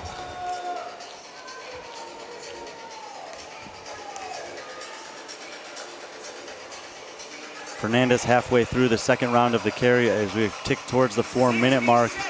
They got to go down and back again, and 9 cleans remaining, and then it's supposed to be time for 4 more traverses. That's not going to happen, so it's a battle for reps here.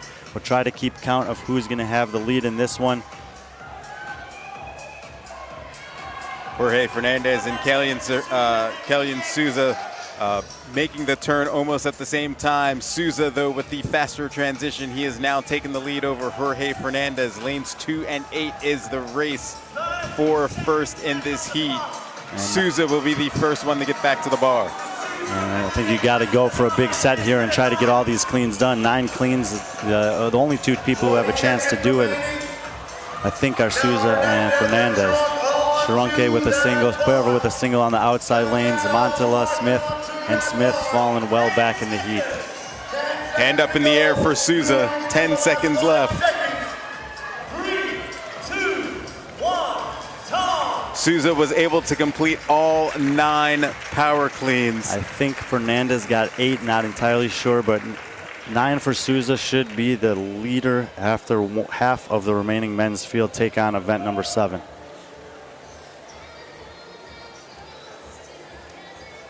Ladies and gentlemen, and all 4 are So the time cap getting the athletes once again. Yeah, Kellyan Souza coming in 17th place after this one, so probably too far out to make a difference, but I guess you never know. Jorge Fernandez, 16th, the second best in the heat, but only had a 1-point lead on Souza coming into this event. So Souza will jump him no matter what, and they would need the athletes who had the 9 and 10 spots, Katulis and Karavis, to have close to a last place finish if they want to make up that gap. Kervis on 343. Well, Kalian on a 271, so 72 points. Needs to be a pretty poor performance from one of those Greek guys for Souza to get the job done. Yeah, Kelly and Souza unofficially taking the heat win, followed up by Jorge Fernandez in second. And hey, if you're Kalian Souza, there's nothing else you can do. You beat your entire heat. Now you sit back and watch. He was smiling walking off the floor, celebrating with a few of the Brazilian fans that are here in the crowd. So job done for him, and let's see where the chips fall.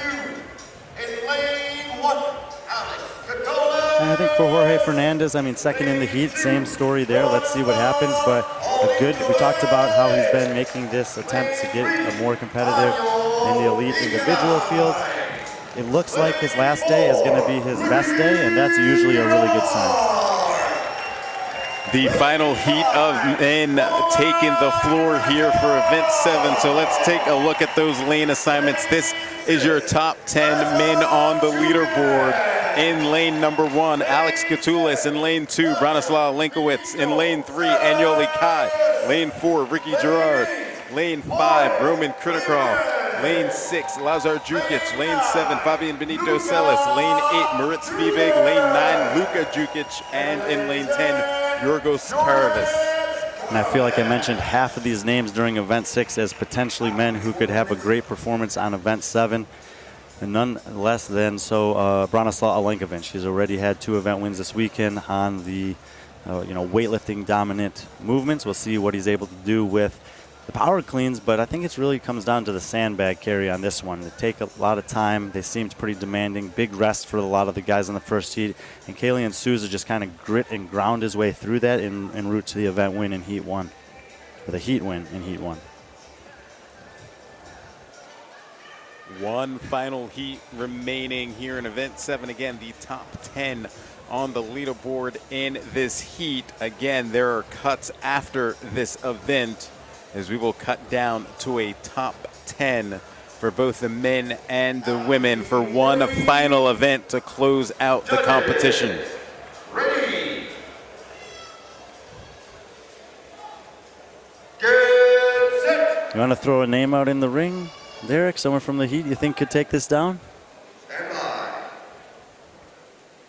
I'm going to go with Moritz. I was going to pick Morris.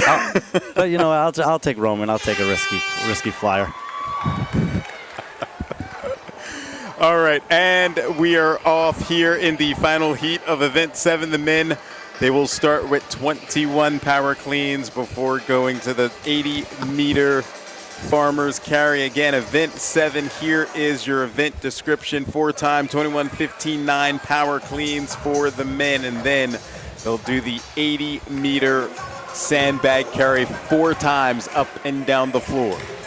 Yeah, you caught me off guard there by taking Moritz. I didn't see that coming. But there is an athlete in this field who has had exceptional performance with these sandbags at the Rogue Invitational, although in a much shorter time domain. Both of the past 2 years, Ricky Gerard has had the fastest split time on those jerry can carries as the tiebreak in the weightlifting event. So if it does in fact come down to the sandbag, maybe Ricky's going to be in the mix too. You got to go with the former bodybuilder in this workout right here in Moritz, right? Yeah, it's a time domain he's generally pretty good in. Very powerful athlete, and on top of the overall fitness that he's shown to have over the past couple of seasons. Couple of hands up in lanes 4, lane 7, lane 9. Ricky Gerard, Fabian Benito Celis, but we also have Yorgos Karavis in lane 10, the first one to the sandbags. He is getting ready to make the turn. He's followed up by Roman Kritikov in lane 5, Ricky Gerard, Fabian Benito Celis in lane 7. But the early leader right now, Yorgos Karavis in lane 10. Yeah, Yorgos Karavis, 7th place earlier today to propel himself into the top 10 in a very aggressive start here out the gates. In the meantime, Moritz Fiebig and Luka Jukic towards the back of the pack.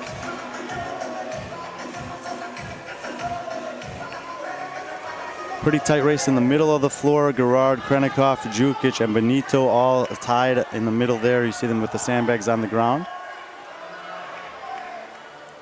Yorgos making the final turn, struggling there at the end, but able to cross the line, and he's going to start working on his second set. But over in lane 4, Ricky Gerard already working on his second set.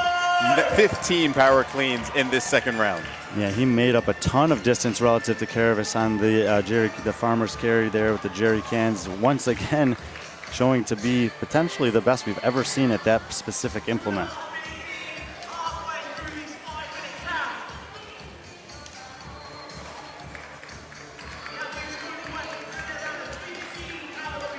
Already more than halfway through the workout. The men working on the second round, working on their 15 power cleans. Ricky Garrard's judge's hand is up in the air in lane 4. Right next to him is Roman Krinikov as well. And in lane 7, Fabian Benito Sellers. All three with their judges up. Let's see who gets to the sandbag first, and that is Ricky Garrard in lane 4. He is working his way down the floor for the very first time. Roman Krinikov stepping up next. He's sitting in second. Garrard getting ready to make the turn. 60 more meters for him to go.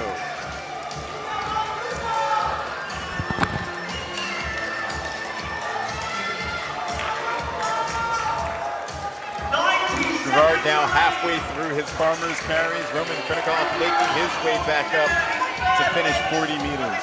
And if you're Ricky Garrard and you're aware of what happened in the previous heat, you need to get this sandbag back there, hit 9 cleans, and carry the bags one time down the floor. Assuming no one else in this heat's able to do that, that one extra rep would be enough to get the separation from Kalian Souza.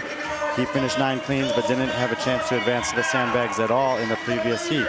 So about 65 seconds left. Ricky Garrard is on his final set of power cleans, has to knock out 9 before he can get back to his sandbags.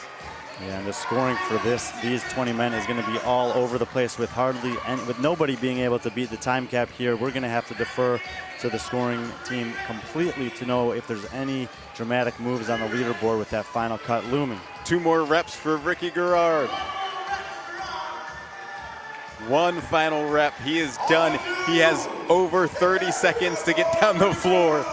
Yeah, and good news for Ricky here. He's going to take the win. We'll have to see how Fabian Benito does. It looks like Roman and Lazar have a chance to middle him, but if they all finish the cleans and no one, Ricky turning on the fly, wow. He didn't even need to do that, really. Roman finishes the clean, so he's going to tie with Kalian Souza for second, I believe, in the event. Lazar Jukic and Fabian Benito go rep for rep there. And I think Roman Krinikov, I think, to take the second place clearly. Souza and Jukic, I think, got the barbell. Lazar Jukic got the cleans done as well. Fabian Benito might have had a rep left, so very close with Jorge Fernandez. So for Ricky, he's going to extend that distance between him and Fabian Benito. Lazar, another solid performance for him, and will stay solidly in second. And Roman Krinikov, his business as usual, a top 3 finish once again. It ended up being huge that Ricky made that turn because if Roman did get off, it would have been a tie.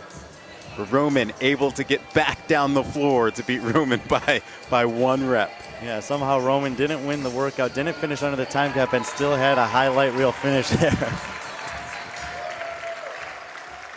Ladies and gentlemen, let's give it up one more time for Ricky Garrard.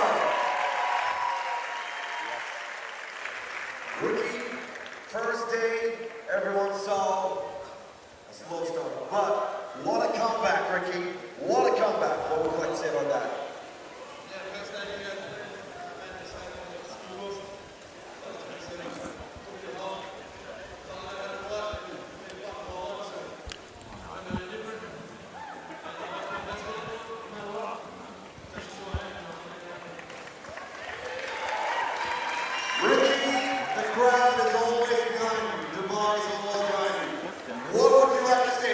All right, well, we've got one more event to go. We're going to cut down to the top 10 men and women. We're going to step away for a little bit. Coming up, we've got the next event for the Gulf Fitness Championships. We'll be back in just a few minutes. You're watching the Dubai Fitness Championship.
Welcome back in to the Dubai Fitness Championship live stream. You are going to check out the GFC, the Golf Fitness Championship Event 8, the final, as we've got 2 heats, 4 teams per heat going head to head in this one. And here are your lane assignments as you're going to check out the B squads for these countries in the first heat. In lane 1 is Kuwait B. In lane 3 is UAE, United Arab Emirates B.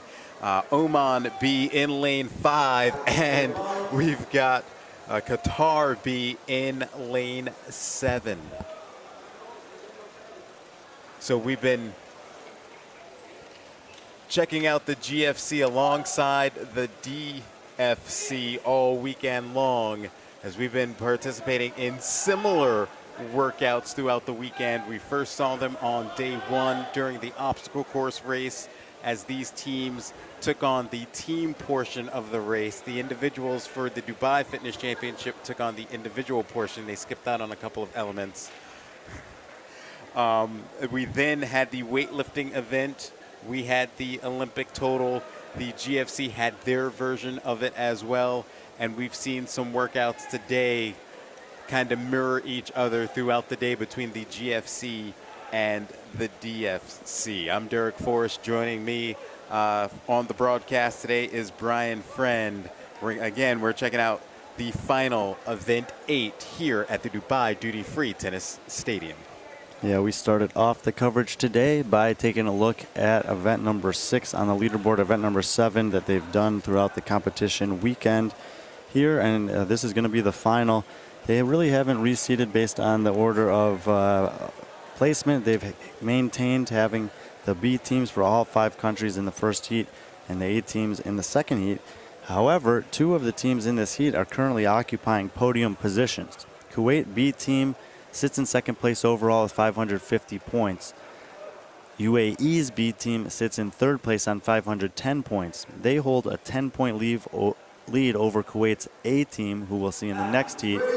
And the overall leaders of the competition, UAE A's team, have an 80-point lead over Kuwait B. There's a 70-point drop from Kuwait A to Bahrain A. Bahrain B sits 6th. Qatar A and B are 7-8. Oman A and B are 9 and 10.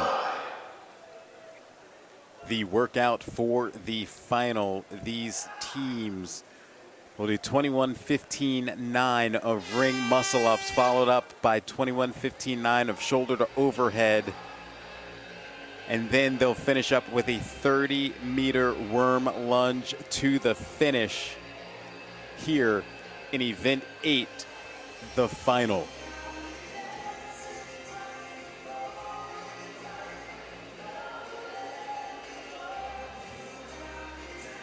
The format for this competition has been such that 3 of the 4 athletes on each team will compete in every event. You can decide whom to play in each event respectively.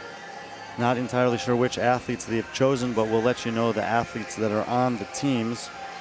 As you look on the screen, on the far left side is Team Kuwait B. Their 4 athletes are Rakan, Delami, Jassim, and Ahmad.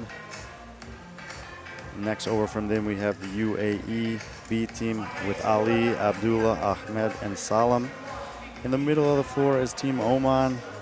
Their 4 athletes are Abdullah, Gaith, Wahib, and Nasser.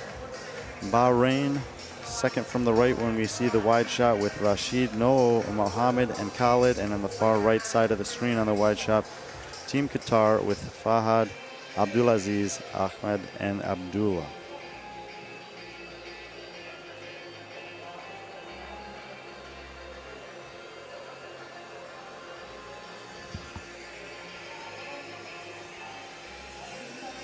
And all the teams working on their set of 21 ring muscle ups here to begin event 8, the final, here at the Dubai Duty Free Tennis Stadium.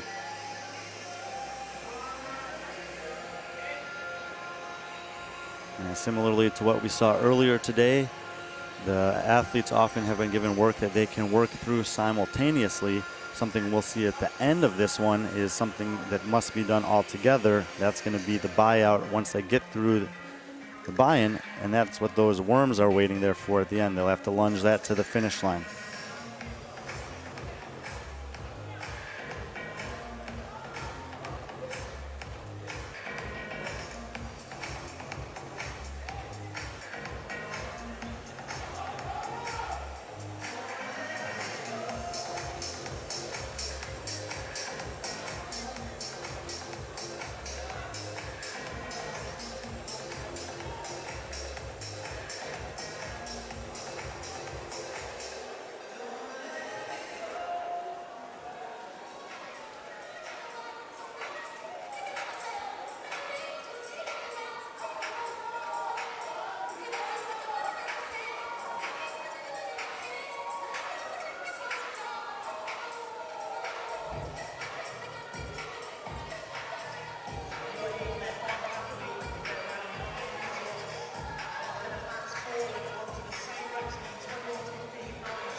The team from UAE advancing off their first set of ring muscle-ups, nearly in sync with the team from Kuwait. They are currently second and third on the overall leaderboard, and no surprise to see them off to a quick start here on this one.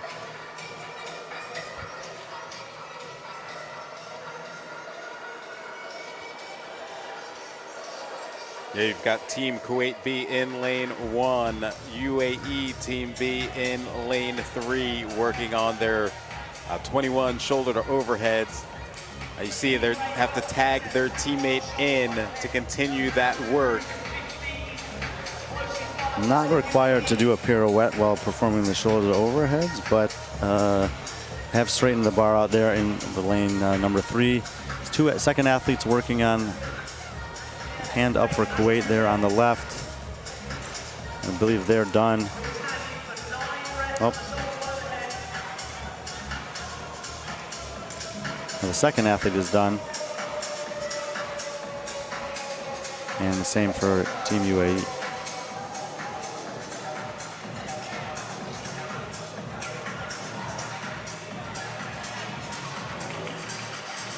All right, now over in lane 1, Kuwait Team B, they will pick up the worm and they will now lunge 30 meters to the finish line. And then they'll start round 2. Well, they'll repeat 15 ring muscle ups, 15 shoulder overhead, and then they'll lunge back the other way with the worm. While the Kuwait and UAE teams are working their way through the end of round number 1 with the worm lunge, Oman, Bahrain, and Qatar continue to work through their opening set of ring muscle-ups. And as I say that, on the far side of the floor, Team Qatar picks up their barbell for the first time to get to work on the shoulder to overhead.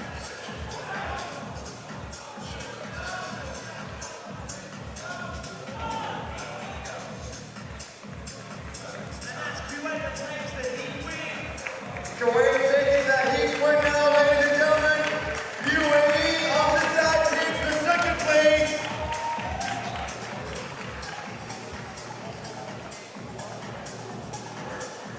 And perhaps a little bit of a change of the format to the workout there. So that lunge was the final portion of the workout. And Team Kuwait B will take the heat win and set the early score to beat. UAE, a few lunge steps behind them, will finish second there. So no ground gain from UAE B relative to Kuwait B. And we'll take a look in the second heat and see if Kuwait A can beat that score from UAE B in that final podium race. Left on the competition floor in lane 5, Team Oman B, lane 7, Bahrain B, and lane 9, Qatar B.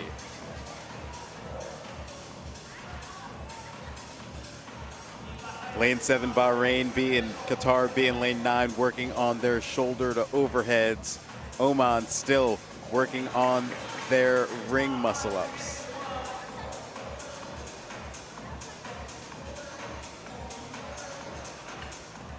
Qatar B now on the worm. as they head their 30 meters, as they will lunge their way to the finish line.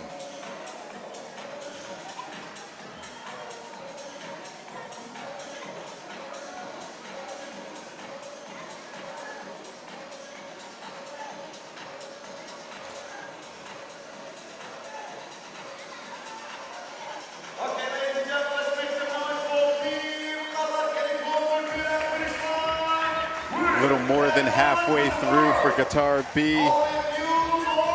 Got one more line to cross before they reach the finish line.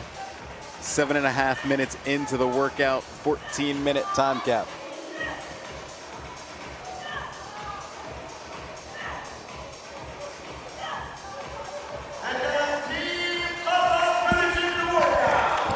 And a strong finish to the competition for Qatar B team. Their best finish so far had been a 6th place on the OG Chipper earlier today. So really putting together a good performance here on the final day of competition for Qatar B.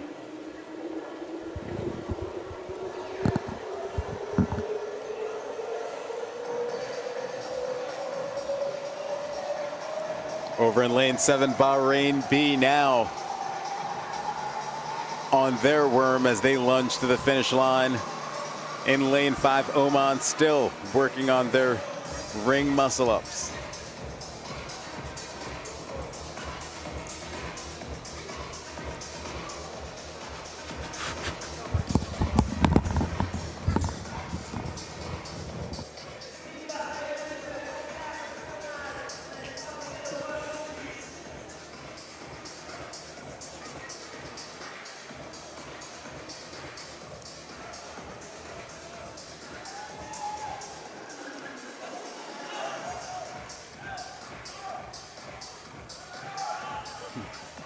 Bahrain finishing up their lunge on the worm.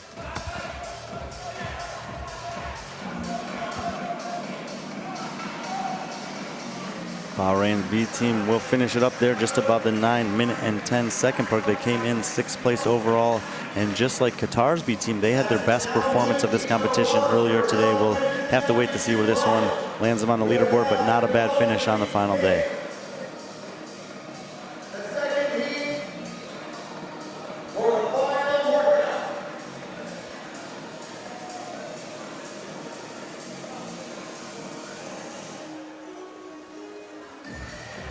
GFC and DFC organizer Saud Al-Shamsi watching on there as the final heats of both competitions are getting set to take place. We'll have one more heat for the GFC and then a final heat of 10 athletes for both the DFC women and men before the podium ceremonies take place.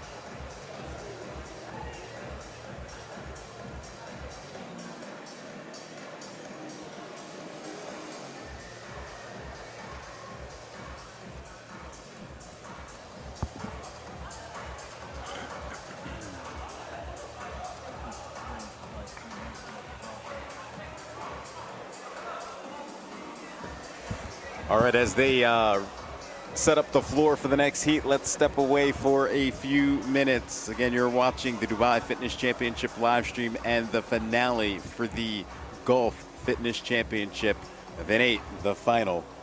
Stay tuned. We'll be back in just a few moments.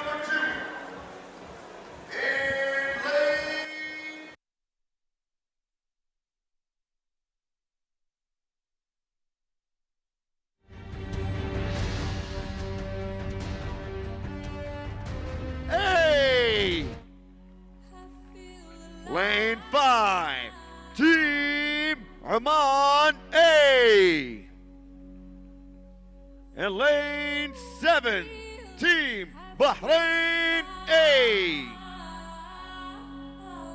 And lane 9, Team Qatar A.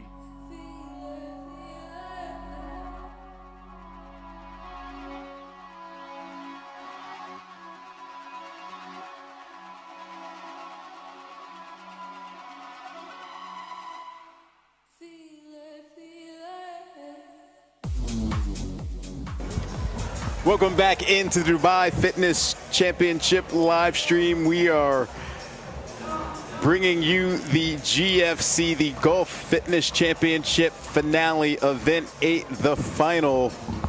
And we've got the A teams now on the competition floor. In lane 1, Kuwait A. In lane 3, UAE Team A. Lane 5, Oman Team A. 7, Team Bahrain A. And in lane 9, Team Qatar A. This is the 8th and final event of a 3-day competition for the Golf Fitness Championships.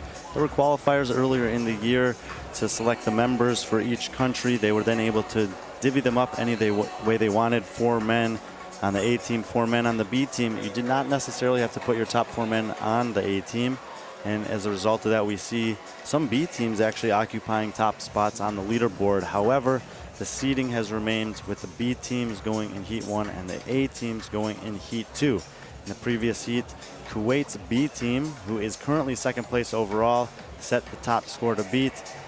UAE's B team, who is currently 3rd place overall, crossed the line 2nd. In this heat, we have overall leaders, which is the UAE A team. They'll be in the white shirts in lane number 4, as it looks like the teams are occupying the even lanes. And Kuwait's A team in lane number 2, so currently sits 4th overall. They're 10 points behind UAE B, and will be looking to try to fight their way into a podium position in this final event.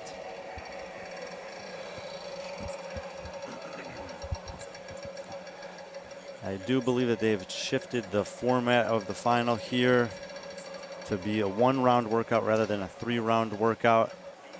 So they got some ring muscle ups, some shoulder to overhead. Those reps can be split any way they would like between 3 working members on their team. There are 4 members per team, but in every event you select 3 to do the work. You can rotate those in and out however you choose to. And the final part of the workout will feature the worms that you see there, where it'll be a lunge all the way across the finish line.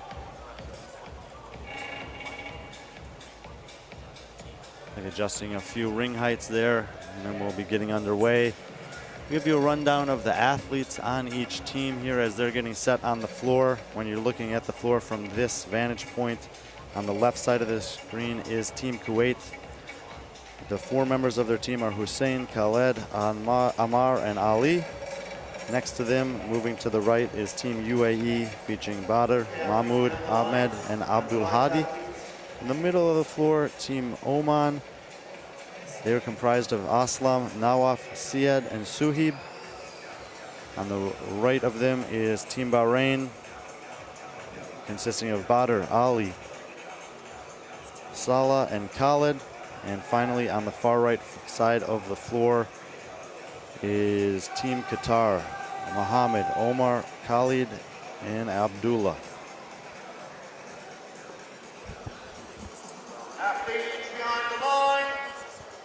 Athletes ready. All right, we're just moments away before event 8, the final here for the Golf Fitness Championships. Stand by.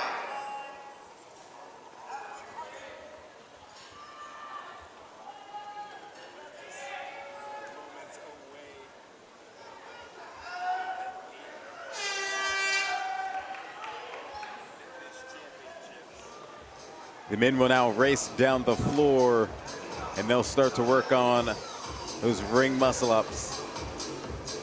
So the race all weekend between Team Kuwait and Team UAE. Again, the teams can divvy up those muscle ups any way they choose to amongst the members of the team. Then they'll move to the shoulder to overhead before picking up the worm and lunging 30 meters to the final line.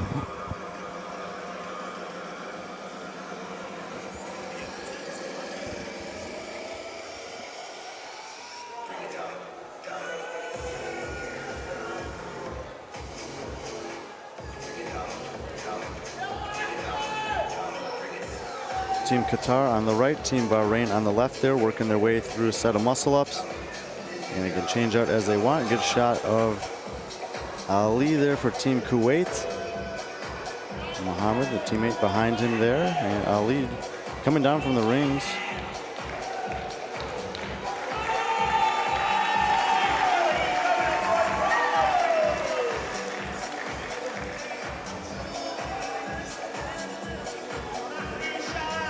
Moving on to compete the 15 reps. 1 rep remaining for Team Kuwait.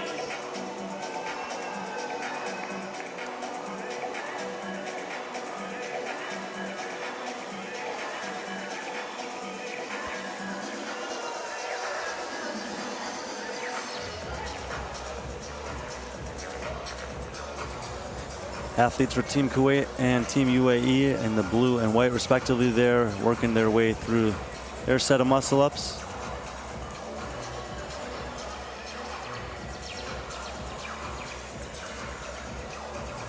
Athletes' names on the front of the jersey there.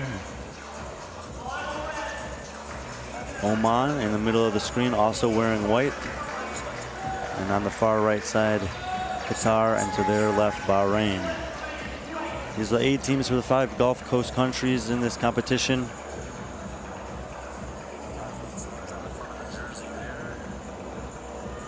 There is Saeed for Team Oman, working through some muscle ups. Badr El Nouri for Team UAE, the 3rd athlete to get through his set of muscle ups there. Ahmed and Mahmoud Salan already taking care of business on the rings. And on cue, UAE moves forward and Badr El Nouri goes straight from the rings to the barbell. We talked about how strong he is and how powerful of an athlete during the Devil's Press in event number 6 earlier today. Looks extremely comfortable there as he chips away at a massive set on the muscle ups and works back to tag in Mahmoud Shalan. Team Kuwait A did advance to the barbell.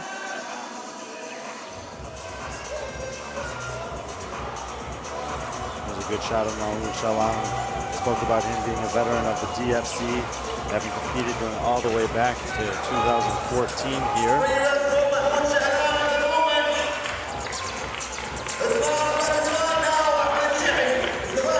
They're tagging the 3rd member of their team, Ahmed, I believe. Yeah, and it looks like he'll have 9 shoulder to overhead to finish here before they move on to the worm and then lunge down to the finish line. Took us a minute to figure it out, but the rep scheme was 1 athlete had to do 21 muscle ups, another had to do 15, and another had to do 9. Same thing on the shoulder to overhead. So what we saw from Badr is that he is the biggest athlete and therefore did the least ring muscle ups, but the most shoulder to overhead. And the trouble there is that they're back to back, but for a man of his fitness, no problem. And then they worked back through in reverse order with Mahmoud Shalan doing the middle portion of each, Ahmed taking the bulk of the ring muscle ups and the smallest number of shoulder to overhead. Kuwait in lane number 2, now joining them on the worm for those lunges and making quick work, trying to catch up to UAE. UAE now probably a little bit more than halfway down the competition floor. It looks like they're going to be able to grab this heat. Just a couple more feet. And they're over the finish line at 5:4:59 unofficially. Kuwait A will go over the finish line here in just a few seconds. Unofficially, 5:12 is their time. And Team UAE A has been dominant from start to finish. They will be the 2023 champions for the GFC. We'll have to wait and see how the scores shift. Kuwait A obviously had a good performance there, but similar times to UAE B team from the previous heat, and it being in a 10-point deficit, we'll have to let the score settle out there for the final podium spot. Kuwait B should have got the job done and maintained the podium position, so Kuwait and UAE battling it out for the top spot throughout the weekend. Shifting back to competition on the floor, it looks like Team Qatar A, who came into this event 7th overall, is going to be the first of these 3 remaining teams to pick up the worm and start their final lunge of the competition. Yeah, Qatar making their way down the competition floor with the worm in lane 8. Bahrain A working on their shoulder to overheads, and Oman A in lane 6 working on their ring muscle ups.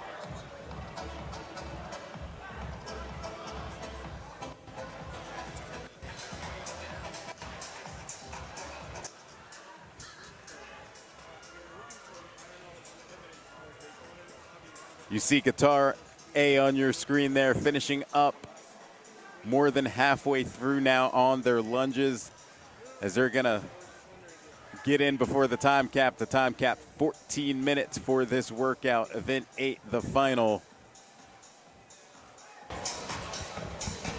Just a few more feet to go for Qatar as they're finishing up. Bahrain now done with their shoulder to overheads. They're getting to the worm. Qatar now going to cross the finish line at about 7 minutes and 5 seconds unofficially, as Bahrain now is working their way down the floor on the lunge. Bahrain A coming into the final event in 5th place overall. 70 points behind Kuwait A, so no real threat to overtake them here, but it will be a nice way to finish out a weekend, getting in under the time cap. Pretty solid performances across the board. A 3rd, a 4th, a few 5th place finishes. So consistently kind of just right there on nipping on the heels of the Kuwait and UAE teams.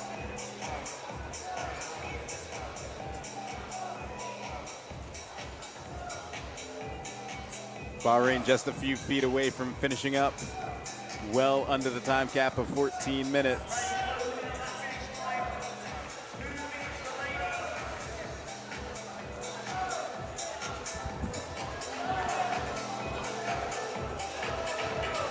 Bahrain now getting in unofficially, 8 minutes and 5 seconds.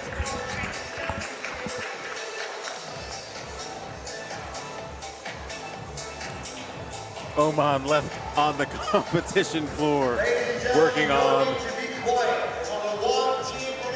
ring muscle ups. And I believe they adjusted the time cap at the end of the first heat to 10 minutes there, so maybe 1 minute or so left, 90 seconds at most, to see how many more of the ring muscle ups they can chip away. And a good rep there, and that was the final rep, so they'll will advance to the barbell. See if we can check and see which athlete that is. Saeed.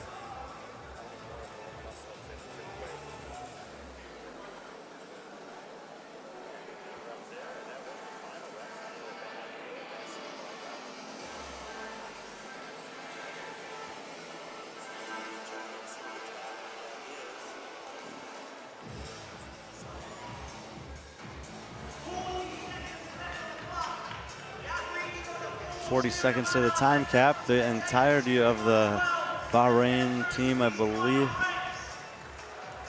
the Qatar team that is, has gone over to cheer him on. Well, actually, some representatives from both.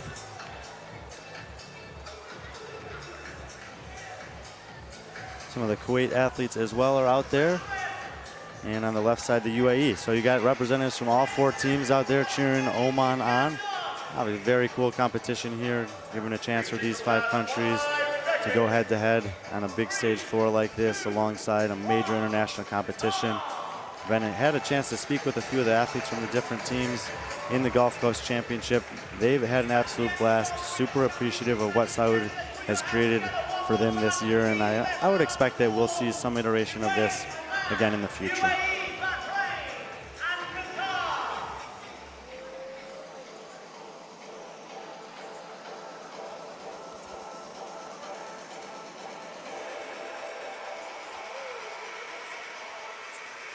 Nice display of sportsmanship there from all the teams. Worked hard over the last 3 days of competition to represent their countries, their fitness communities.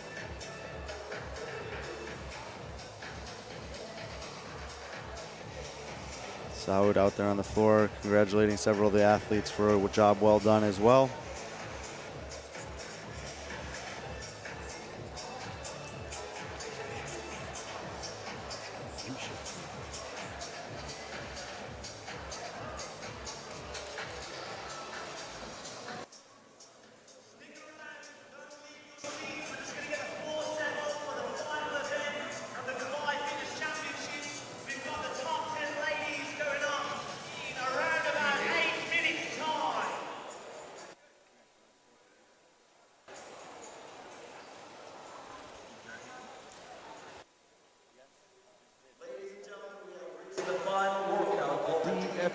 Dubai Fitness Championship.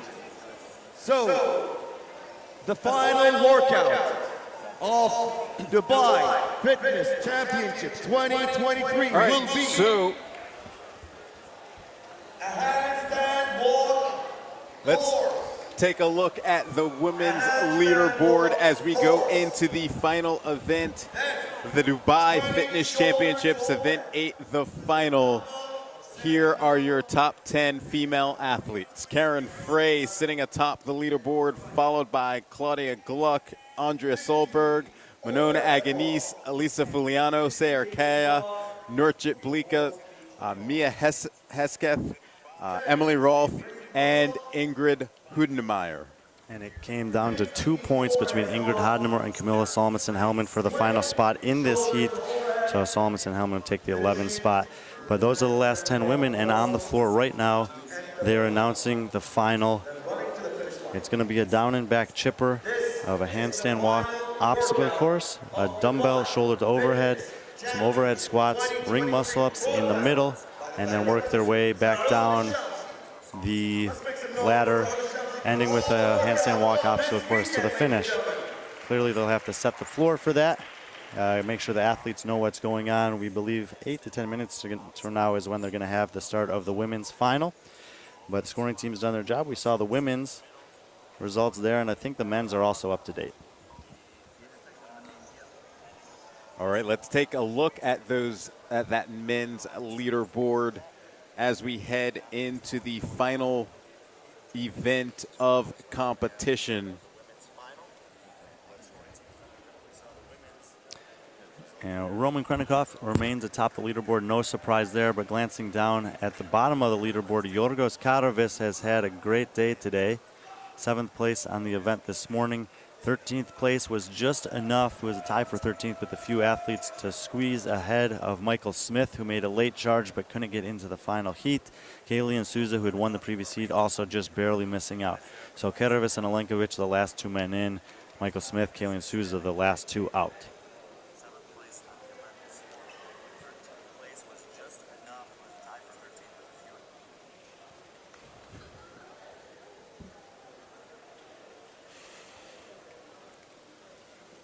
So we're down to the final event for both the men and the women. It will be 10 athletes taking on the final for both the men and the women. Those are the top 10 on the leaderboard.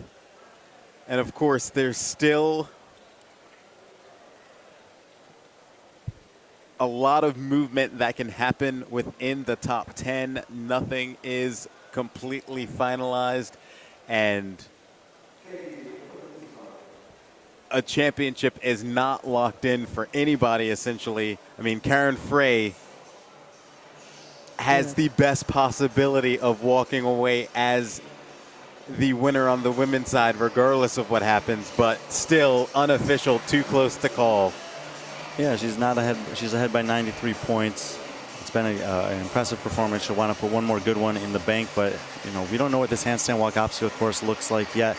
Obviously, she just needs to have one clean run here to lock in the championship. Claudia Gluck has been the second best so far in the competition, but that gap is narrowing, and with a great gymnast in Andrea Solberg just behind her, Claudia Gluck, a gymnastics background as well. Those are the top 3 on the leaderboard, so if anyone else is going to challenge them, they're going to probably need one of those 2 athletes to stumble a bit on this workout somehow. We have been referencing the fact that the top 6 athletes are the ones that are getting the big paychecks here. Currently, Sahar Kaya for the women is in that 6th spot, 458 points, 9 points behind her. Norcha Bleeker, who's been a bit of a surprise on the weekend, and Mia Hesketh, 8 points behind that, will be trying to challenge Sehar for that final big payout position.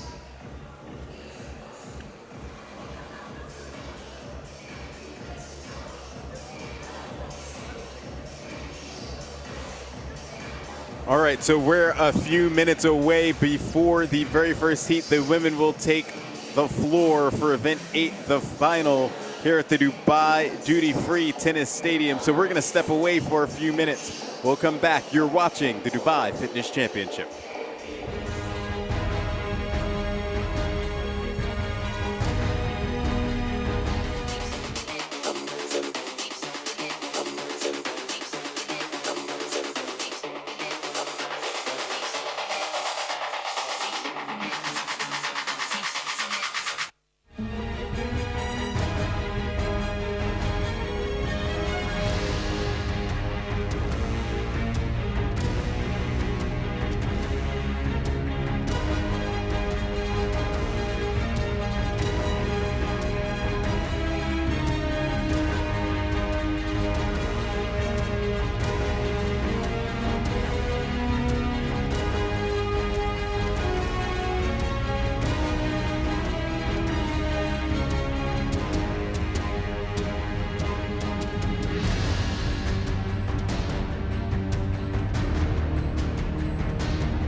Welcome back into the Dubai Fitness Championship.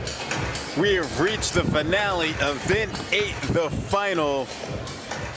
And we've got the women set to take the floor first here at the Dubai Duty Free Tennis Center. I am Derek Forrest alongside Brian Friend.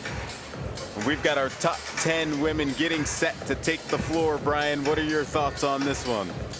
Yeah, a late announcement of this workout. It was always meant to be released right beforehand, and we got a very technical workout, pretty shoulder-intensive workout. We haven't seen a huge demand in the upper body relative to the legs throughout the competition, so if you've made it this far, and that's a specialty of yours, perhaps a big chance to make some moves on the leaderboard. Yeah, event 8, the final was released moments ago and announced. Let's take a look at the workout. Let's do that first. We've got a handstand walk course, and from our understanding, they have to go through and traverse this course unbroken. There's a couple obstacles they're gonna have to go around. We've got a couple of handstand push-ups, and then some more obstacles before crossing the line, all unbroken. Yeah, it looks to be the same distance as those sandbag carries, so there's a little cash out on the way out, and then a buy-in without obstacles on the way back towards the finish line. Then we've got 20 shoulder to overhead, 15 overhead squats, 10 ring muscle ups, and then they'll work their way back in terms of movements. 15 overhead squats, 20 shoulder to overheads, and then the handstand walk course, which must be unbroken once again on the way back. Yeah, and I think that most of the athletes will manage the way out fairly well. The way back, after those 40 reps with the heavy dumbbell, after those 30 overhead squats and the 10 ring muscle ups is where we're gonna see how much shoulder stamina the athletes have. And this reminds me, I have flashbacks to last year with the Brent Fikowski on the overhead squat, coming up 1 rep short of getting the win when he got called back by his judge. Don't take anything for granted here until that athlete is cleared across the line on the last handstand walk. All right, all the women are now on the competition floor, so here are your lane assignments for the final heat of event 8. In lane 1, Emily Rolfe. In lane 2, Nortje Bleeker. Lane 3, Elisa Fuliano. In lane 4, Andrea Solberg. Lane 5, Karen Frey. Lane 6, Claudia Gluck. Lane 7, Manon Agnese. Lane 8, Seher Kaya. Lane 9, Mia Hesketh. And in lane 10, Ingrid Hudemeyer. Yeah, and if my understanding is correct, they've been adjusting the scoring system as expected when the field's been condensed. So in the previous event, although there were a bunch of ties, it would have gone from 100 down to 5 by 5s. I think this one's going from 100 down to 10 by 10s, meaning every spot on this particular event valued a little bit more highly, 2.5 times so relative to 1 spot on previous events. What that means in terms of our overall leaderboard is that there is some opportunity to make bigger jumps than you could have on previous events. And when you look in the middle there and see Elisa Fuliano in 5th, Seher Kaya in 6th, suddenly the potential of reeling in Agnese Solberg becomes a little bit more realistic. All right, we've got a 10-minute time cap on this workout as well. The women are just about set to go. Again, event 8, the final.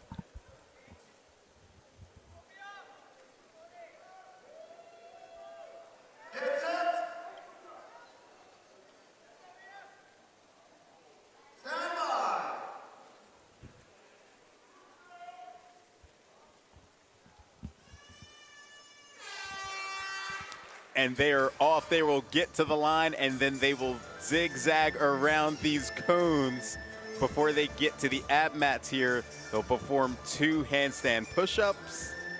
They'll zigzag around the cones. They have to get to the following line. They have to finish completely unbroken.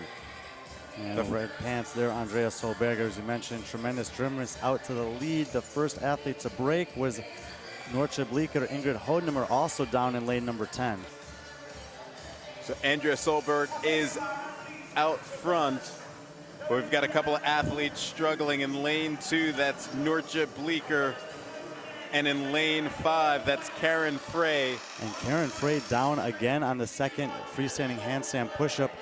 We mentioned that her lead was by 93 points. If the scoring system is such that it's 100 down to 10, and she can get 10 points either way, then I guess that would make it still uncatchable. However, the minimum work requirement throughout the competition has been 50% of the work, which would mean halfway through the ring muscle-ups. If you fail to meet that at any other point, you don't get any points. You get a DNF. So Karen needs to figure out a way to manage this obstacle course one time to guarantee herself the win here for the overall competition, and she fails another rep on that second freestanding handstand push-up and walks back to the starting line. Meanwhile, your leaders, Andrea Solberg in lane 4, Elisa Fuliano in lane 3, were the first two female athletes to get to the overhead squats. It looks like Andrea Solberg and Fuliano the first to now get to the rig. Well, they will now perform 10 ring muscle-ups. Again, Karen Frey in lane 5, struggling with the handstand walk, along with Norchit Bleeker in lane 2, Ingrid Hudenmeyer in lane 10.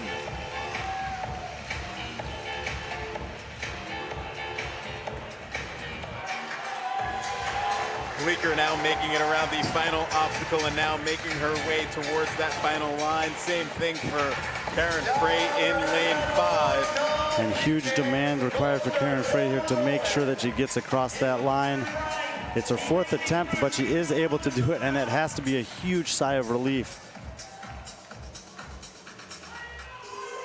Yeah, it's still a lot of work to get finished, so anything can happen. So also you see Ingrid Hudenmeyer in lane 10. She's finishing up on the handstand walk. So now every athlete has now gotten past that first element. They'll have to do it again on the way back. Yeah, and good composure from Ingrid Hudenmeyer. She took a big break before giving that a second attempt and made sure to get done with that obstacle course. In terms of the overall leaders, you see the two barbells in the air there. Claudia Gluck, middle of the screen, off to the left, Elisa Fuliano.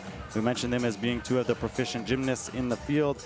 Gluck currently in that second overall spot, Fuliano in 5th, and will be looking to possibly eke her way back up the leaderboard towards the podium positions.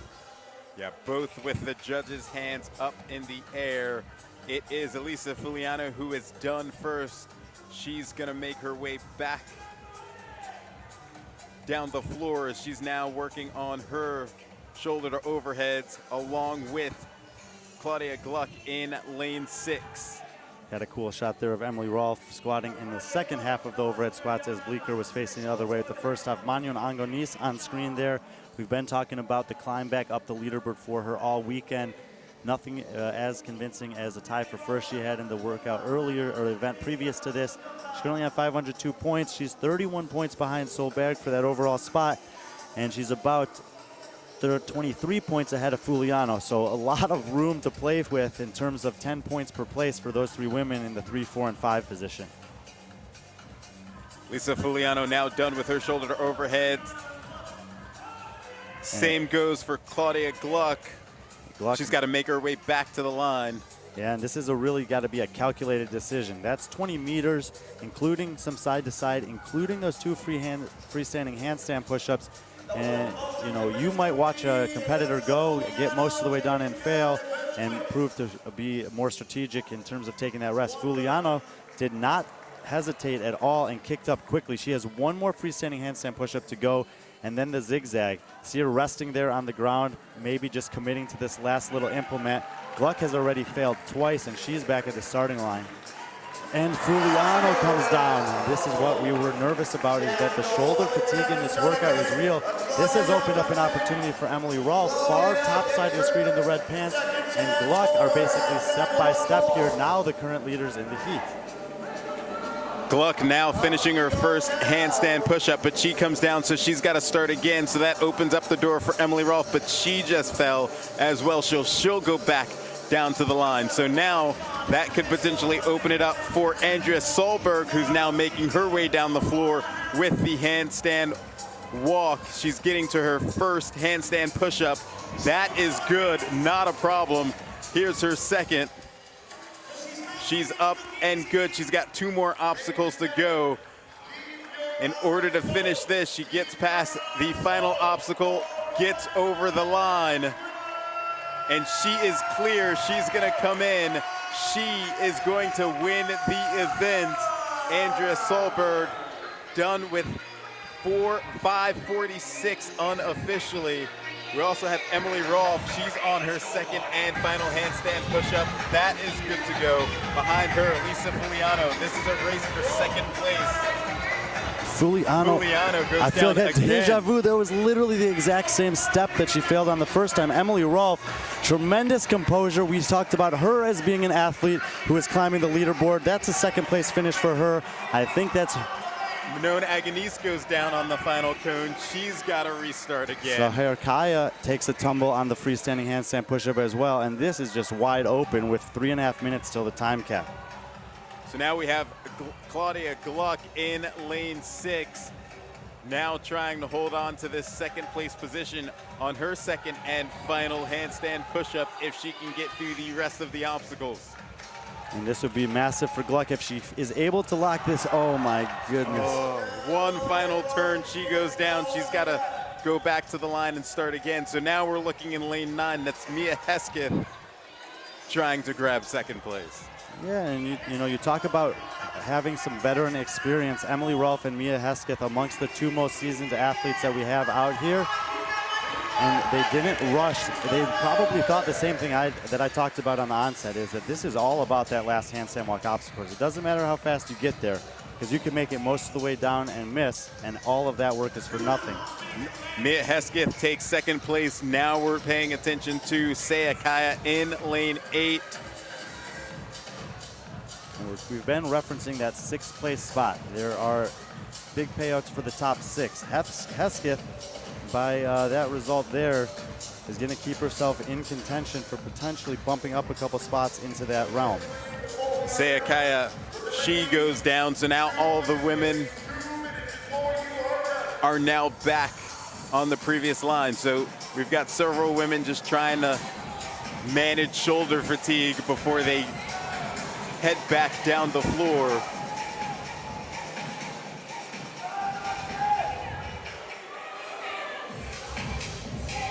And it is Claudia Gluck, the first woman to kick back up.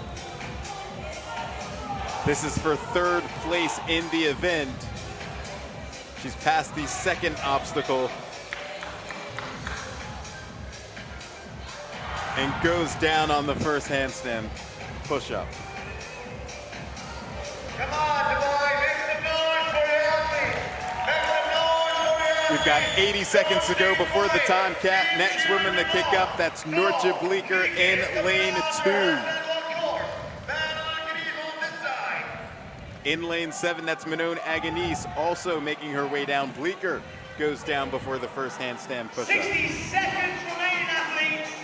Manon Agonise in 7, Saya Kaya in 8. All the women now working their way down the floor.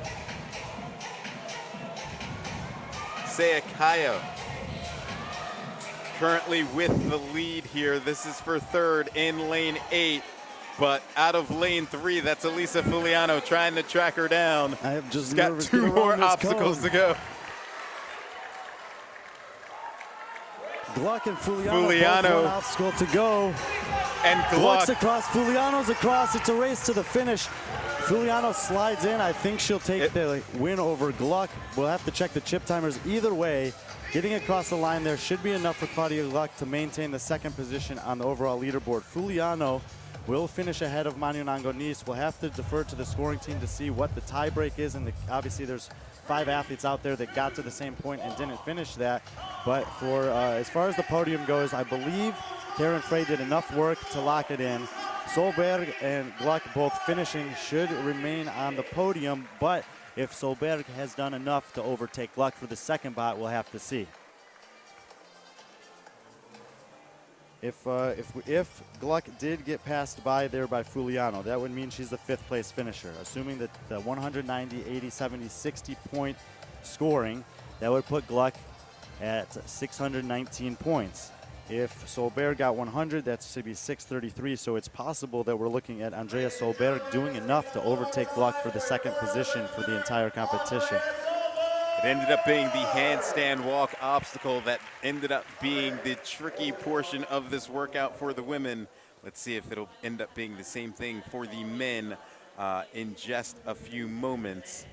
And Solberg getting an interview there in the tennis stadium. And really, you have to give it to her. After the first day where she took an 11th and a 22nd, once we got to the tennis stadium, nothing worse than 7th, including 2 event wins, a 2nd place, a 3rd, and a 5th.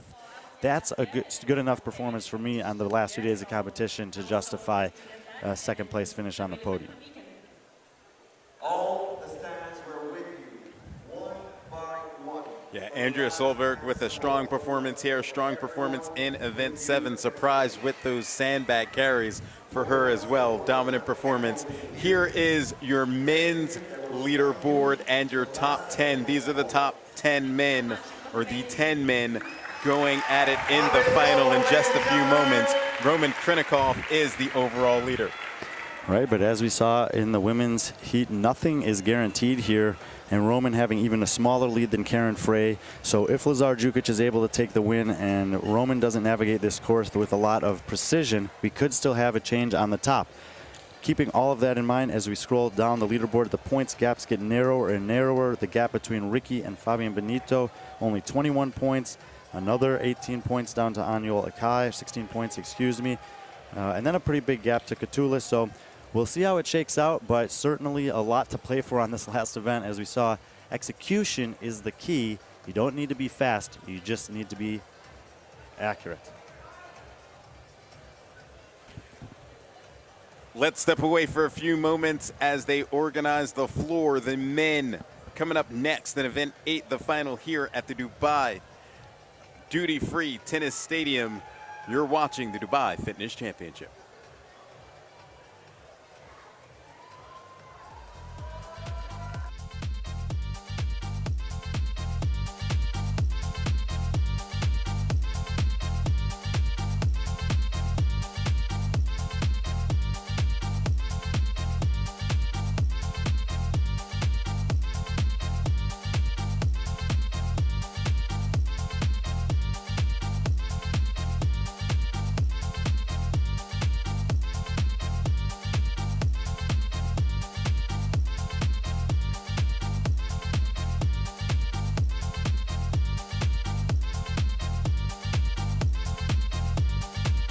Ladies and gentlemen, Dubai, are we having a good time? We are going to be calling now the athletes for your final heat.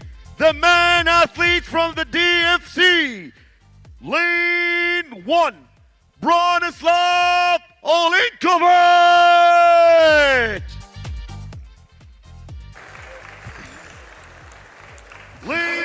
Welcome back into the Dubai Fitness Championships here at the Dubai Duty Free Tennis Stadium. I'm Derek Forrest, joined side along Brian Friend. We are reached the final event for the men. It is event 8, the final, and you see the workout there on your screen. It's a handstand walk course followed up by 20 shoulder to overheads, 15 overhead squats, 10 ring muscle ups, and then they'll work back 15 overhead squats, 20 shoulder overheads, and the handstand walk course.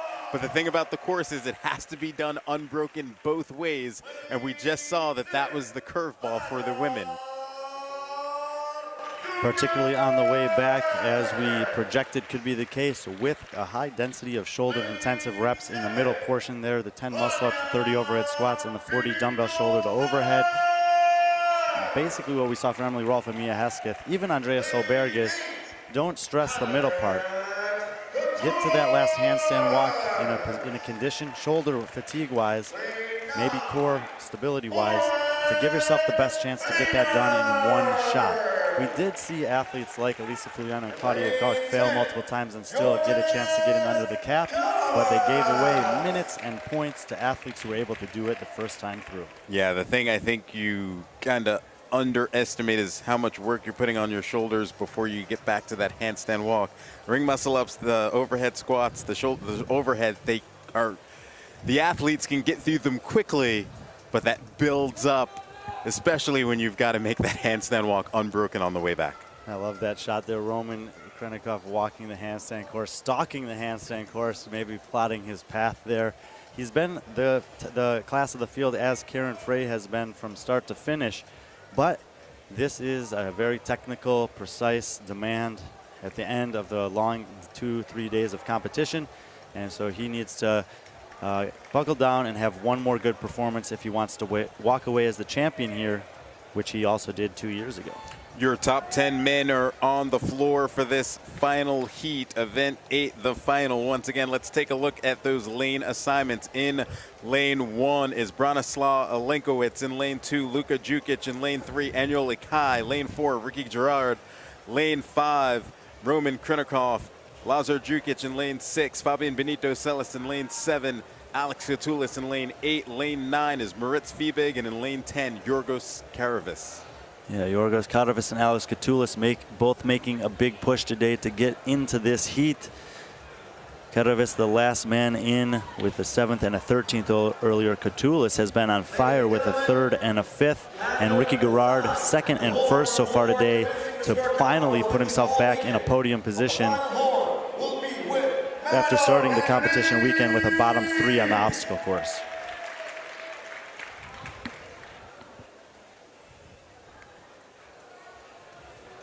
Again, we just saw the women moments ago take this one on. Navigating the handstand walk course is vital, especially on the way back, if it's going to be anything like what we saw the women take on. Yeah, and even on the way out, we did see 3 women fail. Initially, Karen Frey had 2 or 3 fails before finally figuring it out. All the women eventually did make their way over there, and it seemed to be the patience of Solberg, Rolf, and Hesketh that really paid off in terms of them ending up with those top 3 finishes. Ready? Get set. Stand by.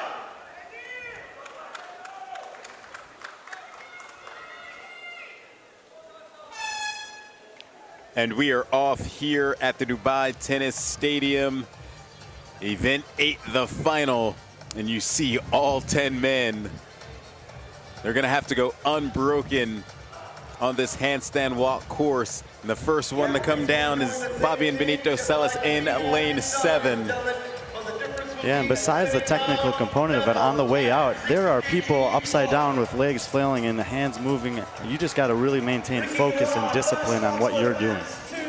First one to come down was Ricky Gerard in lane 4. Had a slight lead over the rest of the field. Fabian Benito Celis in lane 7, making his way back down after failing on the handstand walk. He is almost done, just getting around the last obstacle. Yeah, he appears to be well behind the rest of the field here, but we saw athletes come from behind in the women's field for sure. Ricky Gerard, the first one done with the shoulder to overhead. Now he's got 10 overhead squats. 15 overhead squats, excuse me. Gerard, Krinikov, and Lazar Jukic, the first 3 to the barbell. They are currently the 3 podium positions, but 8 of the 10 men working through that set of 15 at this point. So still plenty to fight for here. First one with his hand up, that was Ricky Gerard. You also have Lazar Jukic in lane 6. Over in lane 1, that's Branislav Alenkowicz. He is now done. Just looking at the body language of the guys in the middle of the floor there, they look super relaxed. Ricky Gerard seems to be in control here. Lazar and Roman, the same thing. And you have to think about the overall perspective of what they've already accomplished and the freedom that it gives them to kind of relax through this portion of the workout. They probably understand that it's that last obstacle walk that's all that's separating them from the podium finishes that they currently occupy. So just staying calm, cool, collected. Even Lazar Jukic, who's one of the best ring muscle-ups in the world of CrossFit, taking a break there, knowing that it's only the handstand walk obstacle course that really remains between him and achieving one of his goals here this weekend. Ricky Gerard done with his 10 ring muscle-ups. He is now back to the barbell for his 15 overhead squats. He is now joined by Roman Krinikov next to him in lane 5. Those are your 2 leaders in this heat. The only heat, the final. Lazar Jukic on cue, maintaining a top 3 overall position. And Ricky's been pretty aggressive here. He looks like he's going for yet another set unbroken. this is certainly something that should be a home run for him, but is it necessary? Well, that will remain to be seen until he does that handstand walk course on the way back. Top three: Ricky Garrard, Roman Krenikov, Lazar Jukic. 4, 5, and 6, your leaders. Ricky Garrard, first one back to the dumbbell for his shoulder to overhead. 10 on one side, 10 on the other side. We'll keep an eye on the podium picture, of course, as they're also the leaders on the floor, but noting that that 6th place spot is also a critical one in terms of the total payouts. Katulis currently occupying that. Luka Jukic, Moritz Fiebig, Branislav Lenkovic, Yorgos Karavis will be trying to take some of that from him.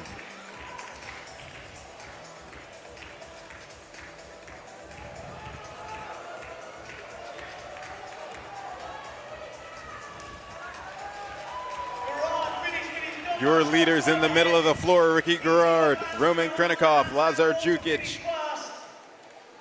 Finishing up their shoulder to overheads. Ricky now done.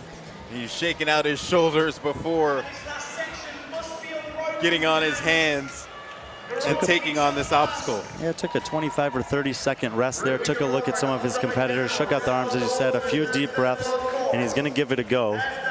He was the fastest one on the way out. He's been unbroken on every implement so far in this workout. Let's see if he can close the deal. Second handstand push-ups done. 2 more obstacles to get around.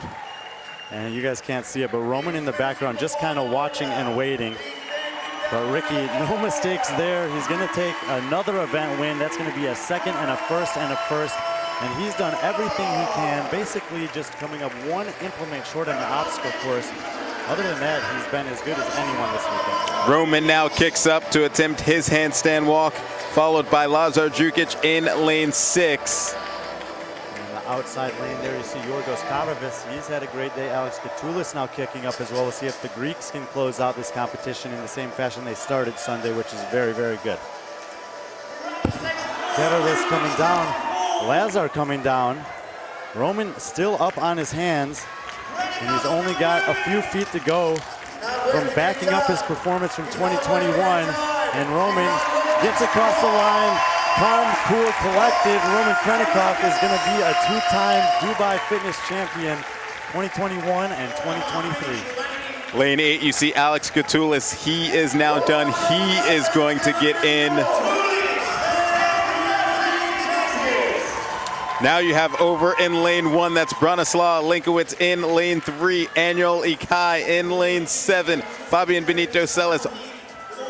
We've got a ton of guys. Lane 9, Moritz Fiebig. Lane 10, Yorgos Karavis. Annual Ikai, though, will come down. He'll have to start, but it is Branislav Lenkovic gets across. He will finish.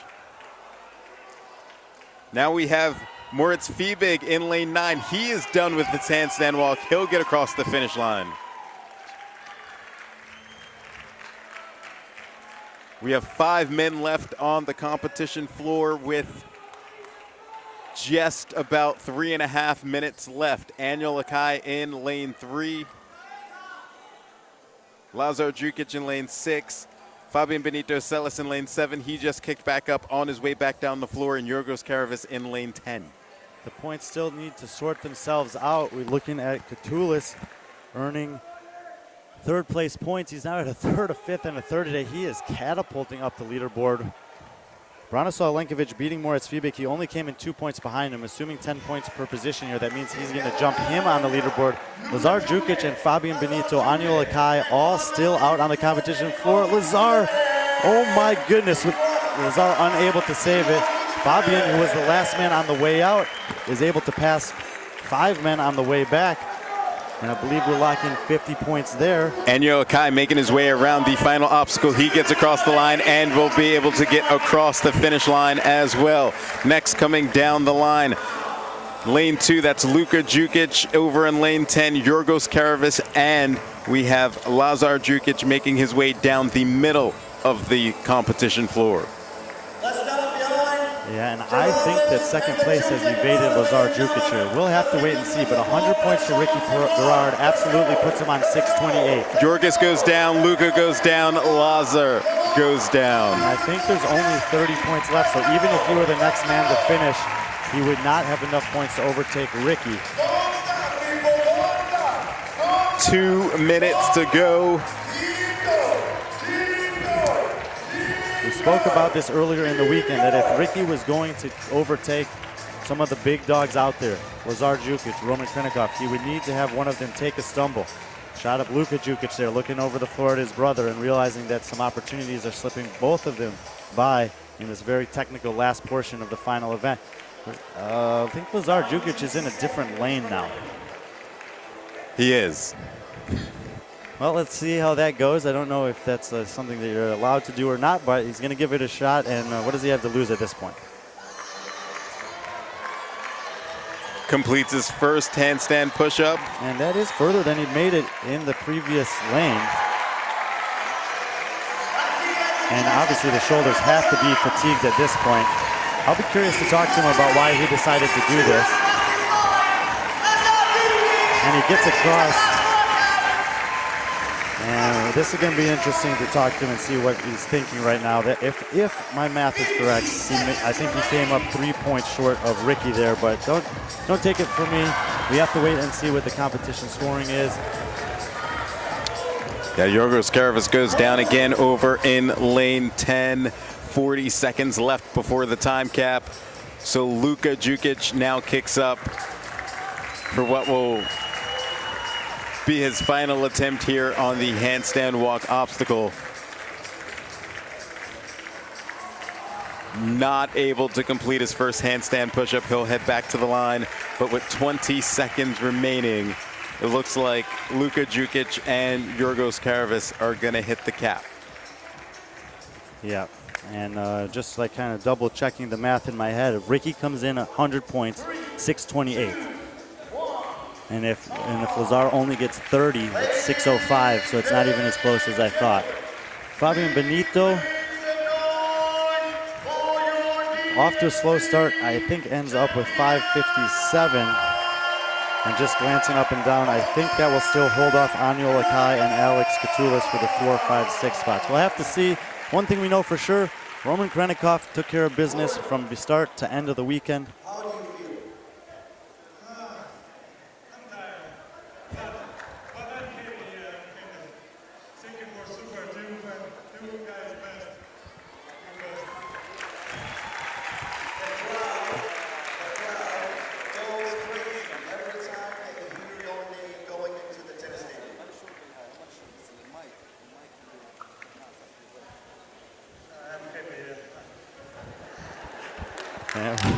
Man, a few words, but important words. Said he's happy, loves the crowd, appreciates the support. Seeing my sponsor, Broken, my team, Mayhem, Rain,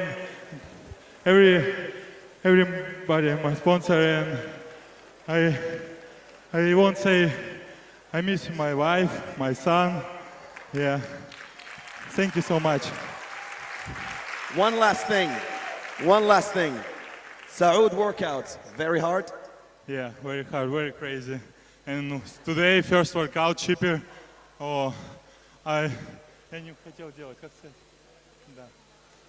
want to do it, yeah. One more time for Roman Krinikov, ladies and gentlemen! You know, it's funny that he says that there. And by the way, that's the most bold he's been in terms of trying his English in public. It's obviously he's living in the United States now, so it's great to see that that's coming along. But he, all weekend long, I had a chance to interact with him, as we often get to do here in Dubai, with the just proximity of the athletes to the event team. And he never once complained about anything. He never once gave any indication of a sign of weakness or intimidation by a workout or a competitor. But when everything's said and done and the job is done, he will admit that that was a hard workout, and giving credit to Saud for a great challenge this weekend for all the athletes. Yeah, if there's one thing we know Roman Krinikov is going to stand atop the leaderboard here in Dubai for the 2023 Dubai Fitness Championships. The women still undecided. Karen Frey sitting on top of the leaderboard heading into that final event. Not the greatest finish for her in the final. So we're going to wait and see what the results are for both the men and the women. That's going to be coming up in just a few minutes. So we're going to take a little break. We'll come back for that ceremony here at the Dubai Fitness Championship.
people laughed.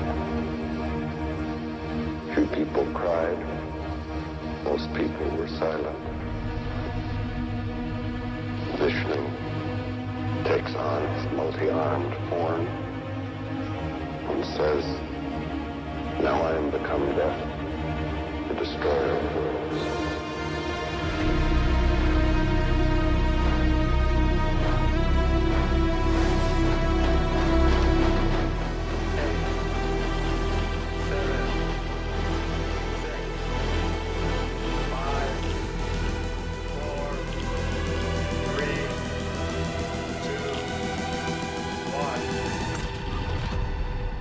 Now I am become death, the destroyer of worlds.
custa usar uma palavra, uma palavra, uma palavra, uma palavra, uma palavra.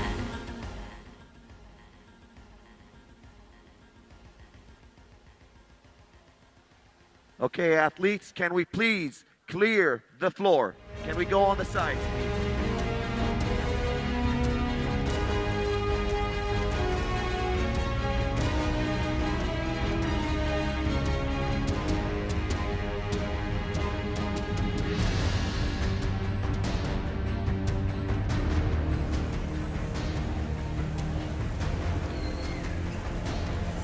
Welcome back into the Dubai Fitness Championship live stream. We have now reached the award ceremony portion of the broadcast. First up, the Golf Fitness Championship. We're going to send it down to the floor with Omar, and we're going to join in on the GFC award ceremony. That'll be followed up by the Dubai Fitness Championship award ceremony as well. Let's send it down to the competition floor.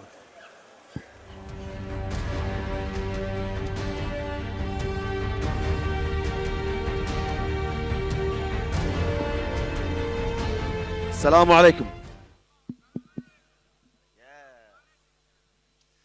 Thank you everyone for attending the DFC 2023.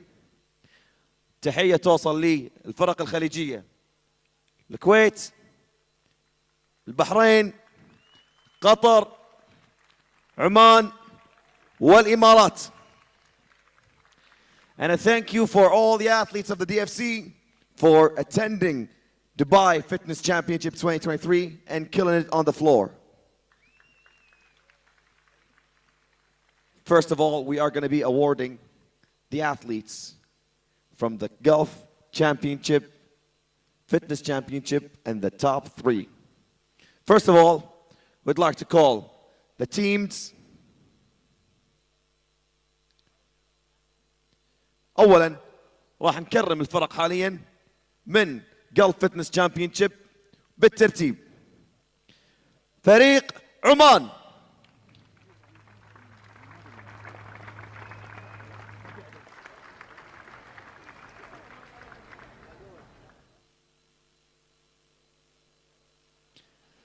فريق قطر.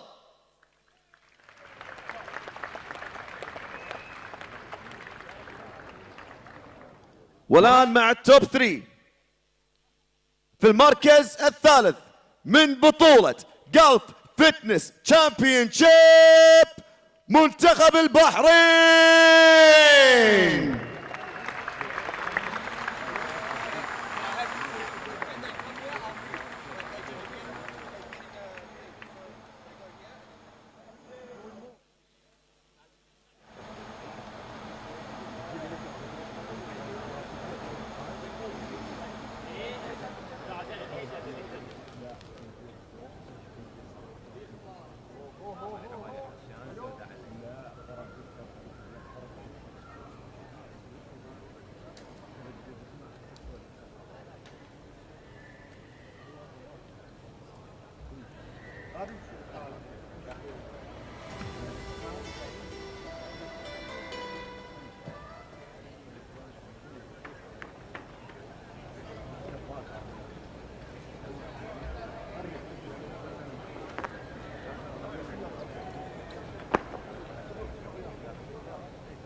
وفي المركز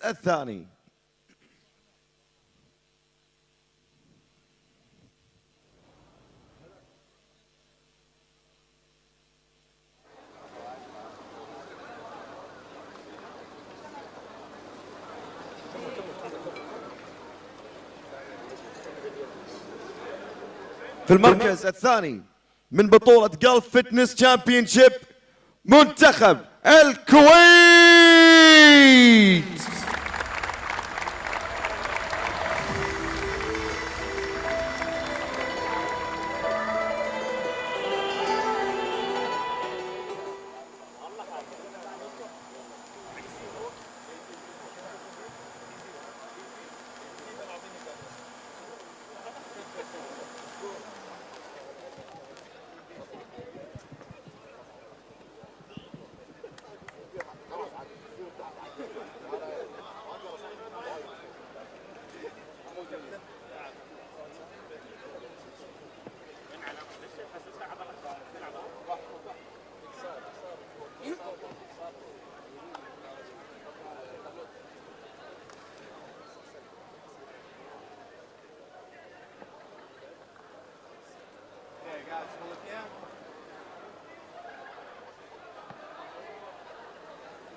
وفي المركز الأول وأبطال البطولة الأولى لجلف فتنس تشامبيونشيب منتخب الإمارات.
And now we are going to be calling out all the athletes, male and female, from the DFC to receive their award. Beginning with the female athletes.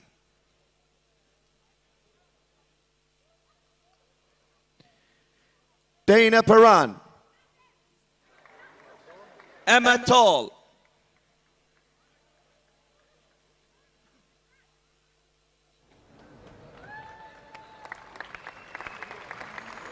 Alexia Williams,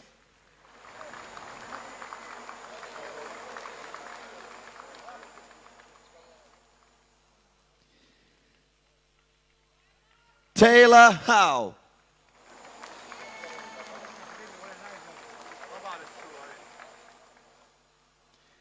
Maddie Harris,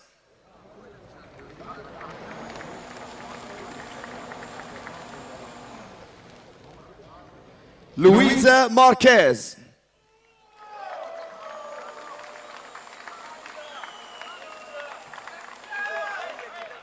Shahad Boudibs,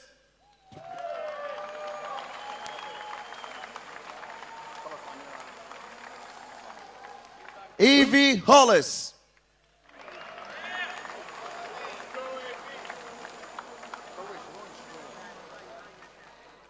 Hannah Carlson.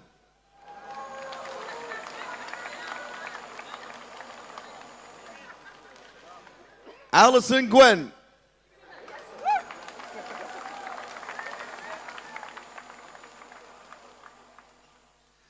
Veslame Kolstad.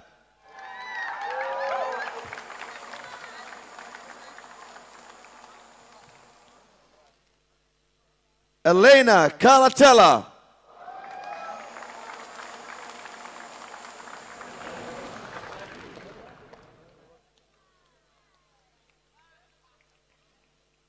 Julia Cato.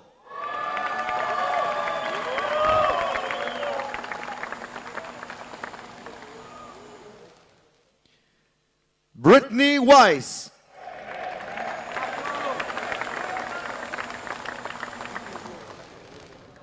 Sylvia Garcia.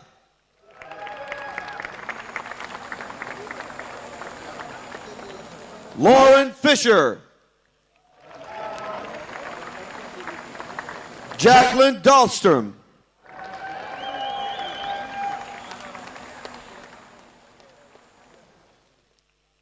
Kyra Milligan.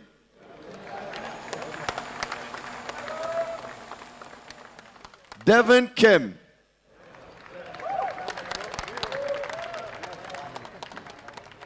Camilla Hellman.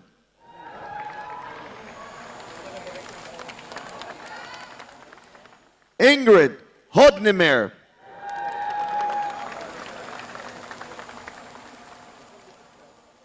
No Blike.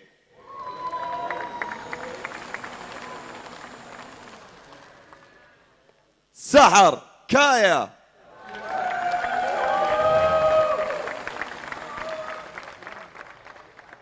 Emily Rolf.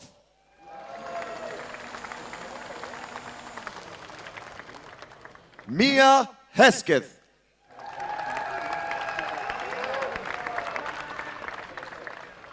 Elisa Foliano.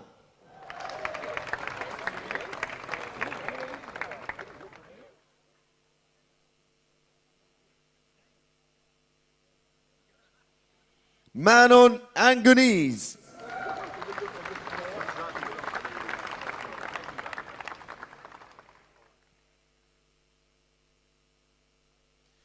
And now with the men athletes. Beginning with Reggie Fassa, Oldis Upenex,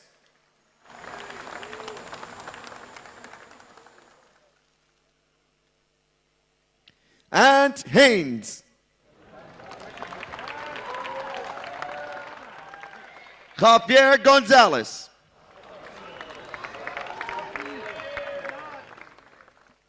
Christoph Horvath,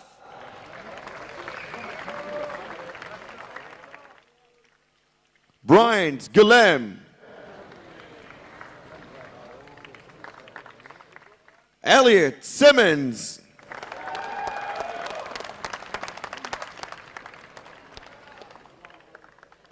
Daniel Tai,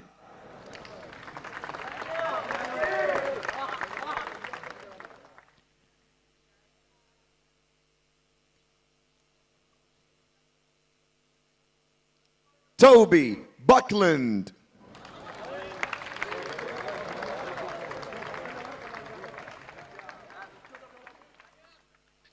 Martin Cuervo,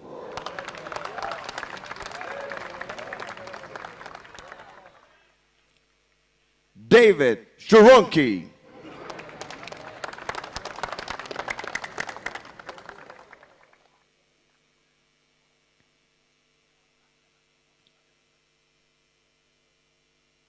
Jorge Fernandez,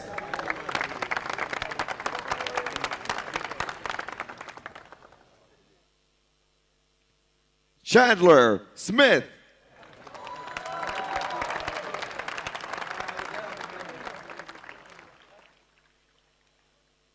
Simon Mentela,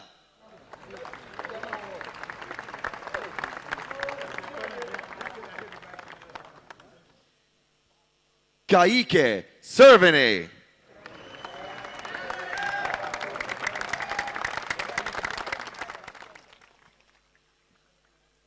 Kalian De Souza.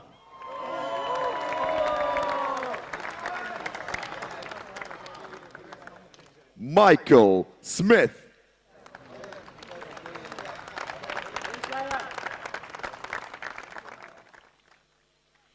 Georges Caravas.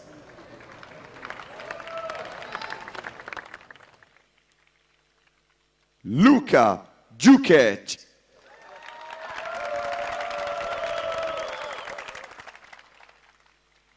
Moritz Fabeg.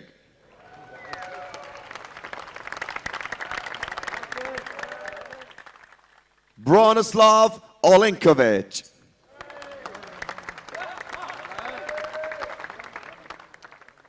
Alex Katolis.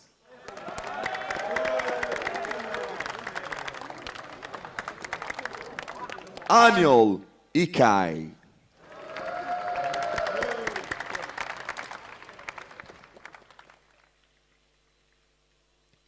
Fabian Benito Celes.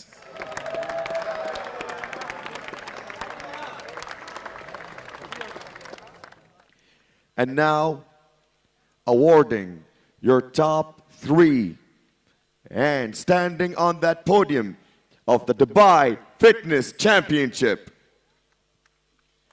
From the women's side, ladies and gentlemen, taking that 3rd place with 619 points, Claudia Clark.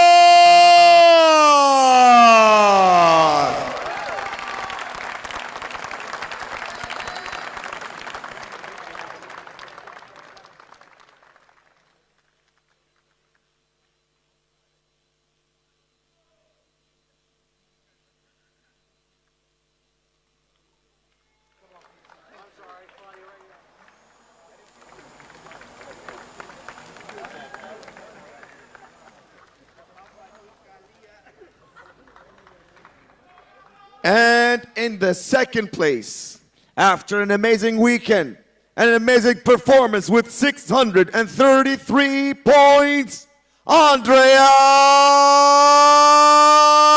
Solberg.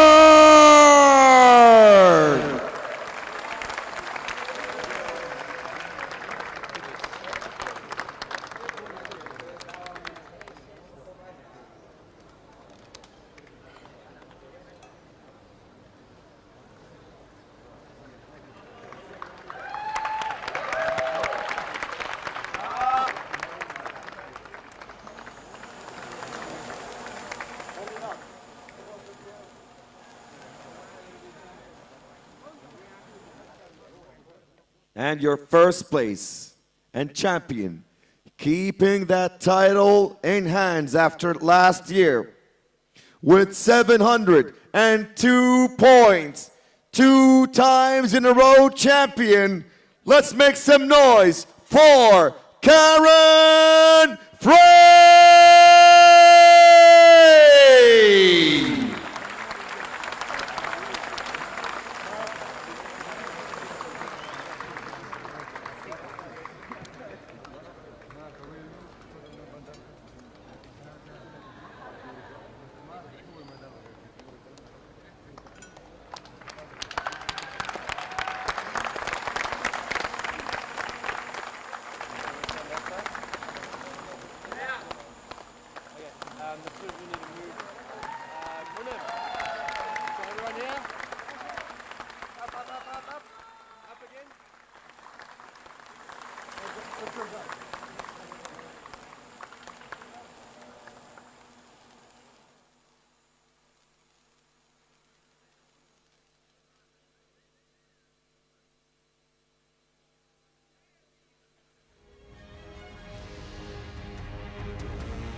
Advancing to the men now and the top 3 of your DFC championship.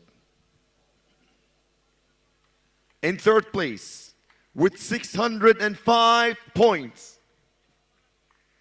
Lazar Jukic.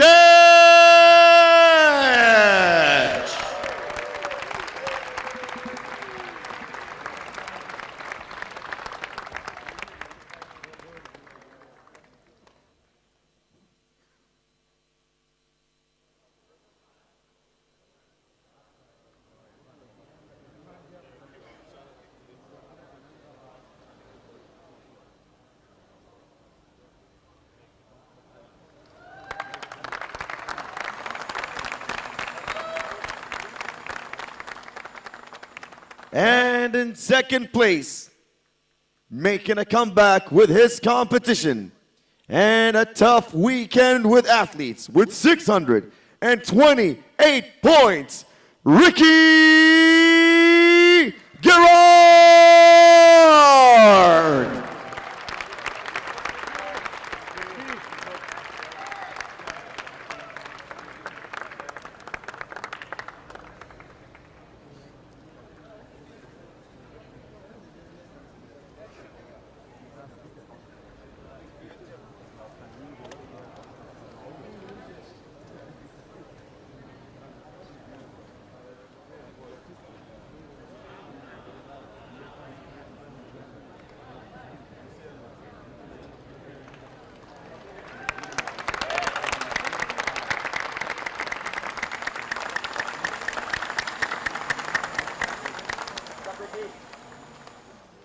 And now for the DFC champion. Make some noise for Roman Karanakov!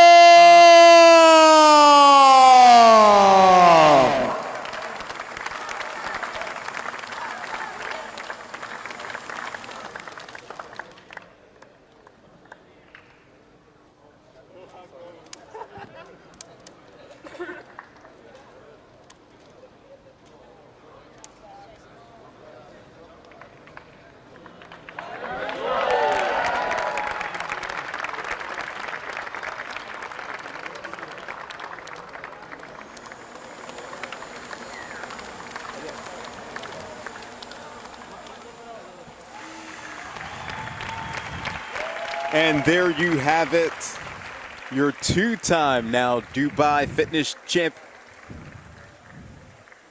And there you have it, your 2-time Dubai Fitness Championship champion Roman Krenikov standing atop the podium on the men's side. Joining him, Ricky Gerard finished in 2nd. Lazar Jukic finished in 3rd. On the women's side, Karen Frey, now back-to-back 2-time champion here. Andrea Solberg in 2nd. Claudia Gluck in 3rd.